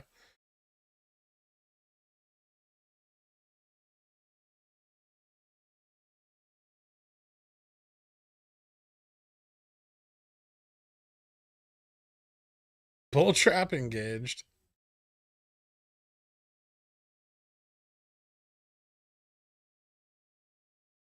I fucking hope so. If the bull trap prints all my shit and I sell, then still awesome, right?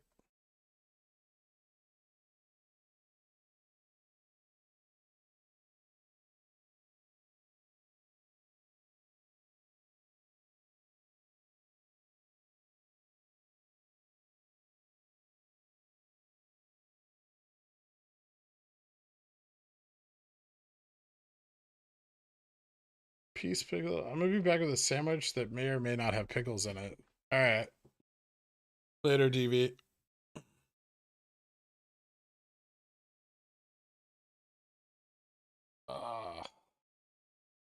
I'm tired today, man.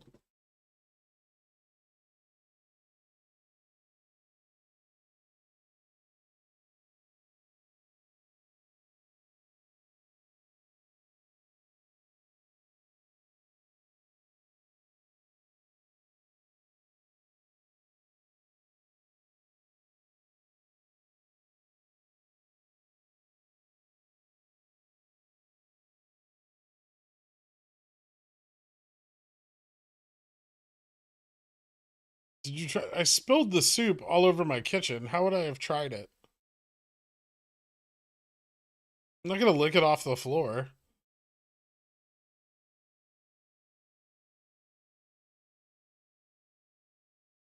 I got NVIDIA 245. Think we can reach it today if the market rallies. What's up, Trina?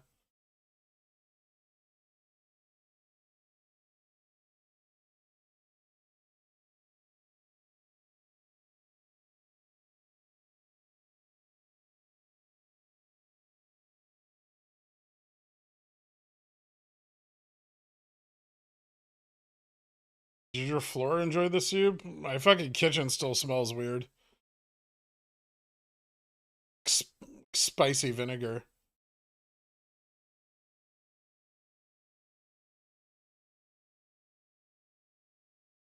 How does the Bullard guy say something not official that takes a dump on the market until the actual official statements? Oh, this time it was Brainerd. Bullard didn't want any more bad publicity.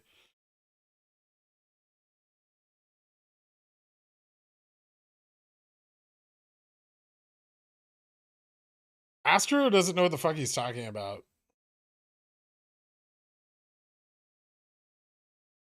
This is the same dude that was predicting the algo running the order book.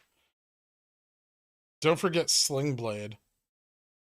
He also like stole fucking Pone's DD.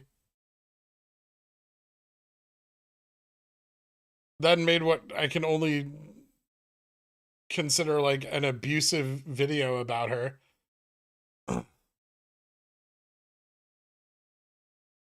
He's just like a piece of shit, right? He tried to steal my DD too.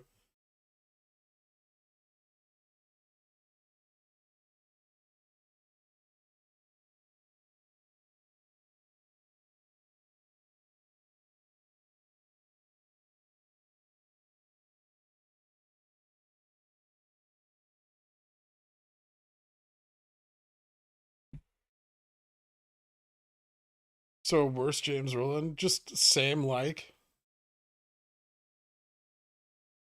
You're saying the friendometer readings are correct, probably. Equivalent to Trey and Matt, pretty much. Yeah. Why steal DD? Fake internet points. Gotta give your viewers something, right? I guess. That seems to be the goal with all of those guys. I mean, that was like fucking Mo Money's entire like thing, right? Just reading DD. Fucking Reddit DD Audible for 8 hours a day.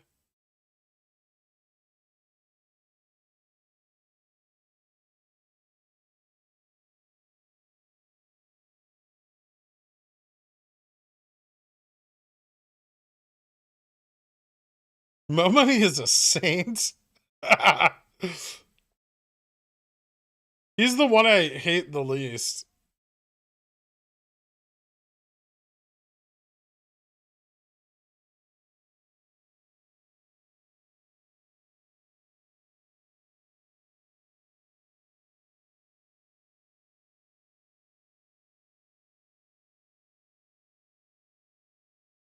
Everyone's agreeing with my theory because I was right and they were wrong. And now it looks best to agree with it. That's all.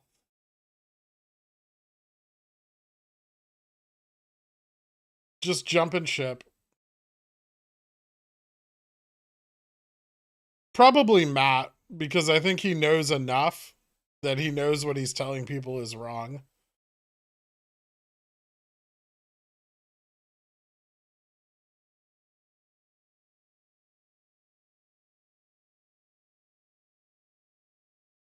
Weird question. Do you have a top 5 poor people stock to sell CCs and CSPs? BBBY? It's got like 100% IV. And it's cheap.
How come options are T+1 versus stocks T+2?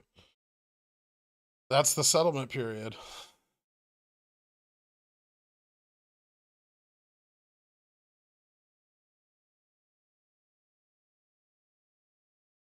Thanks, Mike Jacobs.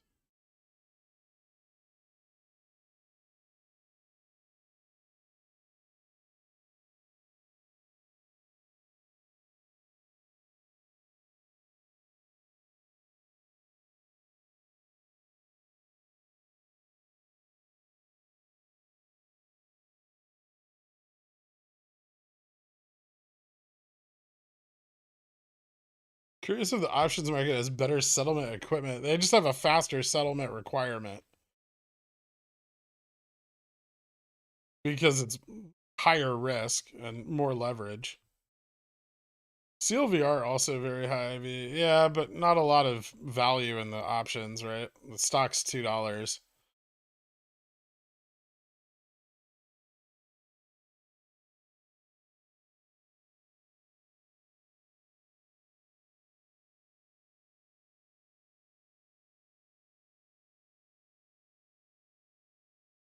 After you're done with Elden Ring, what's the next game you're looking at hitting up? I don't know.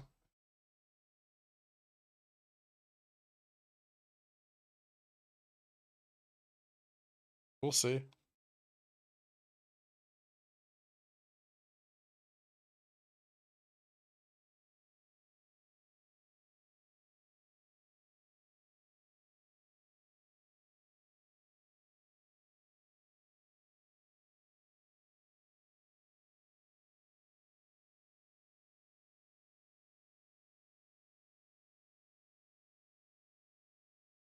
Am I against AMC? What do you mean against it?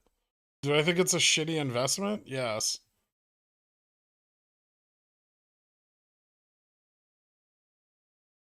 What's your opinion on NFTs? I'm wondering, looking at OpenSeas, I'm completely baffled at the prices and wondering how anyone can afford them. I mean, pretty good for like money laundering right now, aren't they?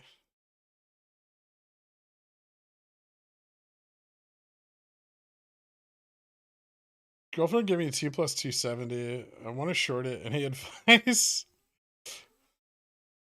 Thanks, Nanixo. You still in DD? Barely, but yeah. I was never that deep into it to begin with.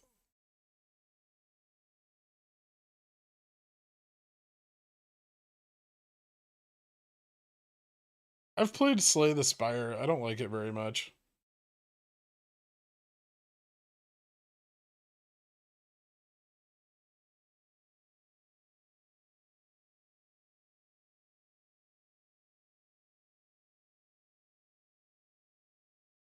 Yeah, CCs are a good way to make money on stock you own.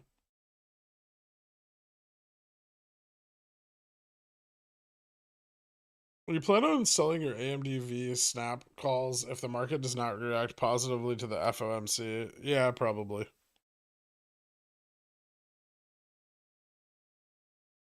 SST gonna break 20? We'll see.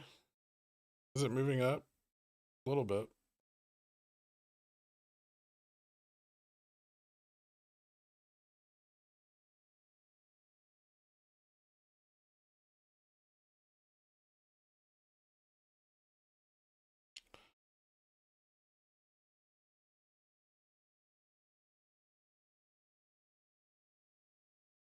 Well, you just need cash in a different country, right? I think a lot of people would tune into the Twitch stream if you played Hannah Montana Spotlight World Tour for Sony PlayStation 2. Thanks, Walford.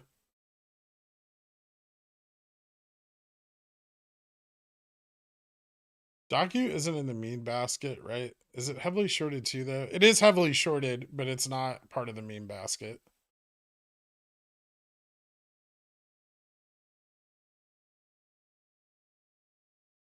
And heavily shorted for, you know, a large tech stock, which isn't super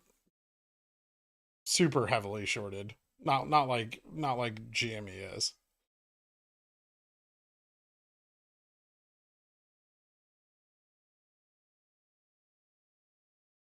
If other meme stocks wouldn't have come along, do you think GME would have already MOASS by now? Probably.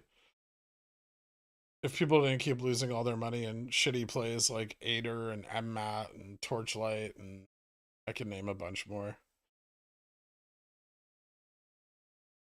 BlackBerry, AMC.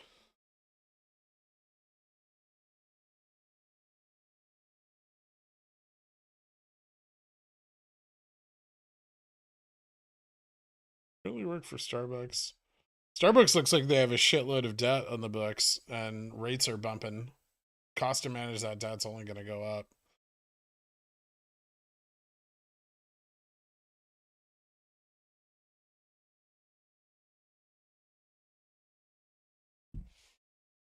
I don't know what that is. Girk's publicist.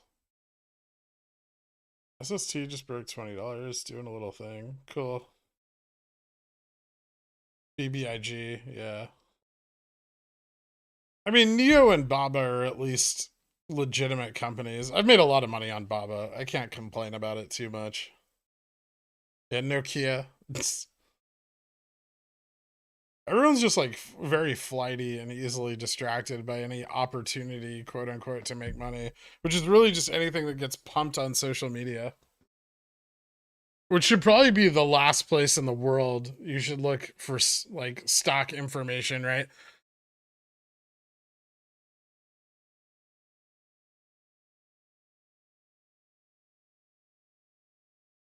Just unverified bullishness on Reddit is not, you know,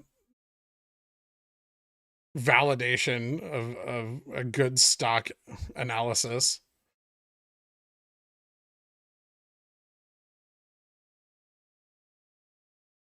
I've traded it. I don't hold Baba. Ew.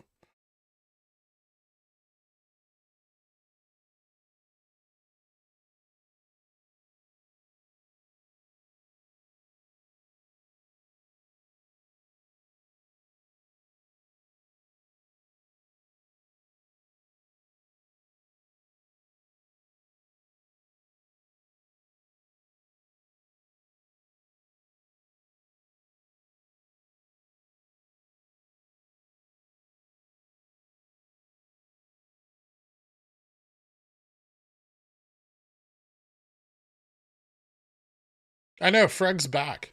Freg's been back since Freg came back right before our run.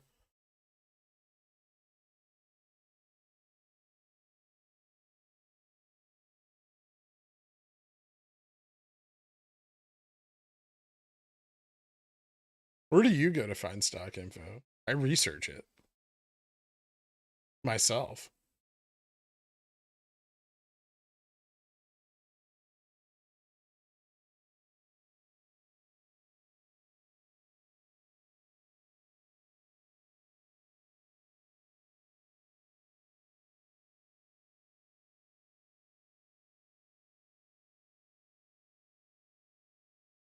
I did a clip on it yesterday, Light of My Life.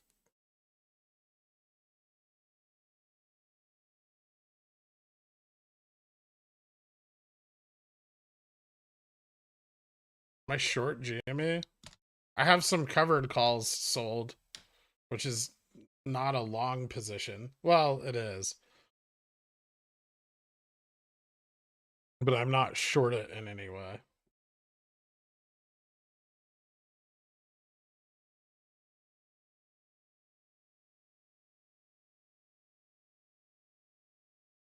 Usually do it mostly on the weekends.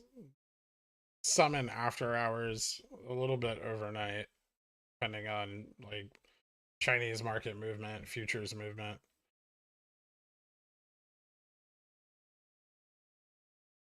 I haven't even read the DD on our short squeeze. I'm sure it's garbage. But it might not be. Do you ever buy puts on GME? I've only bought puts at earnings.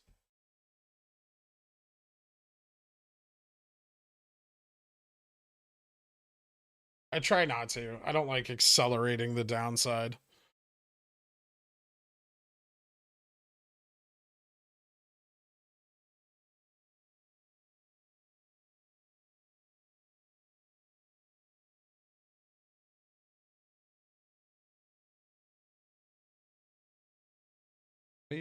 Newegg doing stuff?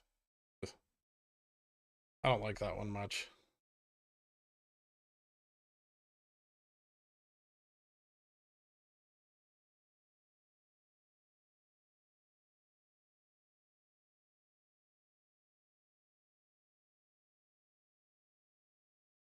Do you have to do anything with brokers to get a stock split?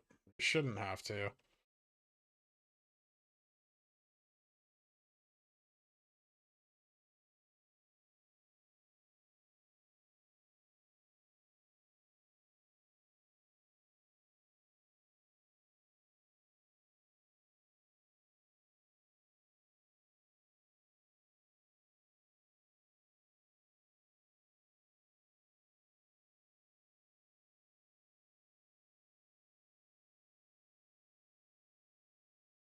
Did anyone send me the minutes?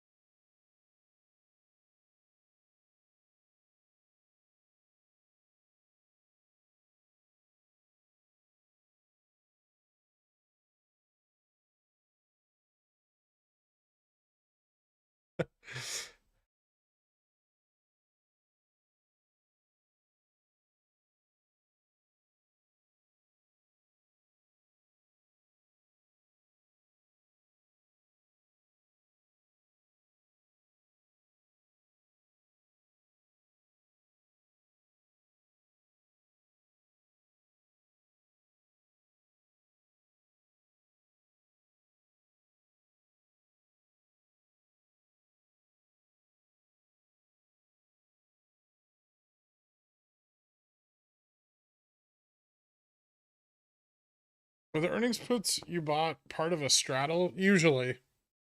I mean, technically always, because I have a long position in the stock, right?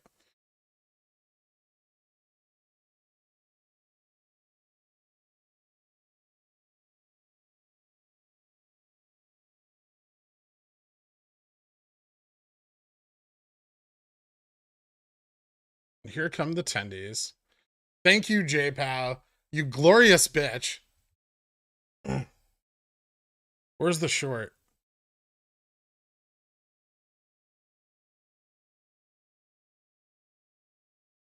All hail J-Pal. Bullfather. God, I love that man too.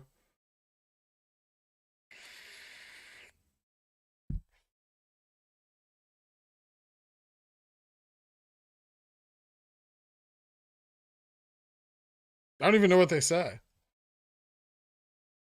I haven't read them. I don't need to, right? This looks good. Or it's a bull trap. Ooh, starting to look bull trappy.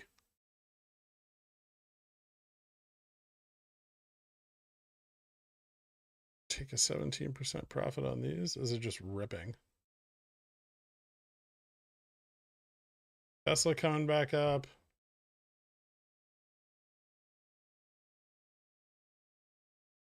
Congrats on the NVIDIA 240 guy. Fuck you, Visa. Visa so much.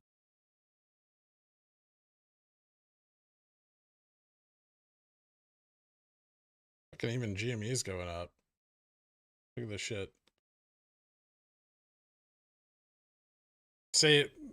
See when the active fund pressure kicks in on the CNS?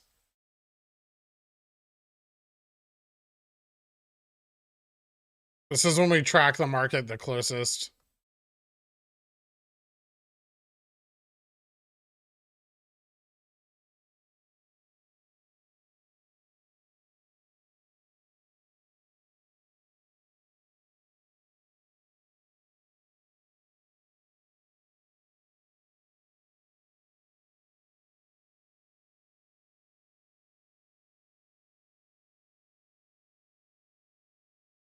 What about tomorrow's BBY FTDs? If something else pushes the price, sure. But if it's just CNS, mostly sideways, right?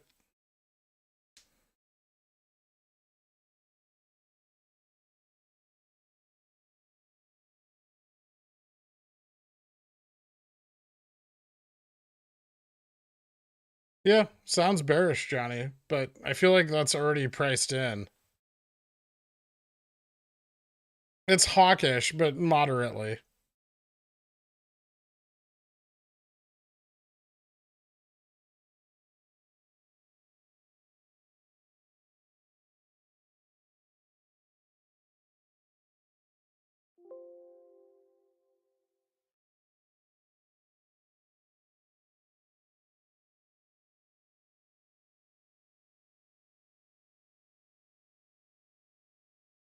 I mean, at this point, the market's priced in like several rate increases already, right? So it's all priced in. As long as and what it is, what you're seeing in these downtrends, these declining cycles, It's not that the rate is hawkish, right? It is. It's that there's uncertainty of what the rate will be. Once it is a known quantity, then the market can move forward.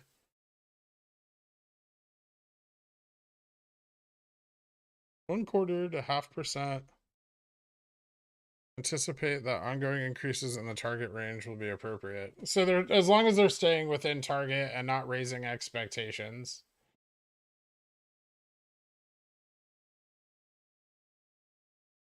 It has a big effect on row and volatility positions.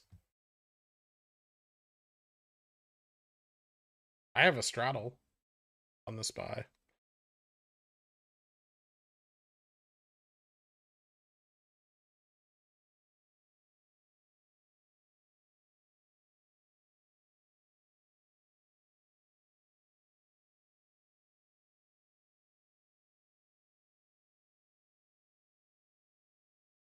Every single stock is based 100% on its fundamental price point. The efficient market hypothesis. It's bullshit.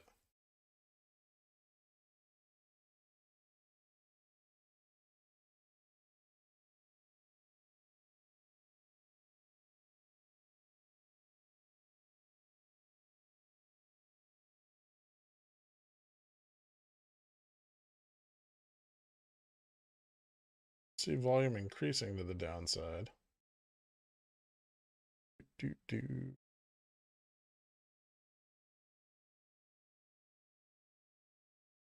Apple now 272. Well, I got out of those Netflix weeklies at about 15%, which is nice.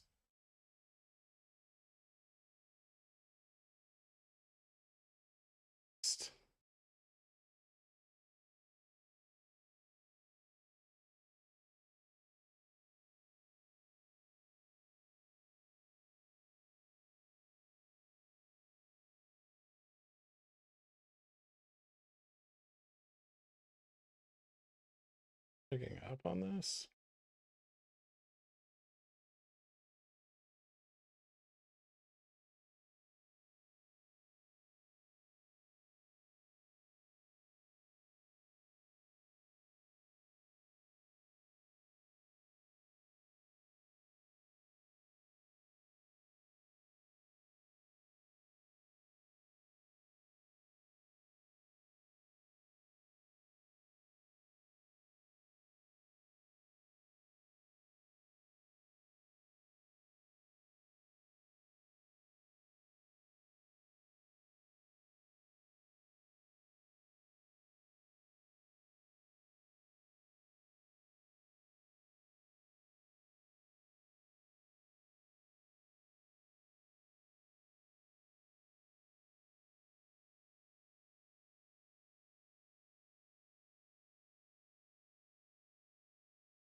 Yeah, I'm staying in the longer term Netflix ones. How did you know it was a bull trap? Volume trends. Volume picked up the most here going into the peak. See how like so you have like high, low, high. This is selling into buy pressure on this candle. I don't think we're going to see a lot of downside though, because it's still within expectations.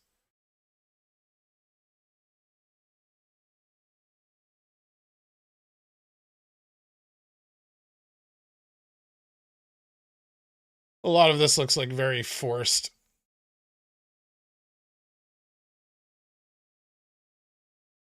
Volatility will cool off.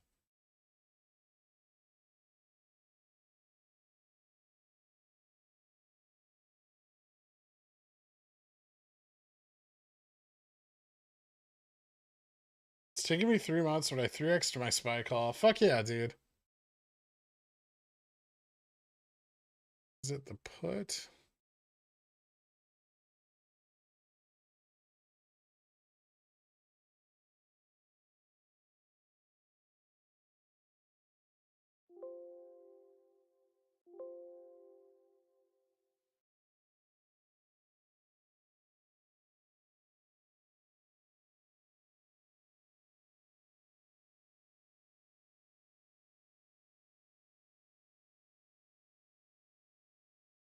Ah, bastard. Wait.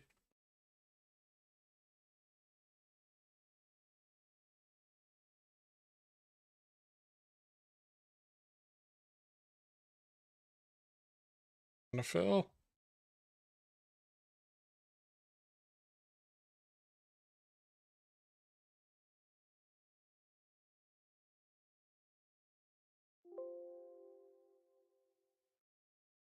Yes.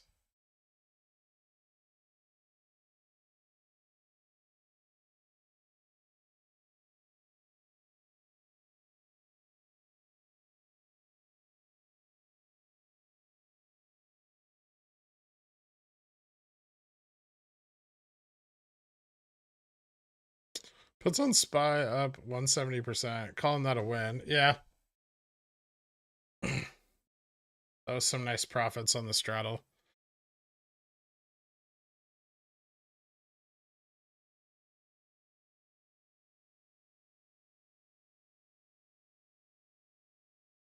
Just short-term volatility.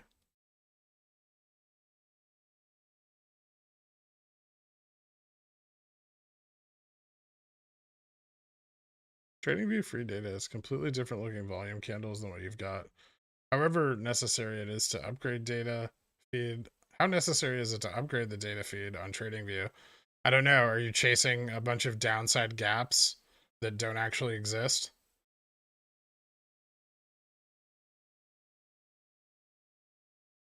CERN didn't react to Fed minutes. Is this crime?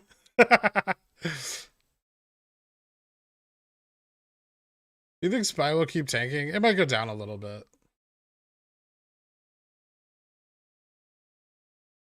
Yeah, FOMC meetings are out. Minutes are out. A lot of the price action you see right now following the FOMC meetings are long and short positions picking up their positions to the up and downside.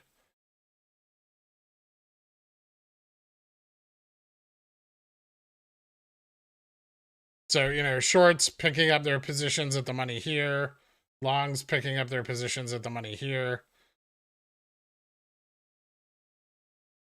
You'll see this reaction after, and that's why I straddle these, because if you play it right and it's not just super terrible news, then all the expected positions will get picked up to the top and the downside, and you can exit both profitably, both legs of the straddle. You just set like a small stop loss, like a tight stop loss, and usually it'll work out really well for you.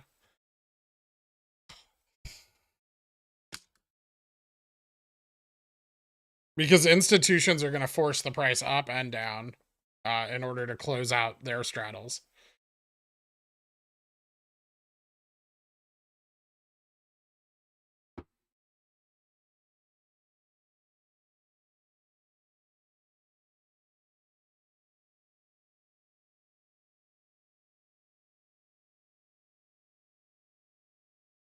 And then depending on how like bearish or bullish the bets, you know, that volatility will decrease.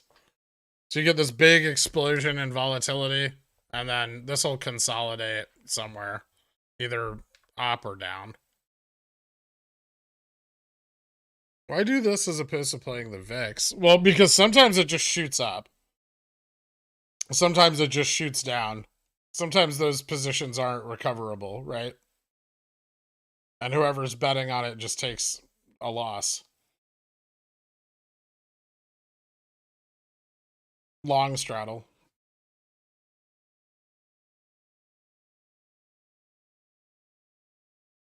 Could this Fed balance sheet pruning cause a market crash? Sure. It wasn't that bad. It was within expectations. We're still going to see volatility, though.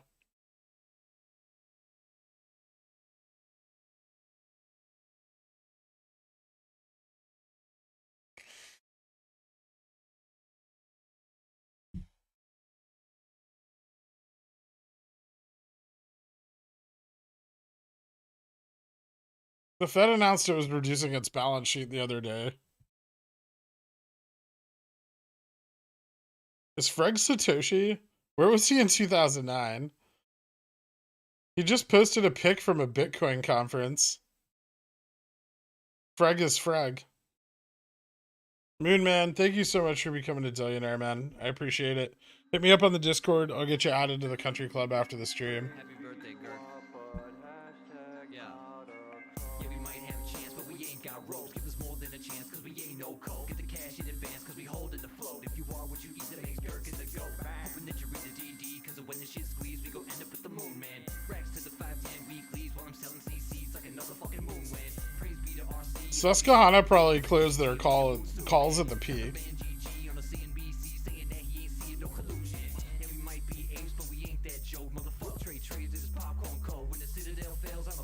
Thanks, Moon Man.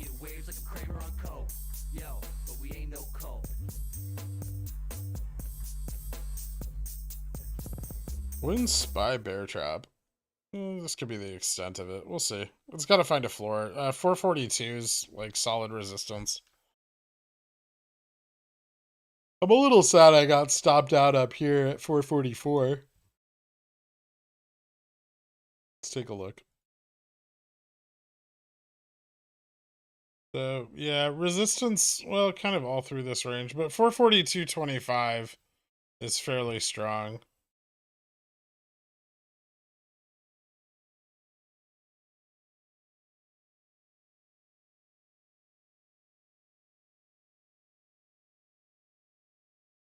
There's a little bit at 443.42, but it's not a super strong resistance, but it's there.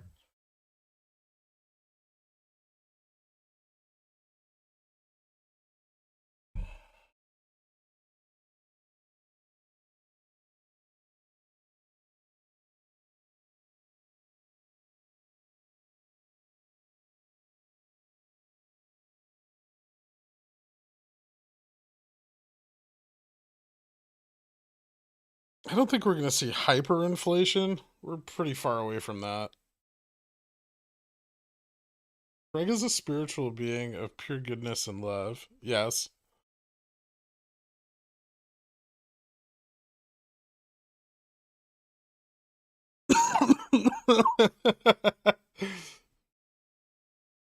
Visa's not looking hot right now. I'm aware.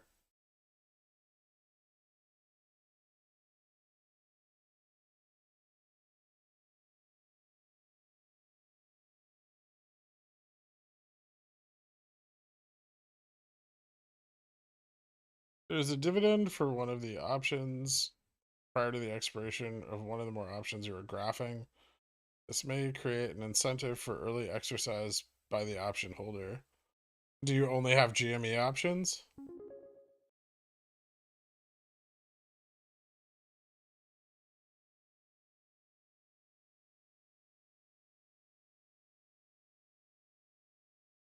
Willie Beeman lost profits on this spy bull trap, then lost another P on chasing the call I bought.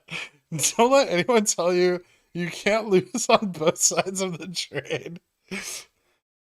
How did you pull that off?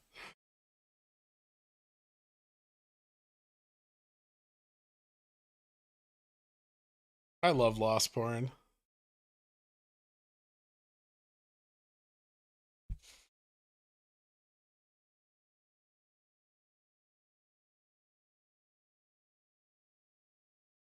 Why is a recall bullish? It forces short sellers to go out into the market and buy stock.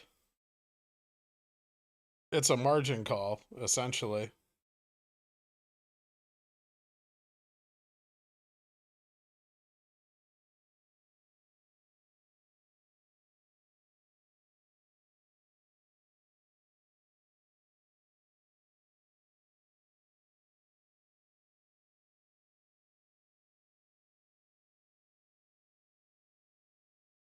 My spy calls were never green during this run.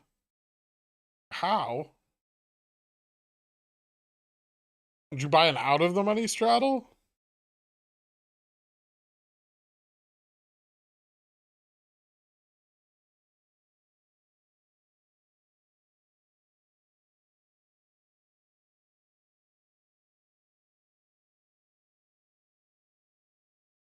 I mean, the risk intrinsic in a straddle is that the the opposite side premium is lost.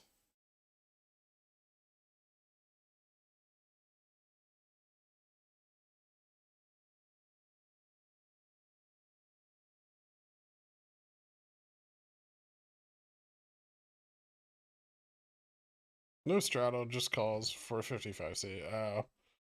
Give it a minute, it's recovering.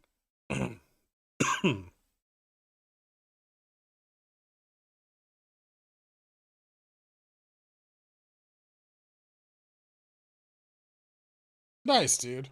Yeah, the straddle paid well. It was a good one. Nice volatility spike, too.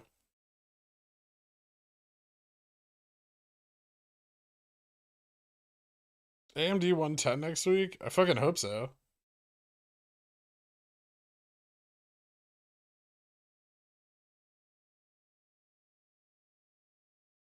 How's GME doing? Probably took a hit. Yeah.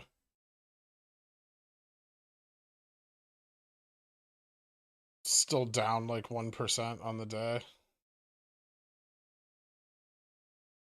It'll probably rally though. CNS isn't closed yet, and if the SPY continues to push up, there'll be active fund pressure.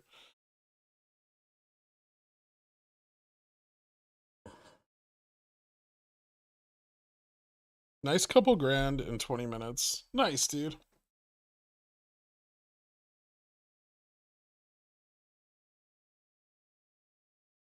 What's this?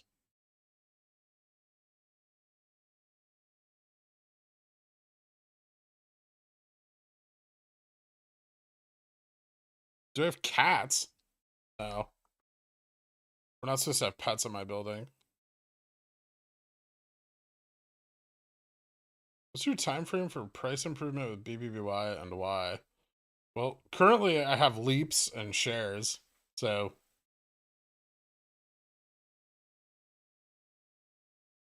I would say if we're going to see a run from Cohen's buy-in and the FTDs it's going to create, it'll probably be within the next couple months.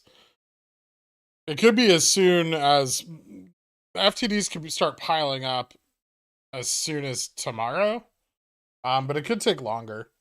It's a more liquid stock than GameStop, so it's not like I said this in the beginning.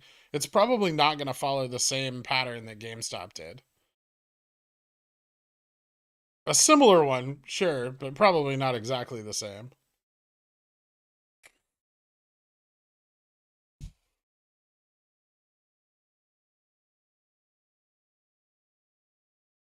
Greg is friend, Stefan. Friend to all.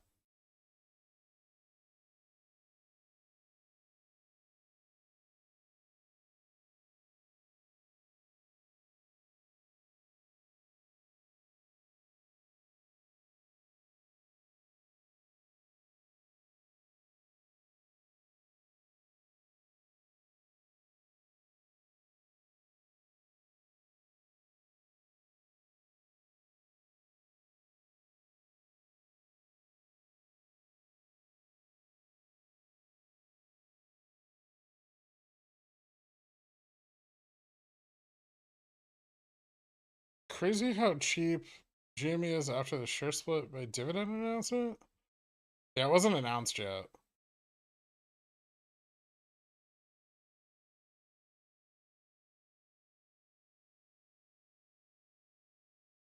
BBY used to be an $80 stock.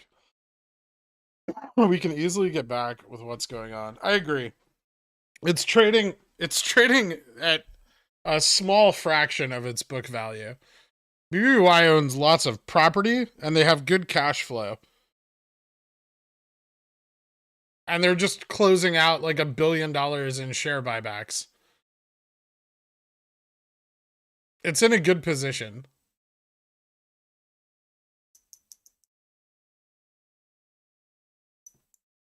If you think Ryan Cohen made a bad choice, you might want to reevaluate your position in GameStop too, right? He made a good choice. It's a good stock. A bunch of people in here were already in on it because of the share buyback back in like early January, right around the time he started buying in. I mean, it was for a shorter term play, not a long term buy and hold. But leaps were super cheap, so I know people were buying them.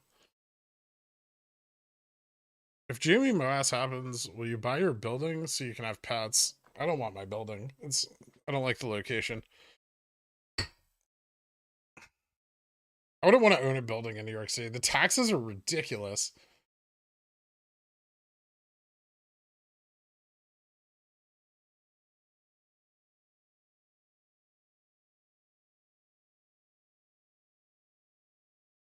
They weren't really spending on growth the way GME has been, right? Yeah, not really.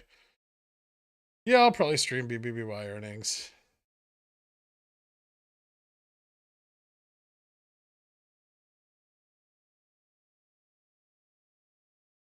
I challenge you to try and draw a maple leaf with your epic pen. Put us Canadians to shame. Curious. I frankly can't remember what one looks like. Is it 5-pointed or 6? Can it be both?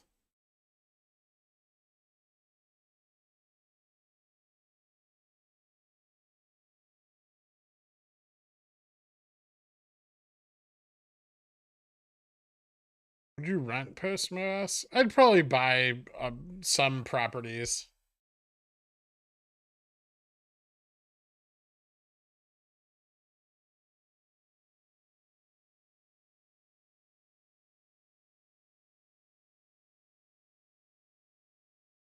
I really practice best entry. Taxes in New York are ridiculous, period. Silly to live there. That depends on if it's your primary residence or not.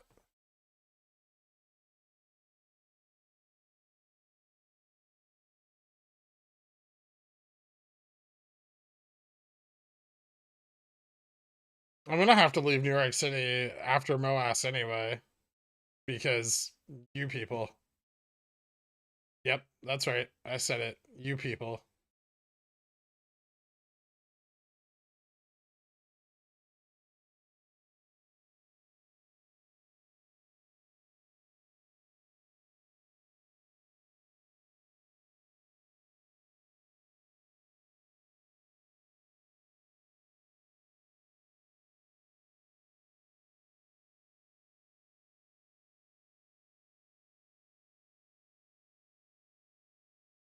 But if you sell a position that's been open for days, it doesn't count against you as one of the 3-day trades in the PDT rule, right? Yeah, as long as the position's been open for more than the...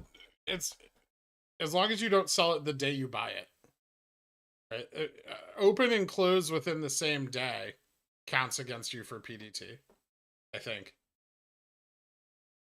Not gonna lie, I've never had a PDT account, but I'm pretty sure that's the way it works.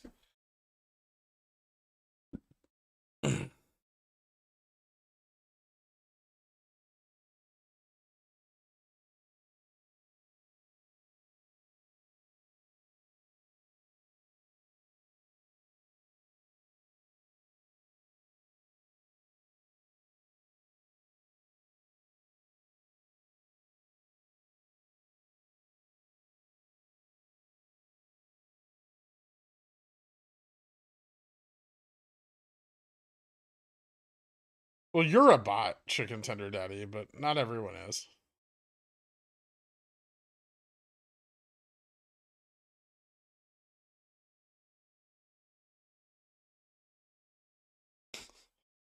Have you prepared any closing remarks for the moment when MOASS does actually commence? No, I figured I'd wing it.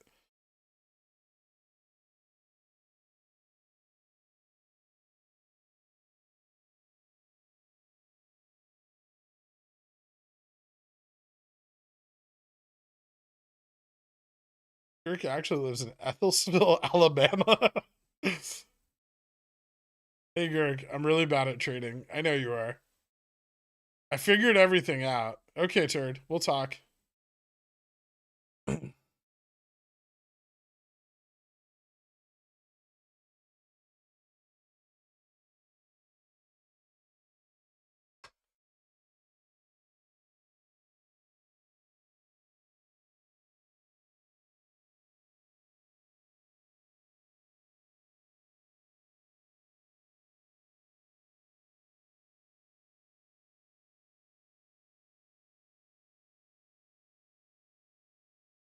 Not like that, Elena.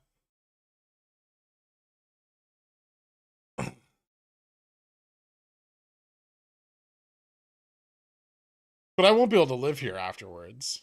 Like, I'll have to move.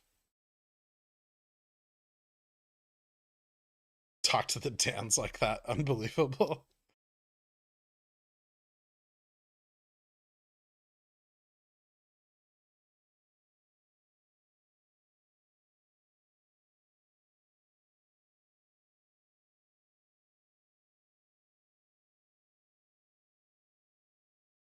I need to find a situation where nobody knows my name.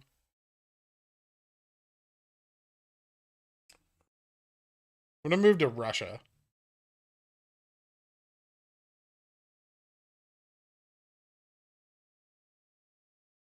No one will find me there.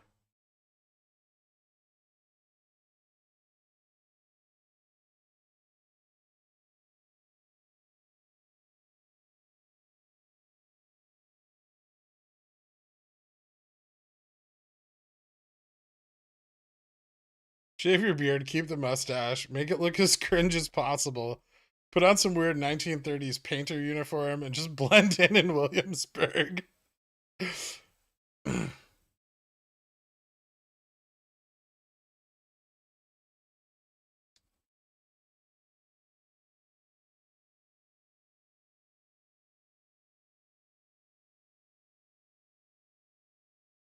I think I could buy all the rubles at that point. I could stop the war.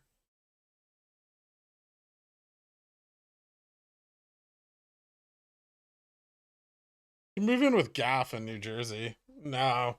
I don't think his wife would be cool with it.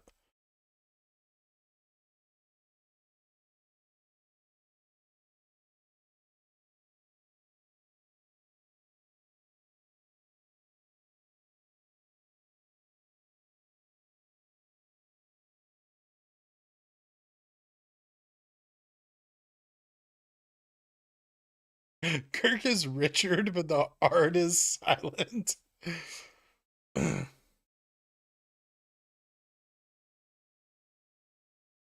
Dude, what is your bet on? What do you... Victor, I need you to outline what you're betting on.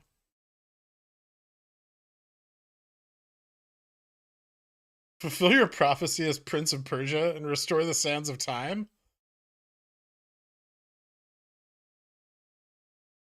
It was always about Prince of Persia. Theta. It rules everything.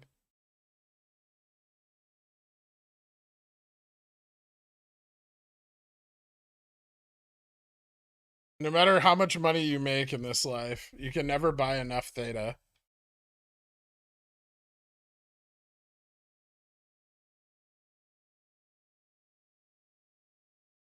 Where is Gaff? Has he not had lunch in like weeks?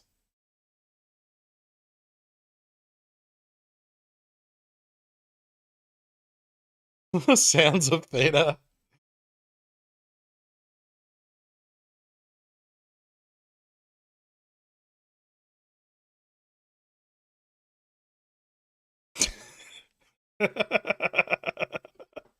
Today I accidentally fell and shawarma fell in my mouth with some extra tahini and a slice of apple and around 3 liters of water. Should I keep fasting? Dude. What, of course. I said, why does no one listen to me? Only up. Bullfather. The bullfather hath spoken.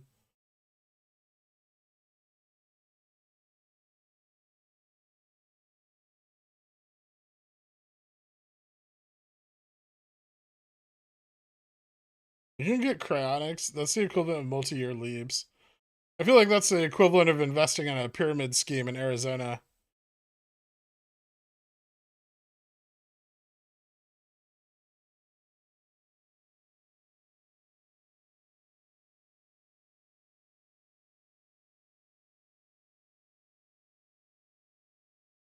Are you close to set for life after the GME split with CCs alone? Depends what they sell for, but yeah.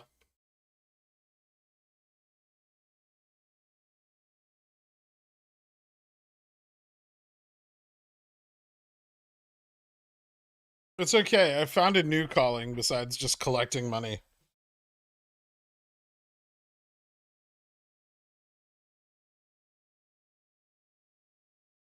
I'm gonna be the worst Twitch gaming streamer.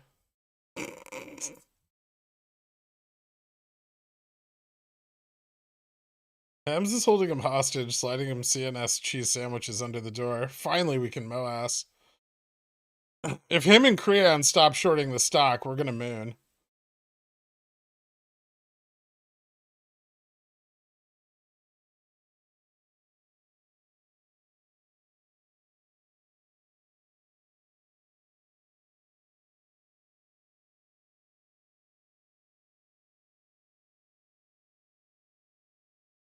I did beat Godric. I had to get naked, but I got naked and then I was able to kill him.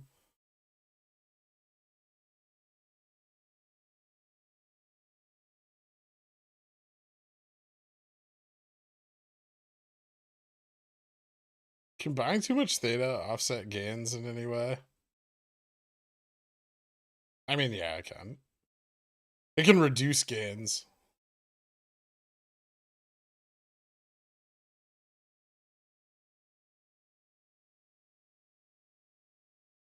I don't want to go to a cotillion in Russia.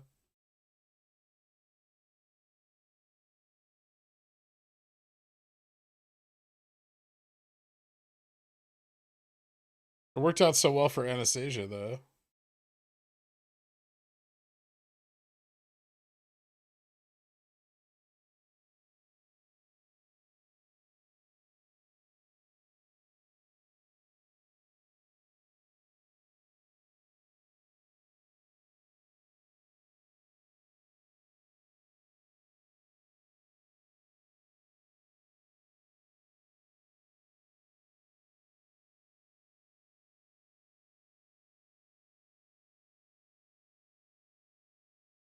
Too soon.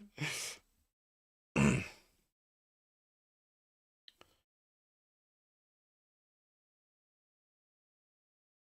think you can easily get into game streaming and make mad money. Yeah, we'll see. I don't really care about the money. I like that it's kind of small. It reminds me of the early days here. Where too many people showed up and asked stupid shit like, are puts same like shares?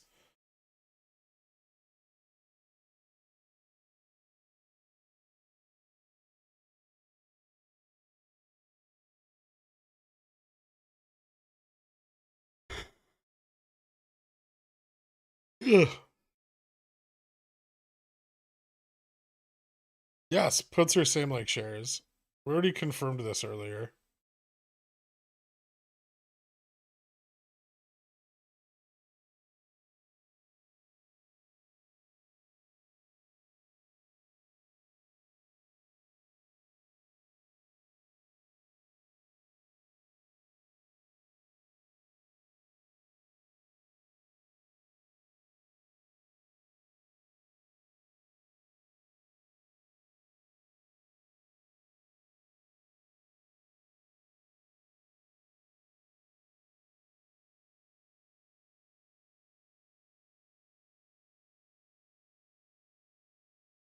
Part of the GME documentary, Rise of the Players, they talked about how DFT stream was small, like 10, 12 people.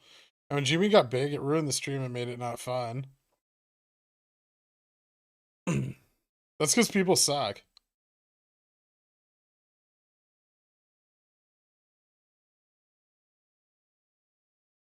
Are small views same like good days? They were fun, right? It's better than 8 hours of DRS arguments. Worse yet, better than 8 hours of the same DRS argument.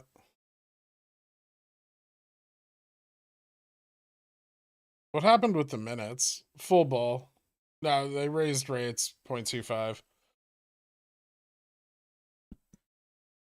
And quantitative tightening, but it was priced in.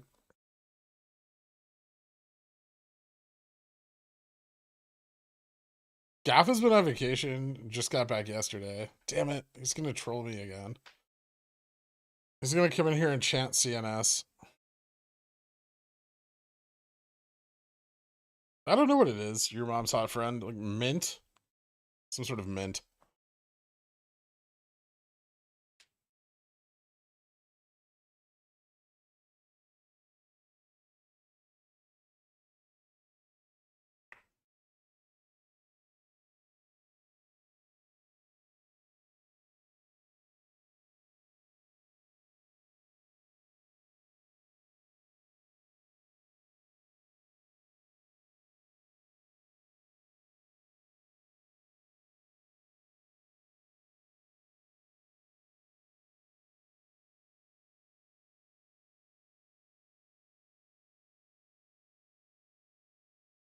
That dove's dead.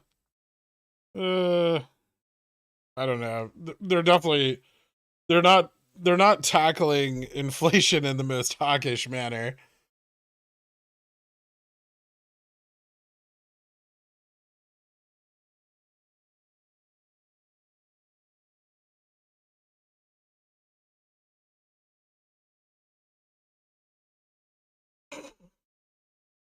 You used to have a flavor around here that was cinnamon menthol. Oh, you shouldn't inhale cinnamon. That's no good.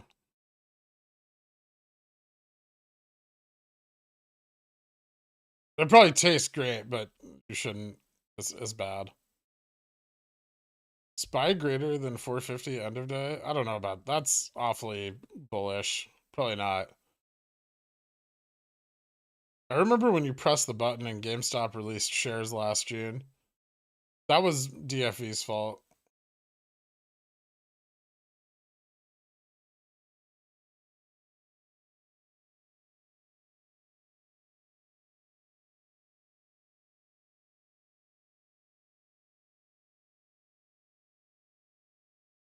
You think CPI going to be 8 plus?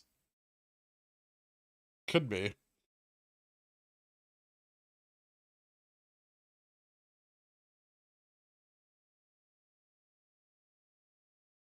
Dove, same like bull, just like hawk, same like bear. Yeah.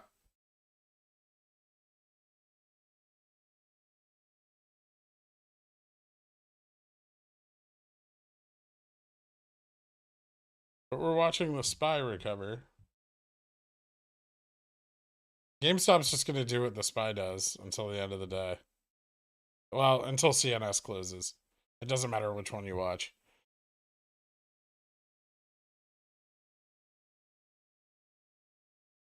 But you unpressed the button and they announced a split, so it works out. That's true.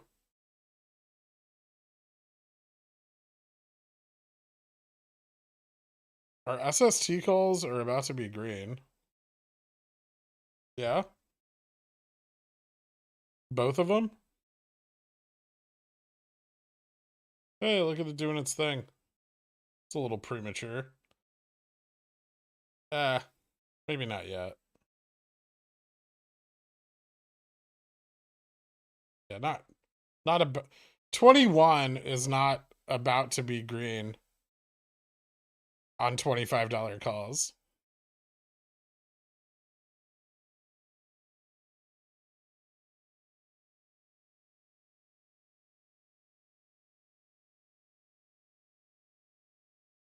What a beautiful downtrend. Just so stable.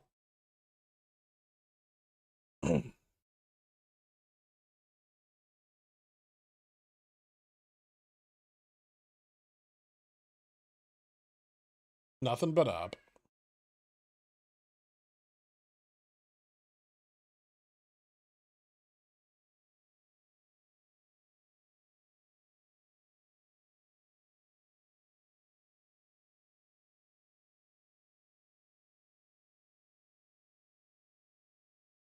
There's not going to be an NFT dividend.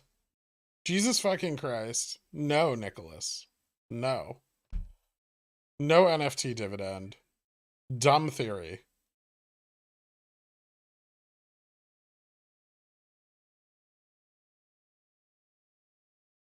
NFTs are not fungible. Dividends are.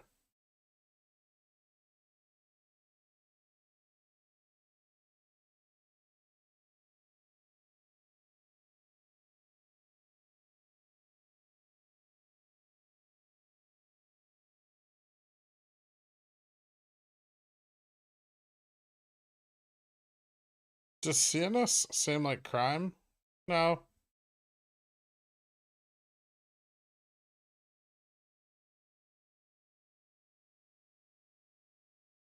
Same like Magic Eraser.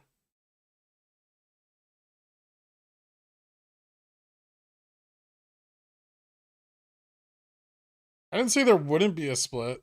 I said they're unlikely, and Cohen has spoken out about against them in the past, which is true.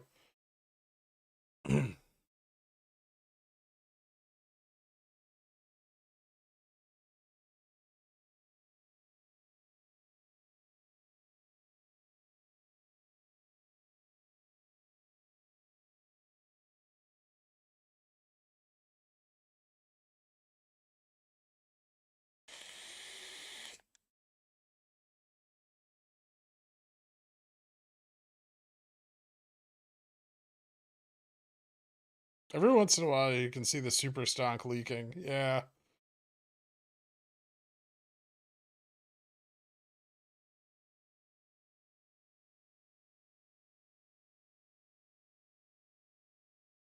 CNS, same like PNS. In the way, in what way?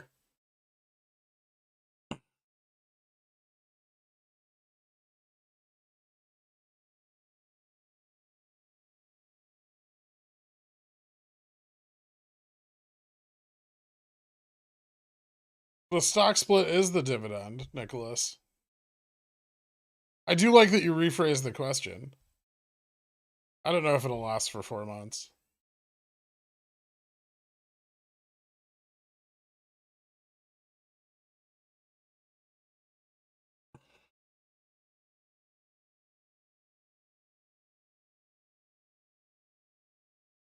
Was the $3,000 coffee machine real? Yeah. It was 2,300, not 3,000.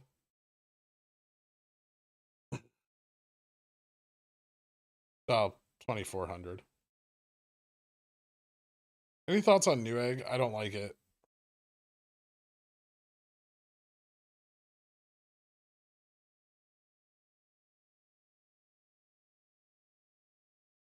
Never mind, I lied about SST. I thought so.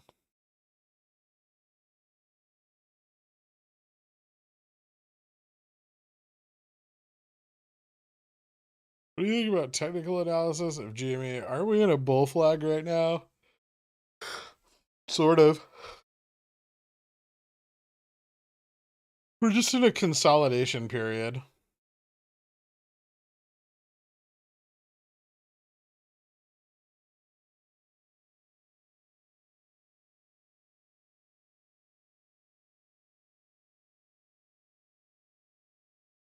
I had a Profitec Pro 600, Kenneth.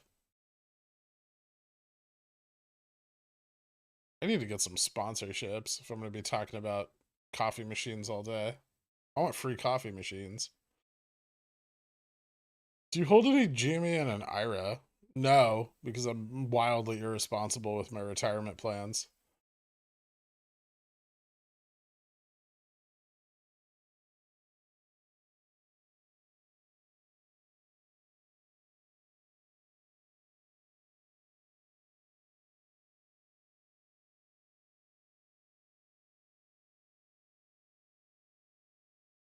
You're planning to dig any deeper into SST?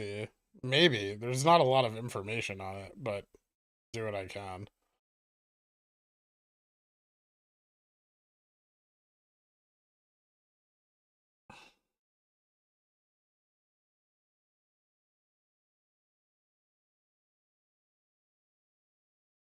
Can you retire off Ko-Fis? Fuck no.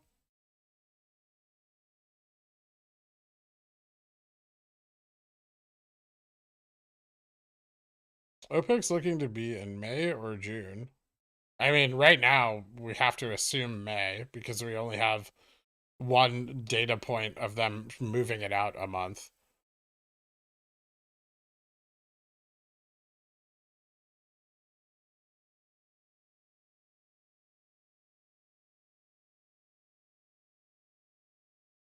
You're saying that it's unlikely, or are you giving yourself an out? I didn't say there won't be a crypto dividend. I said there will not be an NFT dividend. They can tokenize an NFT and release that as a dividend, but it cannot be an NFT. NFTs are not fungible. And the crypto dividend with Overstock did not work out in Overstock's favor. I think people need to look into that more before they create their bull thesis around that idea. The CEO went nuts and quit. Which would be better for the bottom end? And also the SEC stopped the dividend, didn't they? Should be better for the bottom end before the split MOASS or after split MOASS? Before split MOASS or after split MOASS? Post split MOASS? Because then GameStop could release shares into the top of the squeeze and become infinitely rich.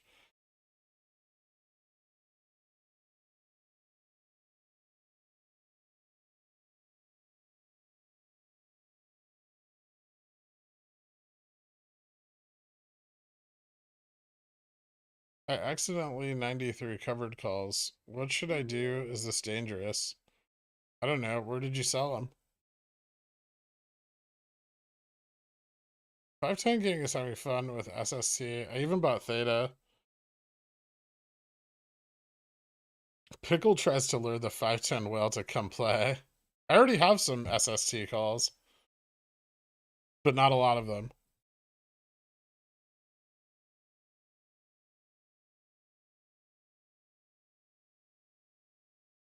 This must hold the record for YouTube's longest AMA.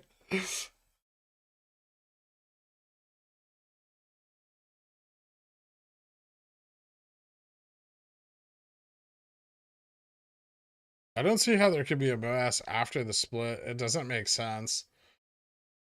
Well, if there's no share recall at all, then, you know, they can FTD on providing the requisite shares for the overshorted positions.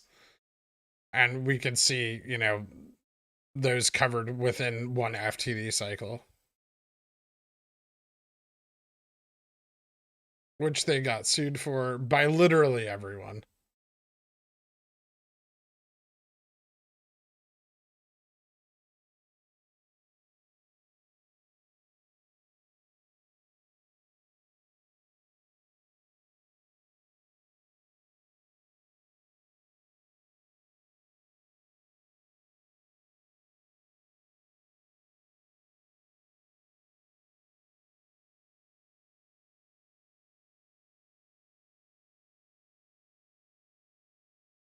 When can a lender sell them? Immediately.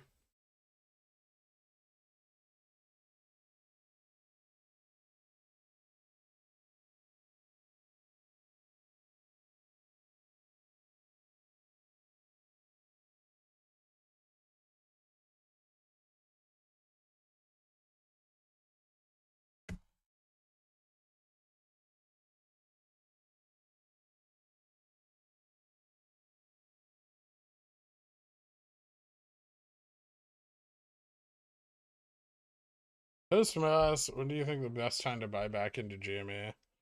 Well, if MOASS is everything we dream of it being, it goes to the moon. And comes back down. The post-squeeze volatility will be fucking nuts.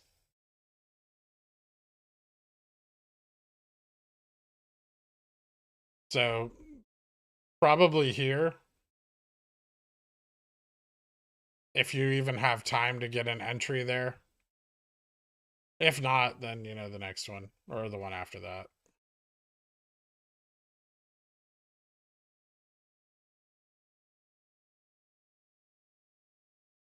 Sold the CC on BBY for 4825C, and so my position is -1. However, the option is there to sell or buy when I go into the order. Am I supposed to sell it before 48? I mean, you don't have to unless it's in the money, which it's nowhere near. So your cost to buy it back is -1. Crippling lawsuits, same as MOASS. If OPECs were in June and shareholders meeting 6/9, ex-dividend date could be as early as 6/16, making June spicy. Yeah, I like July's.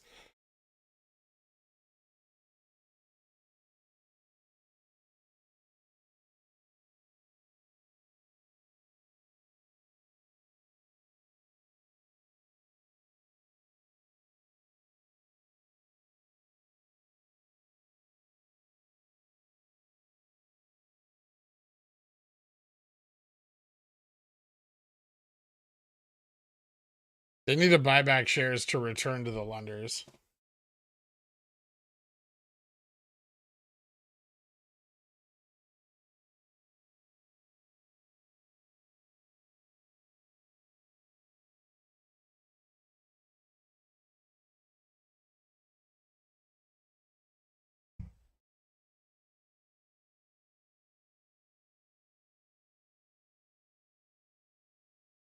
Is it good to day trade during MOASS? Hard, volatile, risky. They're doing the same thing. GME is doing the same thing as SPY. See? GME, SPY. GME, SPY. Same chart.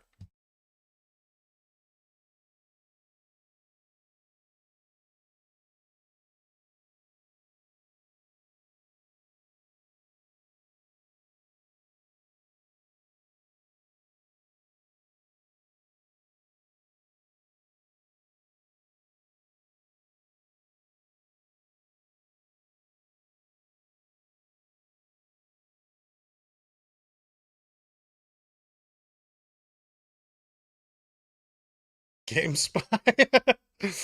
People entering options plays and then asking you how they work after. Just like the old days we were being nostalgic for. Do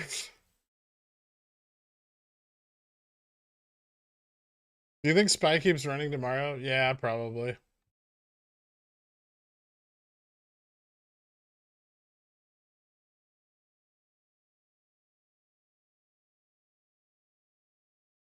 When and why would we see a share recall? Before the ex-dividend date. After a share split is actually announced. You know, everyone's freaking out about this right now, but we could easily, get an announcement at the shareholder meeting that they're going to split shares in January of like 2022 or 2023.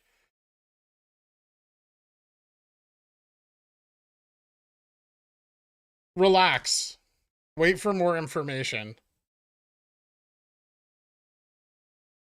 What are your thoughts on Netflix? Retest of 400. Let's fucking go.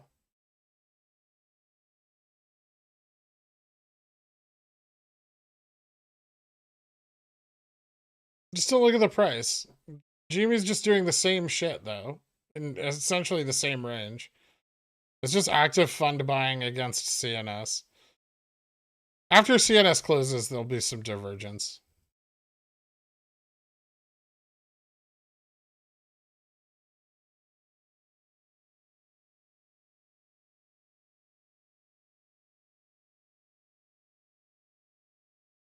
When is a good time to enter Netflix? Earlier today when it was cheap as fuck.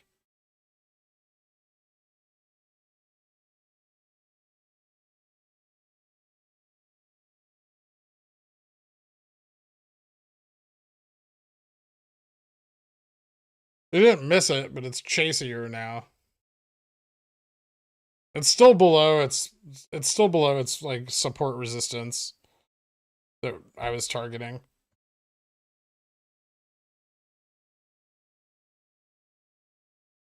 What's SST? Like some sort of marketing company? Are you out of CLVR? Yeah, it fell below my risk. Worthy of a power hour? Yeah, probably. 5, 4, 3, 2, 1, 0. All engine running. Liftoff. We have a liftoff.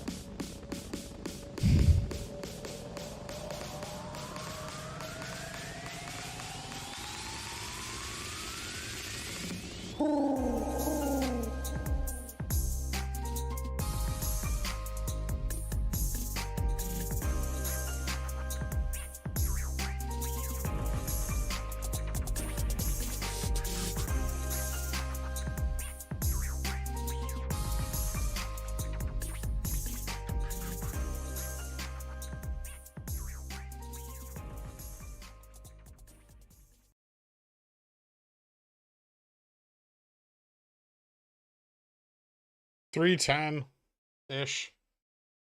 That's literally the closing time. It's estimated at 3:10.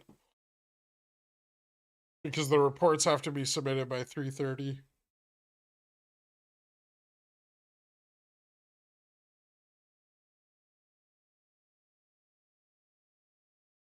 What Netflix calls do you have? Is June 380s good? Yeah, June 380s are good. I have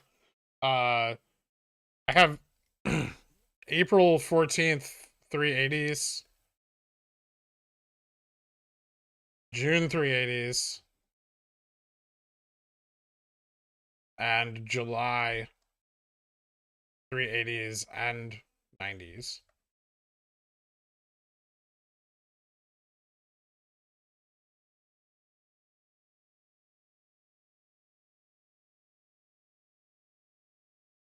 First 62, a good PT for SPY. Yeah. If it continues to climb, I'd want it to break 452 first before I targeted 462, or really 454. That might be a little far. I mean, not that it's bad, but it might be a little far out. That's an extremely bullish retest.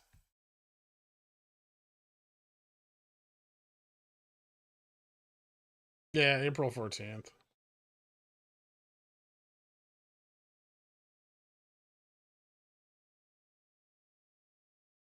No, Netflix calls.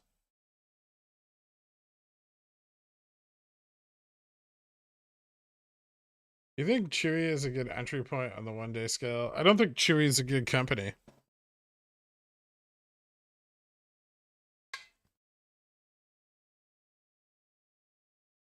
Why are so many people bullish on Chewy? Cohen doesn't own it anymore. He fucking sold that shit.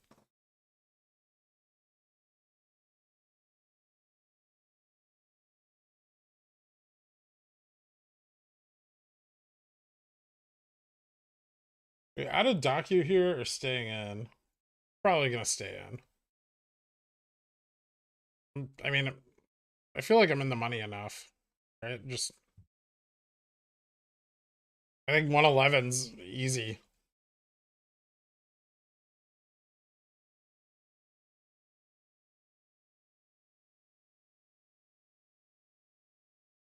If not, at least 106. Yeah. See, I'll be looking at 106, and then after 106, 108, then 110. If it breaks 110, then, you know, it still has potential for that, like, 123 test we were looking at. 120. 114 to 120.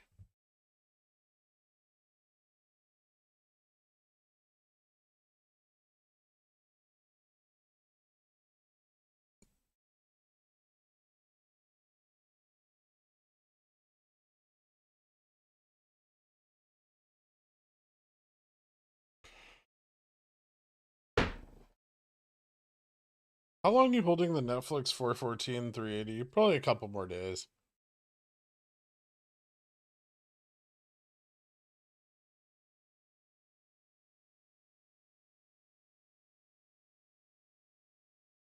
How much have I renewed my Netflix subscription? I doubt it.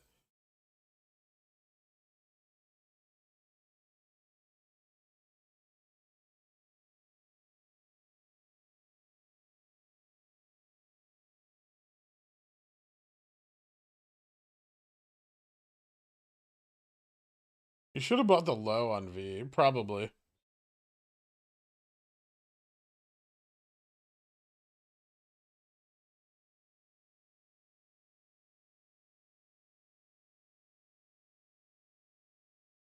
If we see a really bullish retest for SPY, could that alone change the trend for GME? Yeah.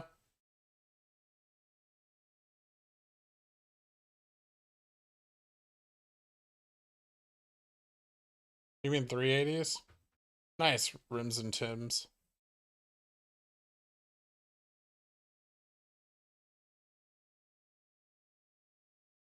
Can you explain CNS a little bit? What do you want to know? It's continuous net settlement. It takes FTDs and pairs them with the equivalent volumetric trade on the exchange and then clears them.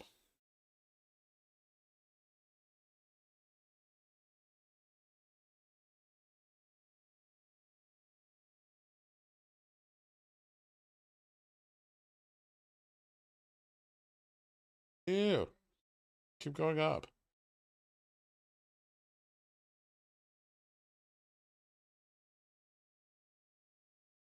No, via the lit exchange.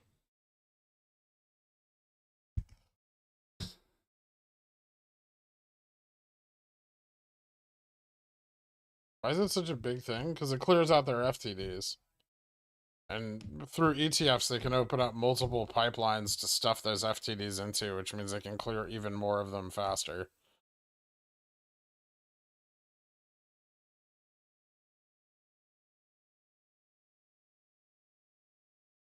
Spoke too soon. Friendometer full shill. Just a little recovery.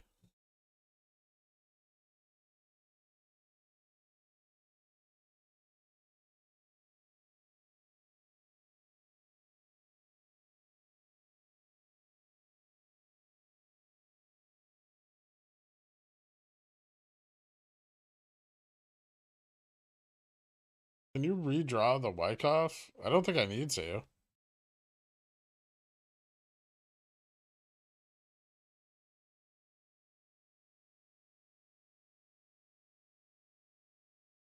Seems fine.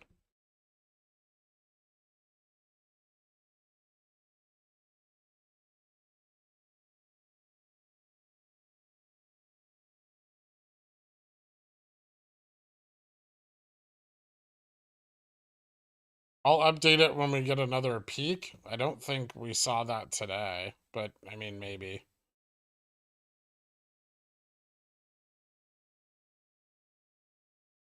Any idea why WeBull is blowing right past my stop? Shouldn't. Is it a stop loss or a stop limit? You have to set a wider stop limit on options contracts because of the spread in the bid-ask. Bid-ask spread on options is generally quite wide. So, you know, when you set your stop, you need to make sure that your limit gives some range to fill.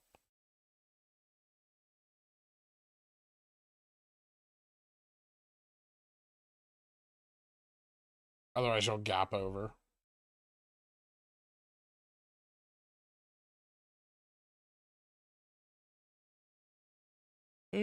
Just a 0.25 increase and tight quantitative additional steps towards quantitative tightening. So, you know, hawkish, but within expectations. So the market's reacting pretty favorably. No surprises.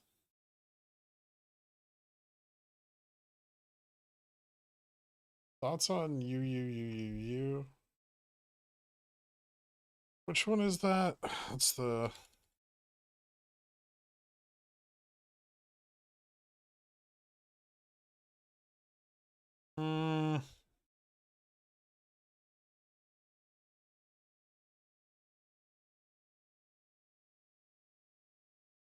It looks okay. This is the other uranium company, right? I don't like this much as this one as much as like CCJ.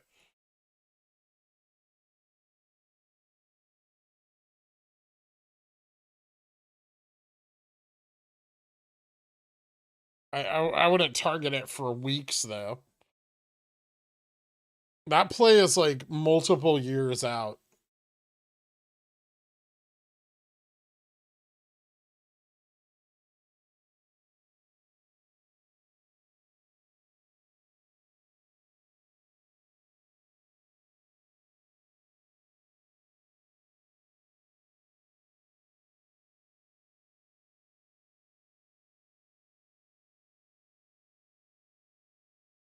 Yeah, we did an at the money straddle on the SPY. Well, I did an at the money straddle on the SPY.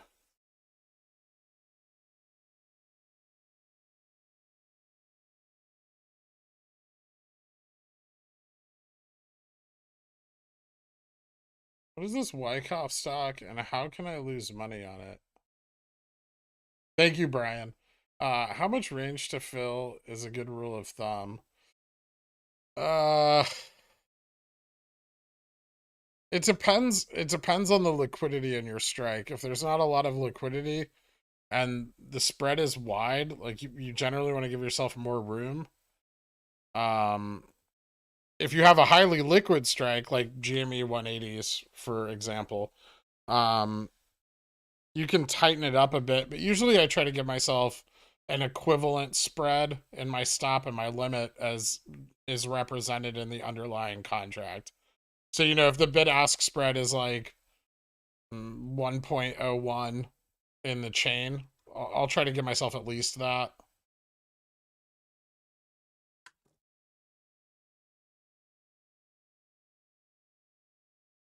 What have we, your audience, taught you about humanity since you started streaming?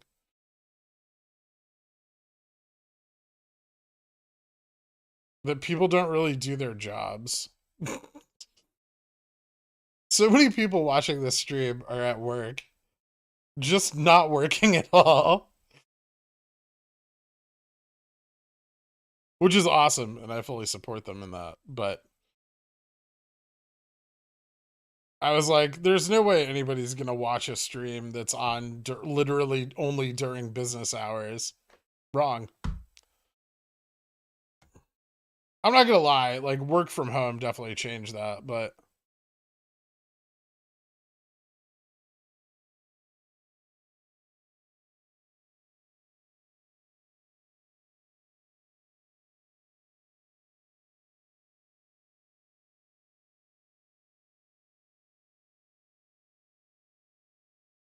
I've also learned from chat that this is the best representation of market sentiment and psychology ever. Just a live stock stream of constant word vomit is maybe the most bullish indicator I've ever found. Like when everyone in chat is at their saddest, that's the best time to buy calls.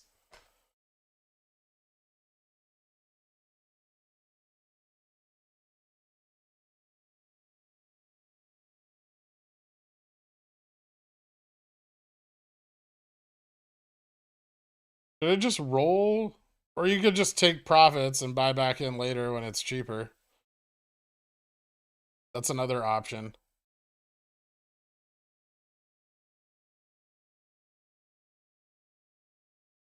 Like earlier today, everyone was sad.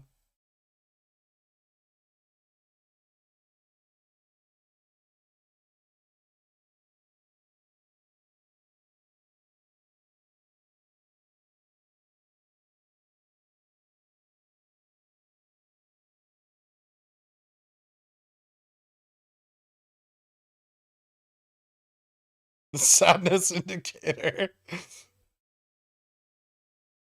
No, you mean so much more to me than that, Sparky Sarah.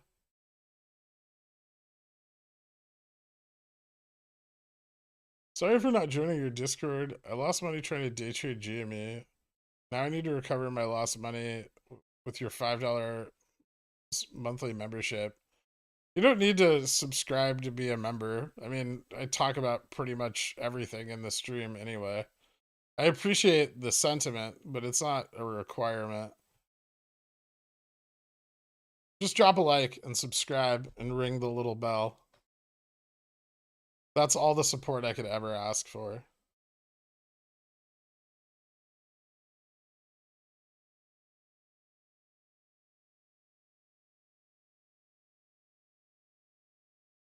Took profits on my Netflix 4-8 calls. I know you don't let them get to you, but you were the bee's knees. Thanks, Segan.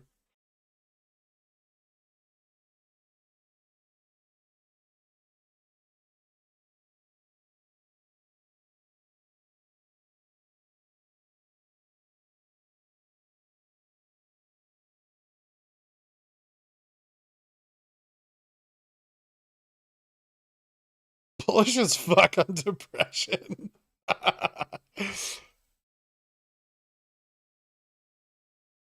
I do read your comments all the time, and you're not a member.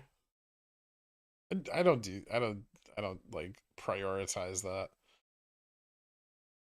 Please don't let me in with the Saudis. I'm so bullish. I want GME to drop below 100 again so I can load up for the third time.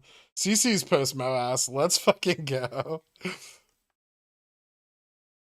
I don't even hit the like button and you want me to subscribe? Yeah. Yeah, do those things. It's cool.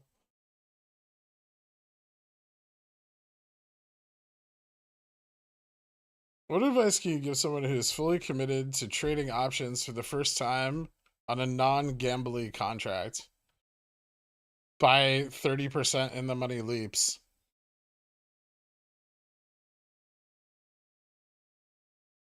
Be prepared to have them red sometimes. Sell them when they're worth more.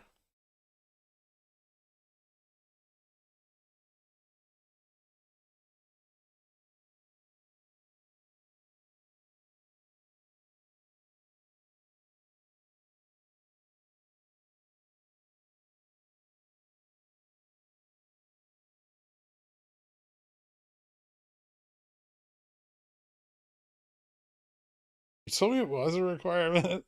That's why I didn't do it. Because I hate being told what to do.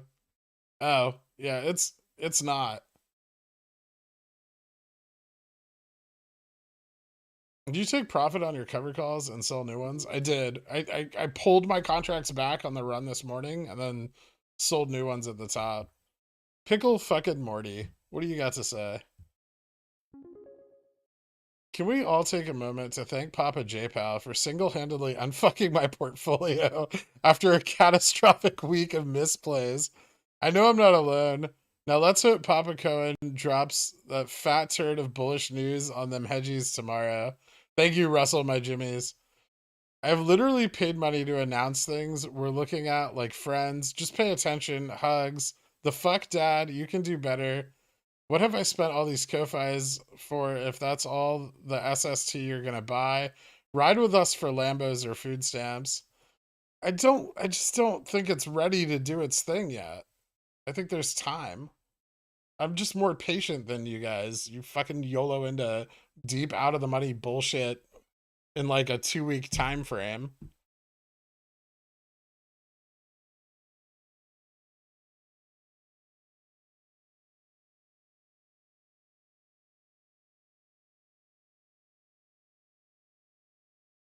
Can confirm. I've been in chat for months, but Gherk has only replied to me twice. 3 times now. Get fucked.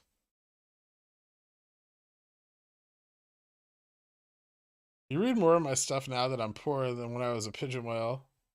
That's not true. I used to watch your videos. Now I've officially stopped.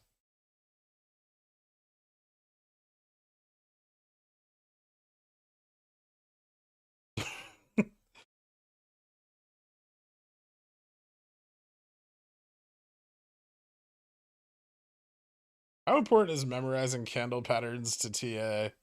Yeah. I don't like candlestick patterns very much. You can use them if you want to. They're okay. If you're really good at them, they're okay.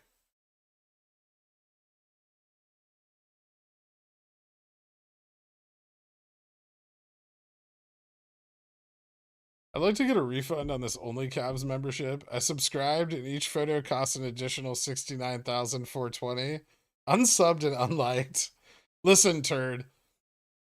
The additional photos are going to be charged to your credit card whether you want them to or not. So take it up with your bank.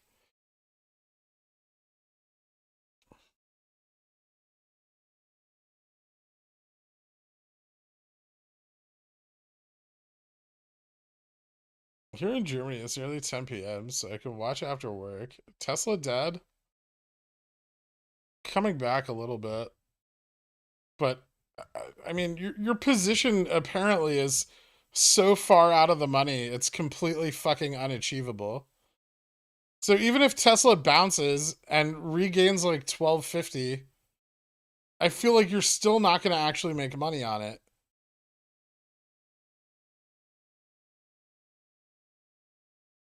Why is chat so much happier when that number above your head is green? I don't know.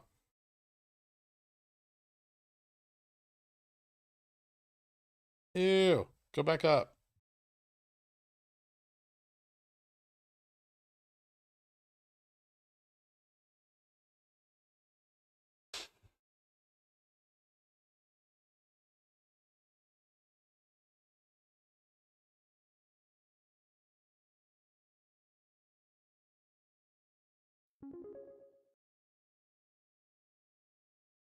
Do whatever you want, Stefan. I don't care.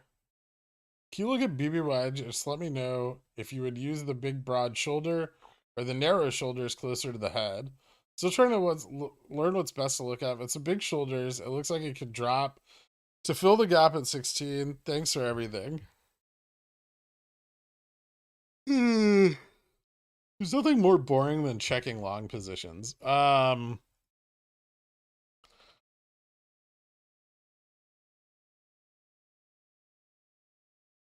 Yeah, this isn't part of it. This is just localized, right? And it's recovering at the neckline. So even if this was, right? This dip is out of line with the trend. And not a lot of volume traded over it either, right? Much higher volume in these up ranges, which indicates, your buy pressure is actually higher. So I would expect this to be the end of the failure pattern.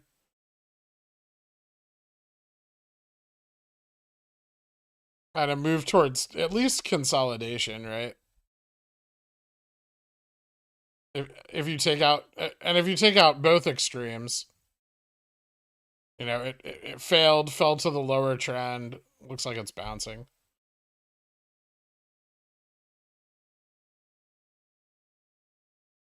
Still some volatility here, but I mean, it is recovering on the lower trend.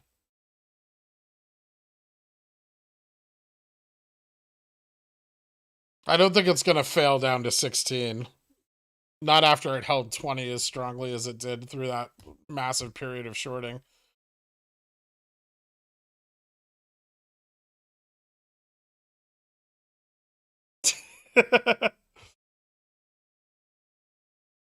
Fuck you, I'm working. Zakir. Take a second. This is for you too. Right back at you, brother.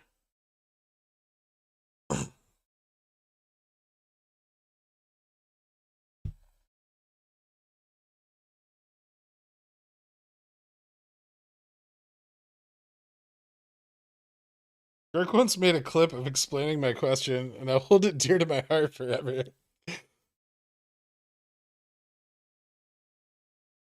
Just so you know, I only clip good questions.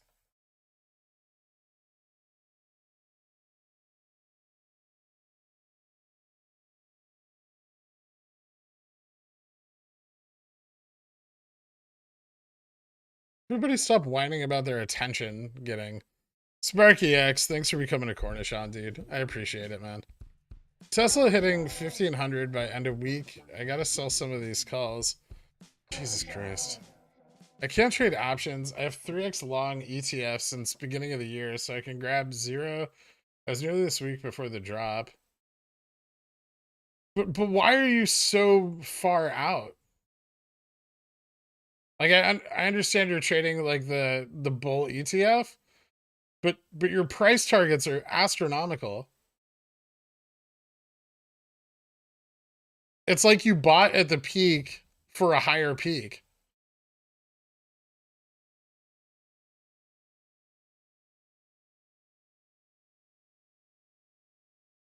Shorts love Tesla. It's just a money factory.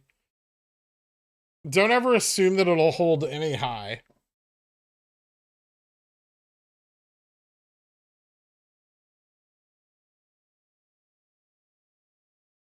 I need TA on my printed screenshots from Yahoo Finance. You know you've made it, Popcorn Trader, when you get just like a 4x8 whiteboard on rollers and you do all your TA on that, plotting your open, high, low, close for each day by hand. How do you avoid wash sales when you always sell at a loss? Oh boy, don't buy back in?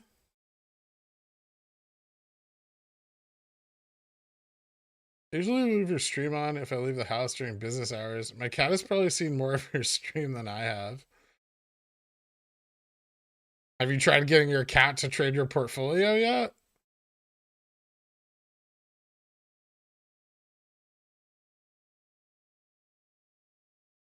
Ooh, pump, fake, bounce, drop. What the hell is SPY doing? Seeking liquidity?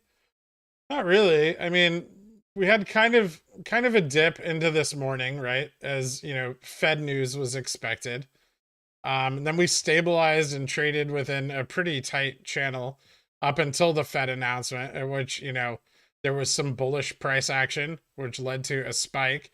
Then the shorts got scared and tried to recover their positions. And then the market has climbed back up more naturally and is settling back at VWAP, where it will likely bounce a little bit into close. This volatility picking up for now, but it will reduce over time.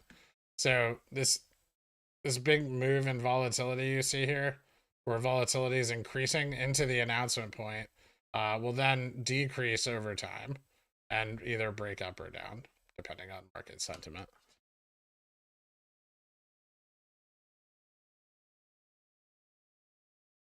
You guys are lucky you have a central crime bank to organize your financial crimes. It's nice.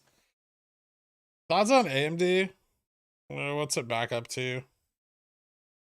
103 again? It's probably fine.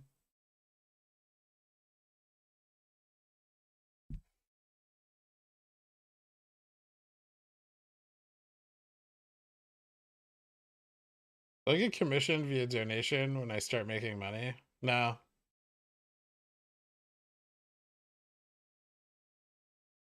Have you looked at Kroger at all? It's just been climbing, hasn't it? Kroger loves economic recession. Yeah, Kroger's killing it, and will continue to kill it. The less stable the economy is, the better Kroger will get. Because people need to eat. And they're a pretty well-run company, so not too. Not a big fan of them, but they are.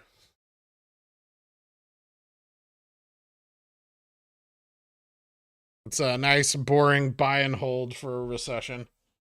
That and like Kraft Heinz. Yeah. Kraft. Kroger doesn't give a fuck about inflation because they don't pay for it.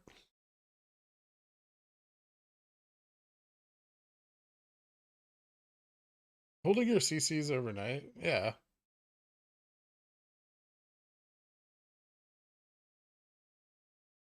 Baba do up stuff tomorrow? Ouchies. If you're gonna play Baba, you need to watch the like Asian markets overnight.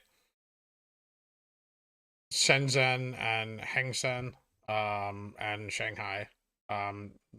Baba's movement throughout the day. Baba's interesting because it has exposure to both markets, US and Asia. If both of them are doing well, like US futures overnight and then the Chinese markets overperform, usually Baba will do well the following day. That was too many words for stocks only go up. But Baba does look like it's recovering, and it's in a good range to do so. I'm a little disappointed that the gap to the downside didn't fill, because I don't like it just looming there. It's huge, right? This massive fucking gap. But a little of this upper gap filled. Not all of it. There's some left at 105, 108. But this is still there, and I kind of hate that it's there. It may never fill, to be honest. It's ridiculous for Baba to have ever been this cheap in the first place. But It did fill a little bit of this one at like 105, but there's still some left. 105 to 106.12.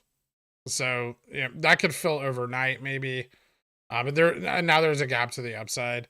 Baba does fill gaps pretty frequently. I think if it recovers in this range though and can move back to form a new floor for this trend, then it looks good to try and test 1750 again. SPY just doing boring shit.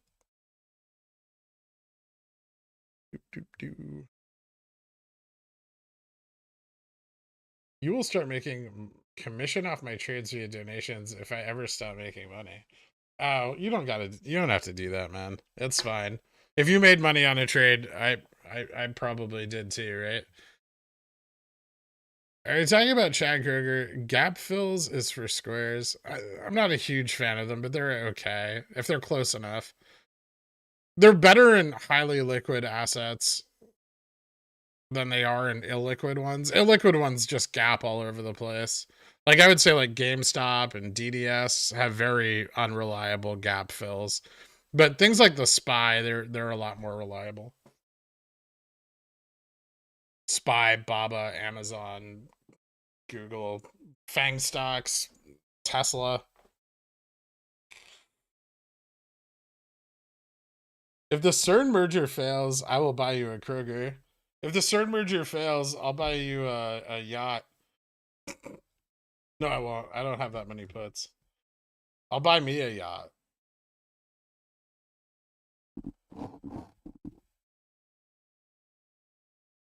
Yeah, it mostly fills its gaps. It's not quick about it, though. It doesn't fill them within a short time frame.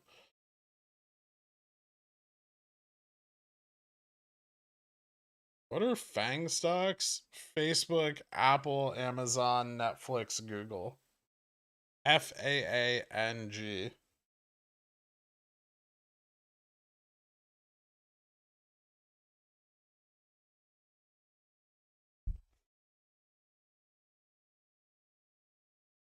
Big fucking tech monopolies.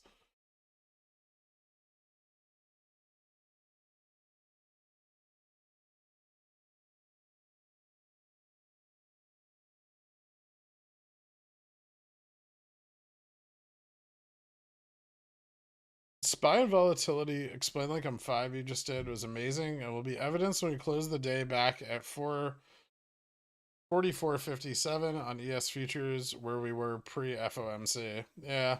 And that's the point at which you want to look to enter a long or short position, right? Once that volatility dies down.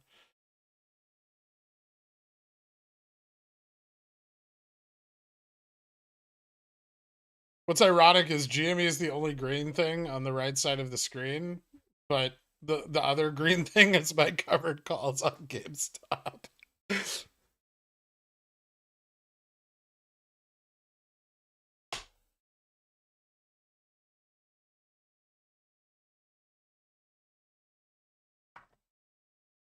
I really don't like how these like armrests just come off the chair. Like I'm not a fan of this feature. You think Snap is undervalued based on their earnings? Yeah.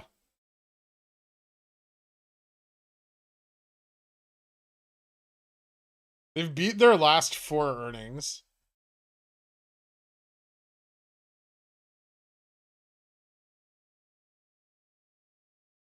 We tried buying furniture that wasn't used. This isn't. Fuck you.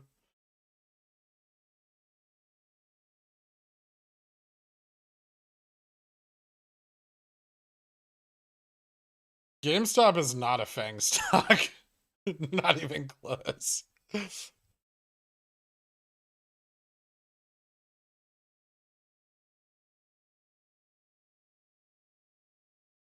I've had Herman Miller chairs before. I don't like them.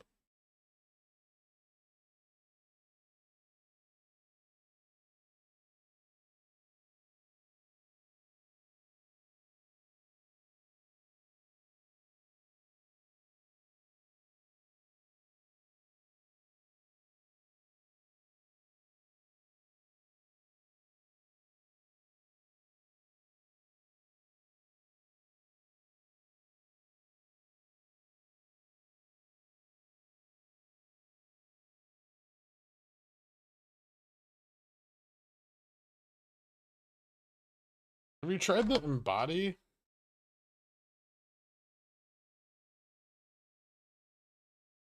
I don't know, maybe?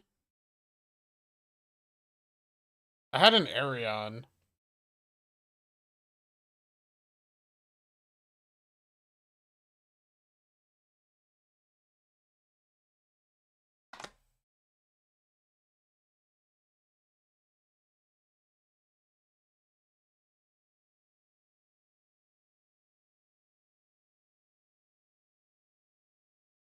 If you were looking to re-enter a SPY position, what would you be eyeing? The next upper resistance, which is like 452.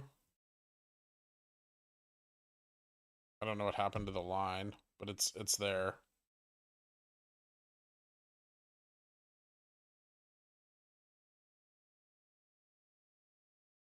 It's 456.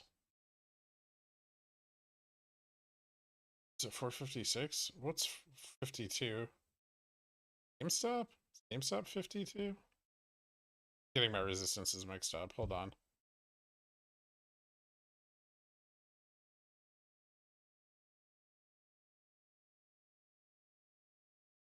No. What the fuck had resistance at 52? I don't know. Anyway.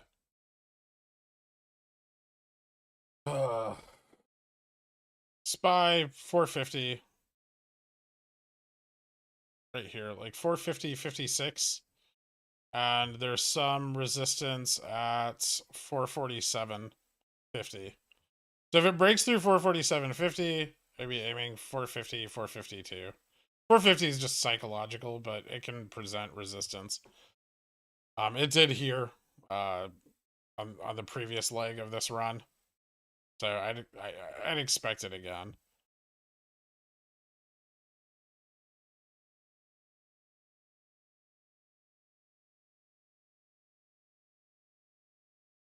You think Netflix can break 400 third test? I really don't care if it breaks 400, right? I'll exit my positions whether it passes or fails. I mean, if it does, cool. A lot of room to the upside there. Let's talk about what everyone is thinking and nobody is saying. IRNT released like a bunch of shares though. FOMC minutes came out at 2 o'clock. 0.25 basis point increase on the rate, and then additional quantitative tightening. So hawkish, but within expected ranges.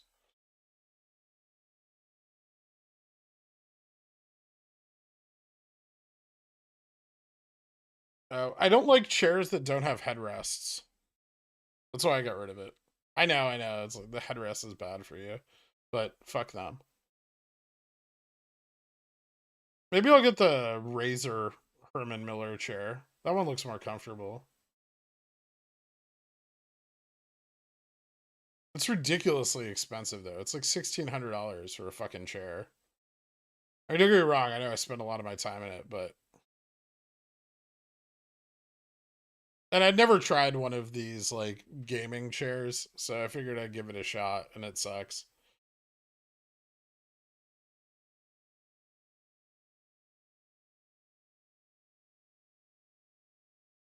Don't buy a chair designed to rip off gamers.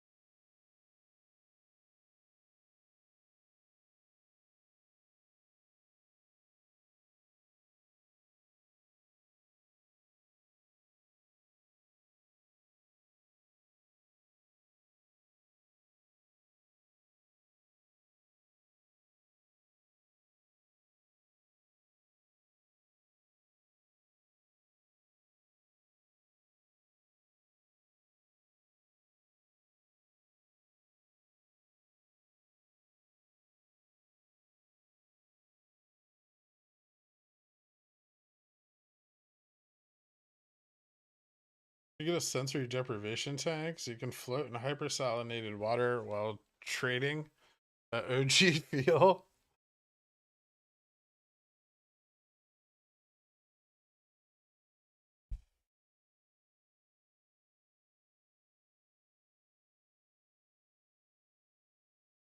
Why VGK follow SPY? It's EU. It's all the same.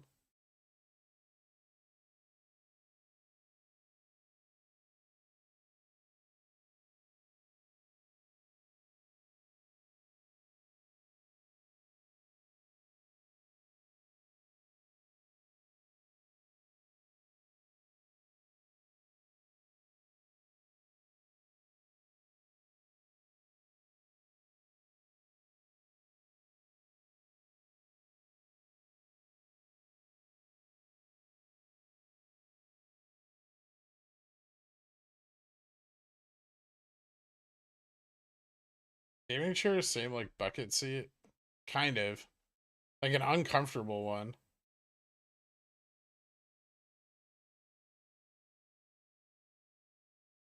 You know what I'd love? I'd love to get like a Recaro seat mounted to a chair base.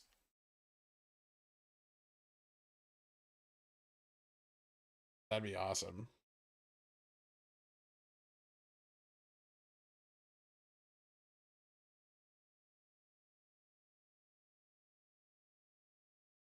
Yeah, they are heavy.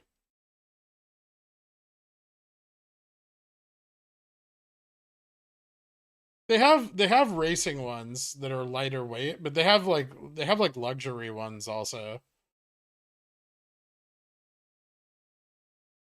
They make C bases for office Recaro racing buckets. That's kind of insane.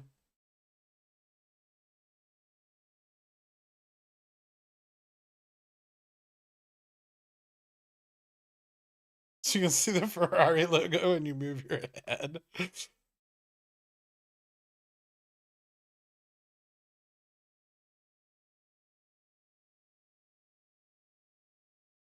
Y'all are some chair snobs. I usually just upgrade mine whenever I see one on the side of the road that's nicer than the one I have at home.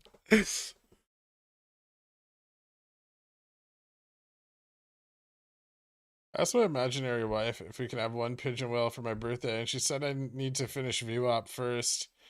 Tomorrow I enter the world of Pi-Fi, where we lose money like grown-ups. Thanks, Mia. Recaro is light in the context of cars, but all the safety built into them makes them very heavy for other uses. Oh yeah, they're definitely not the same weight as like an office chair. But the support, like the lumbar support and the quality of the seating, it has to be better than anything that like is made for offices.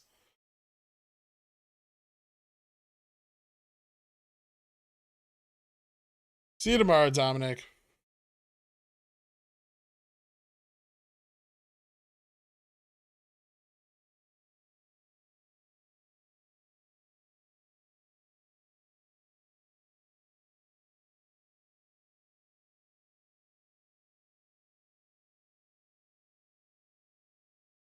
GME doing kind of the same end of day. Yeah.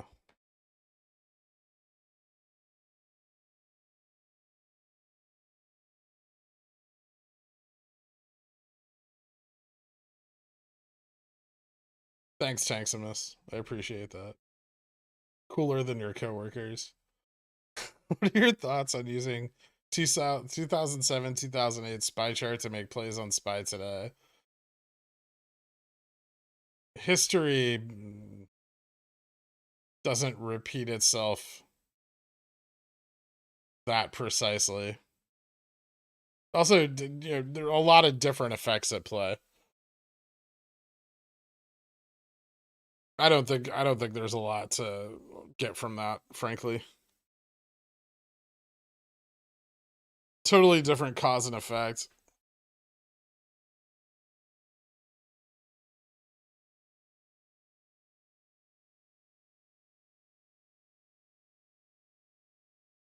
One of my friends has a fucking Recaro like baby seat in his car, which is ridiculous. Like, the kid's not even gonna remember sitting in it. He's such a pretentious fucking prick.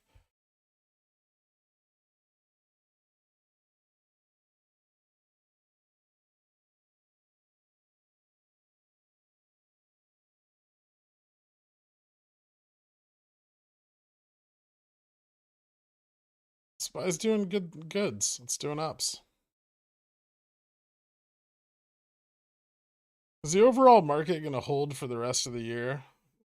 We'll see. Fed's really putting in some work to sustain it, so. The kid or your friend? Both. I don't really like the kid either. He's kind of ugly.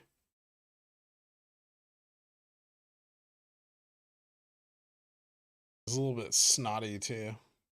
Like, you know, those kids that never have any discipline? He's one of those. Just like a little, like, piece of shit, you know?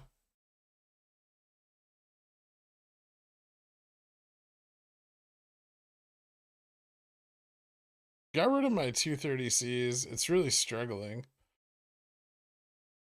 Yeah, it is, but I'm going to hold on. I'm going to hold him into the dirt, I think.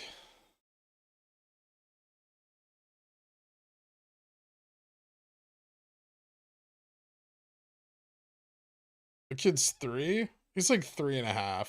But you can already tell he's just going to be worthless.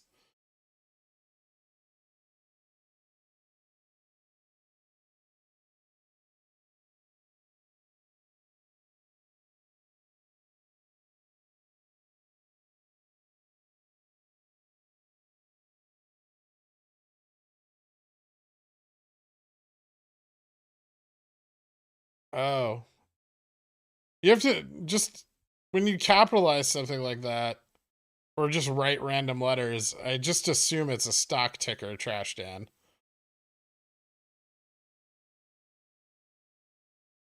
The way you talk about the kid makes me think the parents are possibly in chat. Well, maybe they'll stop sending me fucking pictures and being like, Uncle Gurk. I don't want to be anybody's fucking uncle. Do you guys have that? Do you have like friends that have children and they're like, oh, this is your aunt? It's good. No, I'm not fucking related to you at all. What's with that? What's with identifying your friends and strangers as family members? Don't do that.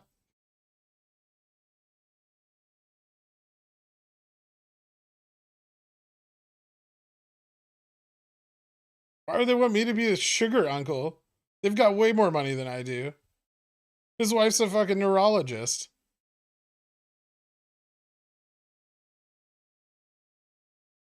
Look at my crotch goblins. Semen demons.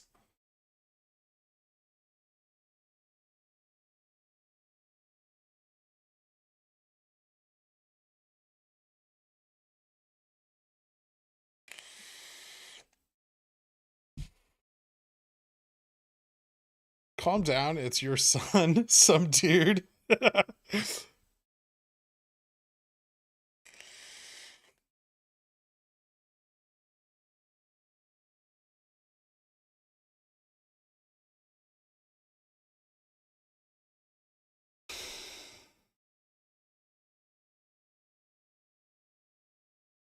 you have his wife's number? Get in line.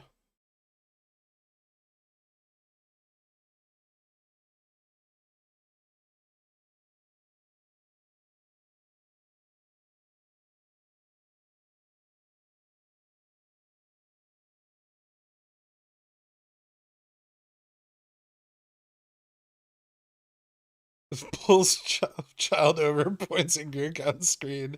You see him, he's your uncle. What the fuck?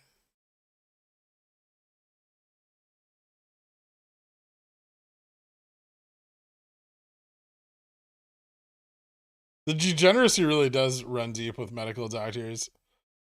Some of the biggest stock degenerates I know of are all MDs. Disposable income.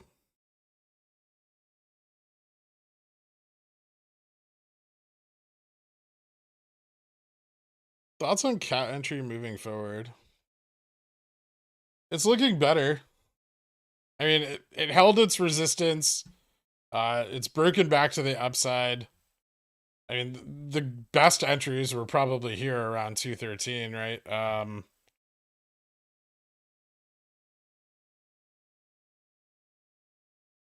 I'll probably play the upside of it because it looks like it's going to move in for another test of another breakout of 220, actually. Visa's just a piece of shit, and I hate it.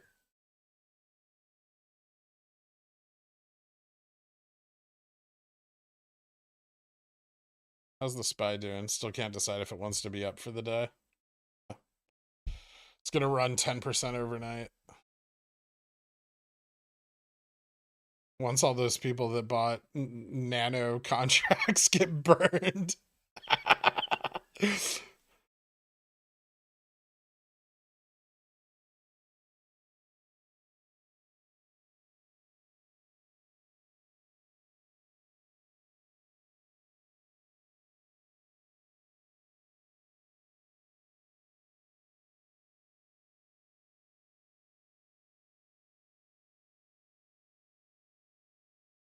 The BBY look like it's got a decent amount to run down in the short term. Not really. 20 is a pretty hard floor. I'm not saying it can't break below it, but it's going to be difficult, and if it does, it'll be short-lived.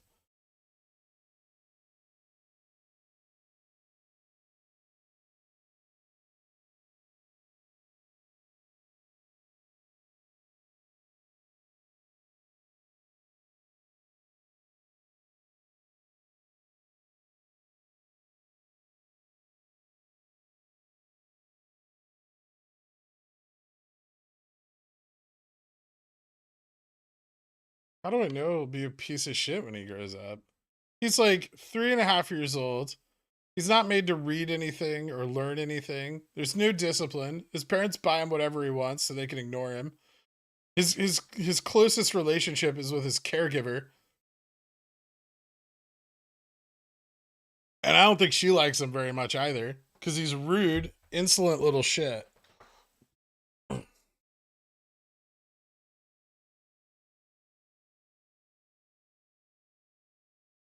Kid sounds like he's going to be president one day, probably, or a hedge fund manager. He's on the right track.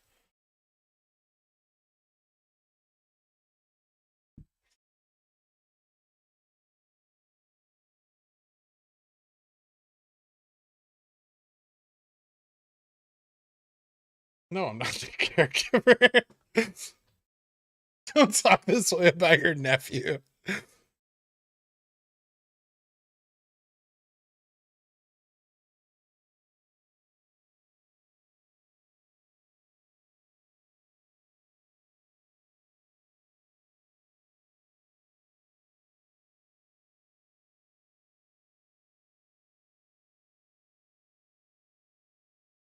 Did you read when you were 3? I mean, a little bit, yeah.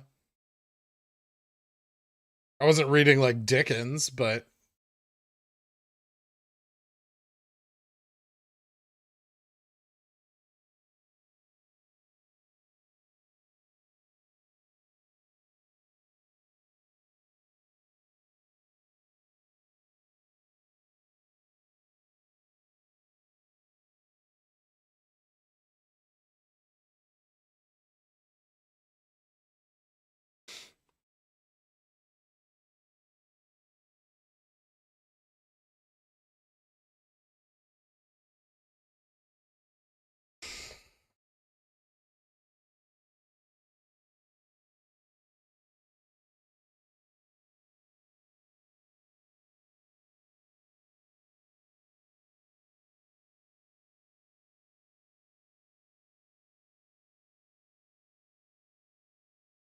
I'm 26 and can't read. I know, Jake. Guys, be sure if you still can't read and you're watching this stream, check out Hooked on Phonics.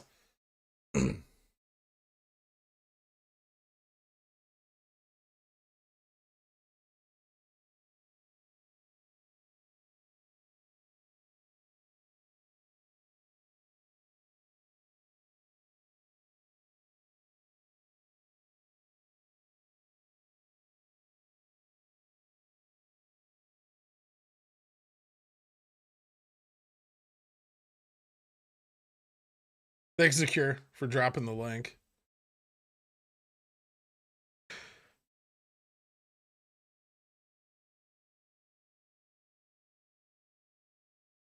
You too can read at a 3rd grade level like the rest of America.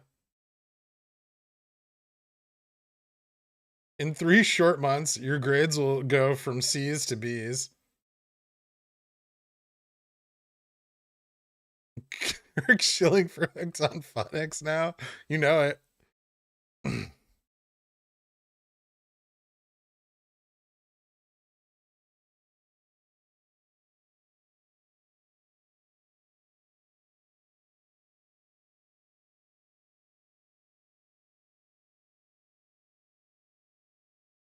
Reading Rainbow is one of my favorite shows from being a child. Have you read part 2 of Hooked on Phonics? It's for adults called Hooked on Narcotics. I haven't. I missed that one.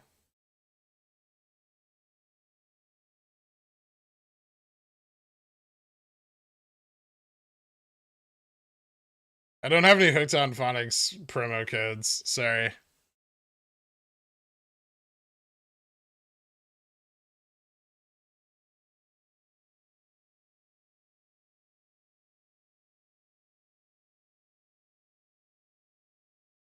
Bullish as fuck on reading. Calls on Hooked on Phonics. If Gherk is in, I am in.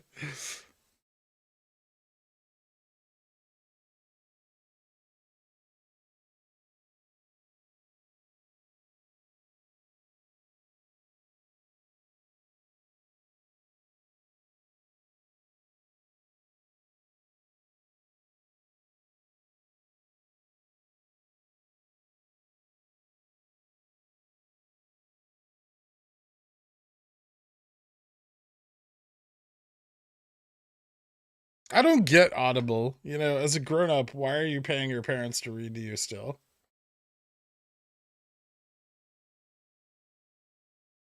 No one's so busy they can't read a book.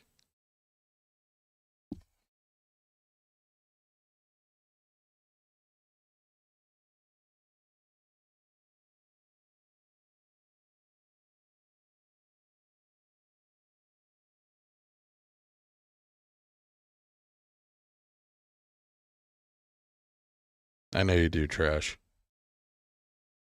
I know.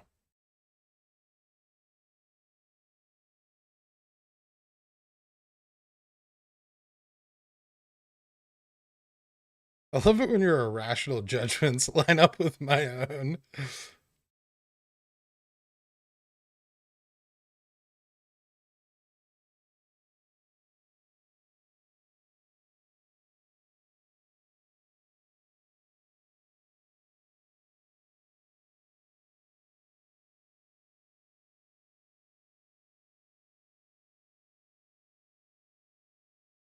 Later, Boxem. Ding ding.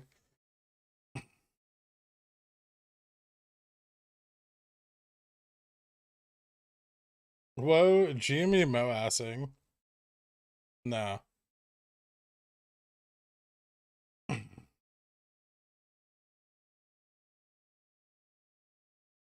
Closing out the day today at 156.64, up 1.99%. Thank you guys so much for tuning in. I'll see you bright and early tomorrow morning at market open. Have a good night, everybody. See you later. Read a book.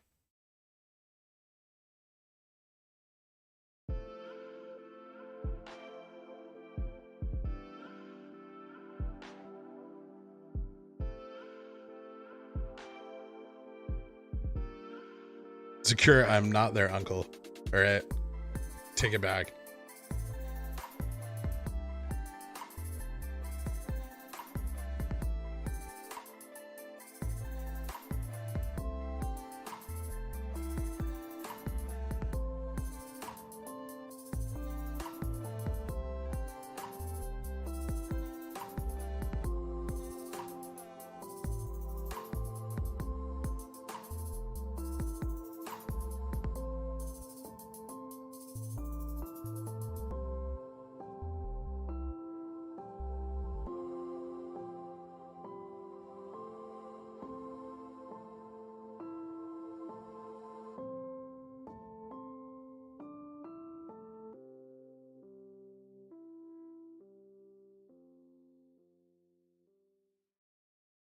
Kinney's Mayonnaise is a proud sponsor of Pickle Financial, so when you get a hankering for some creamy, delicious mayo after a long night of snorting, sweating, and pacing, grab some Kinney's.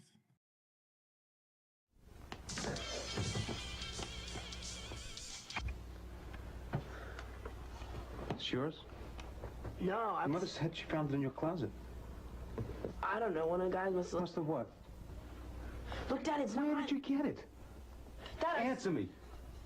Who taught you how to do this stuff? You, all right? I learned it by watching you.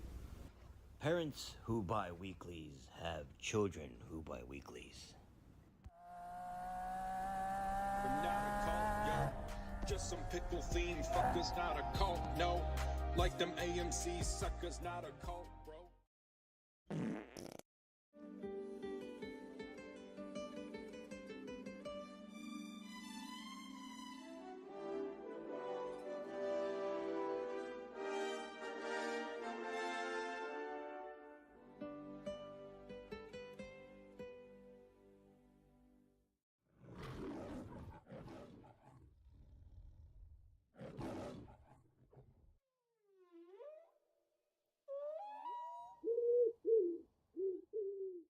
Rico!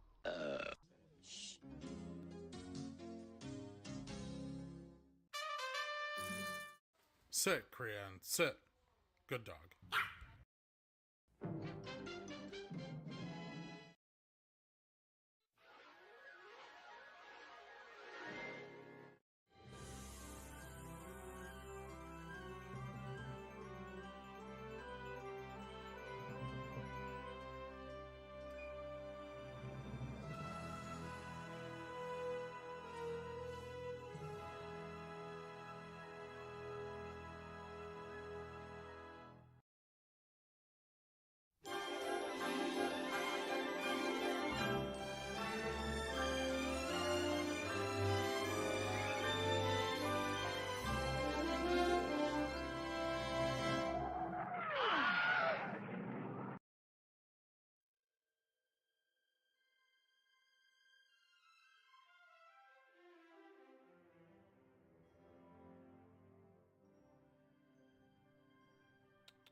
Hydrate! Hydrate!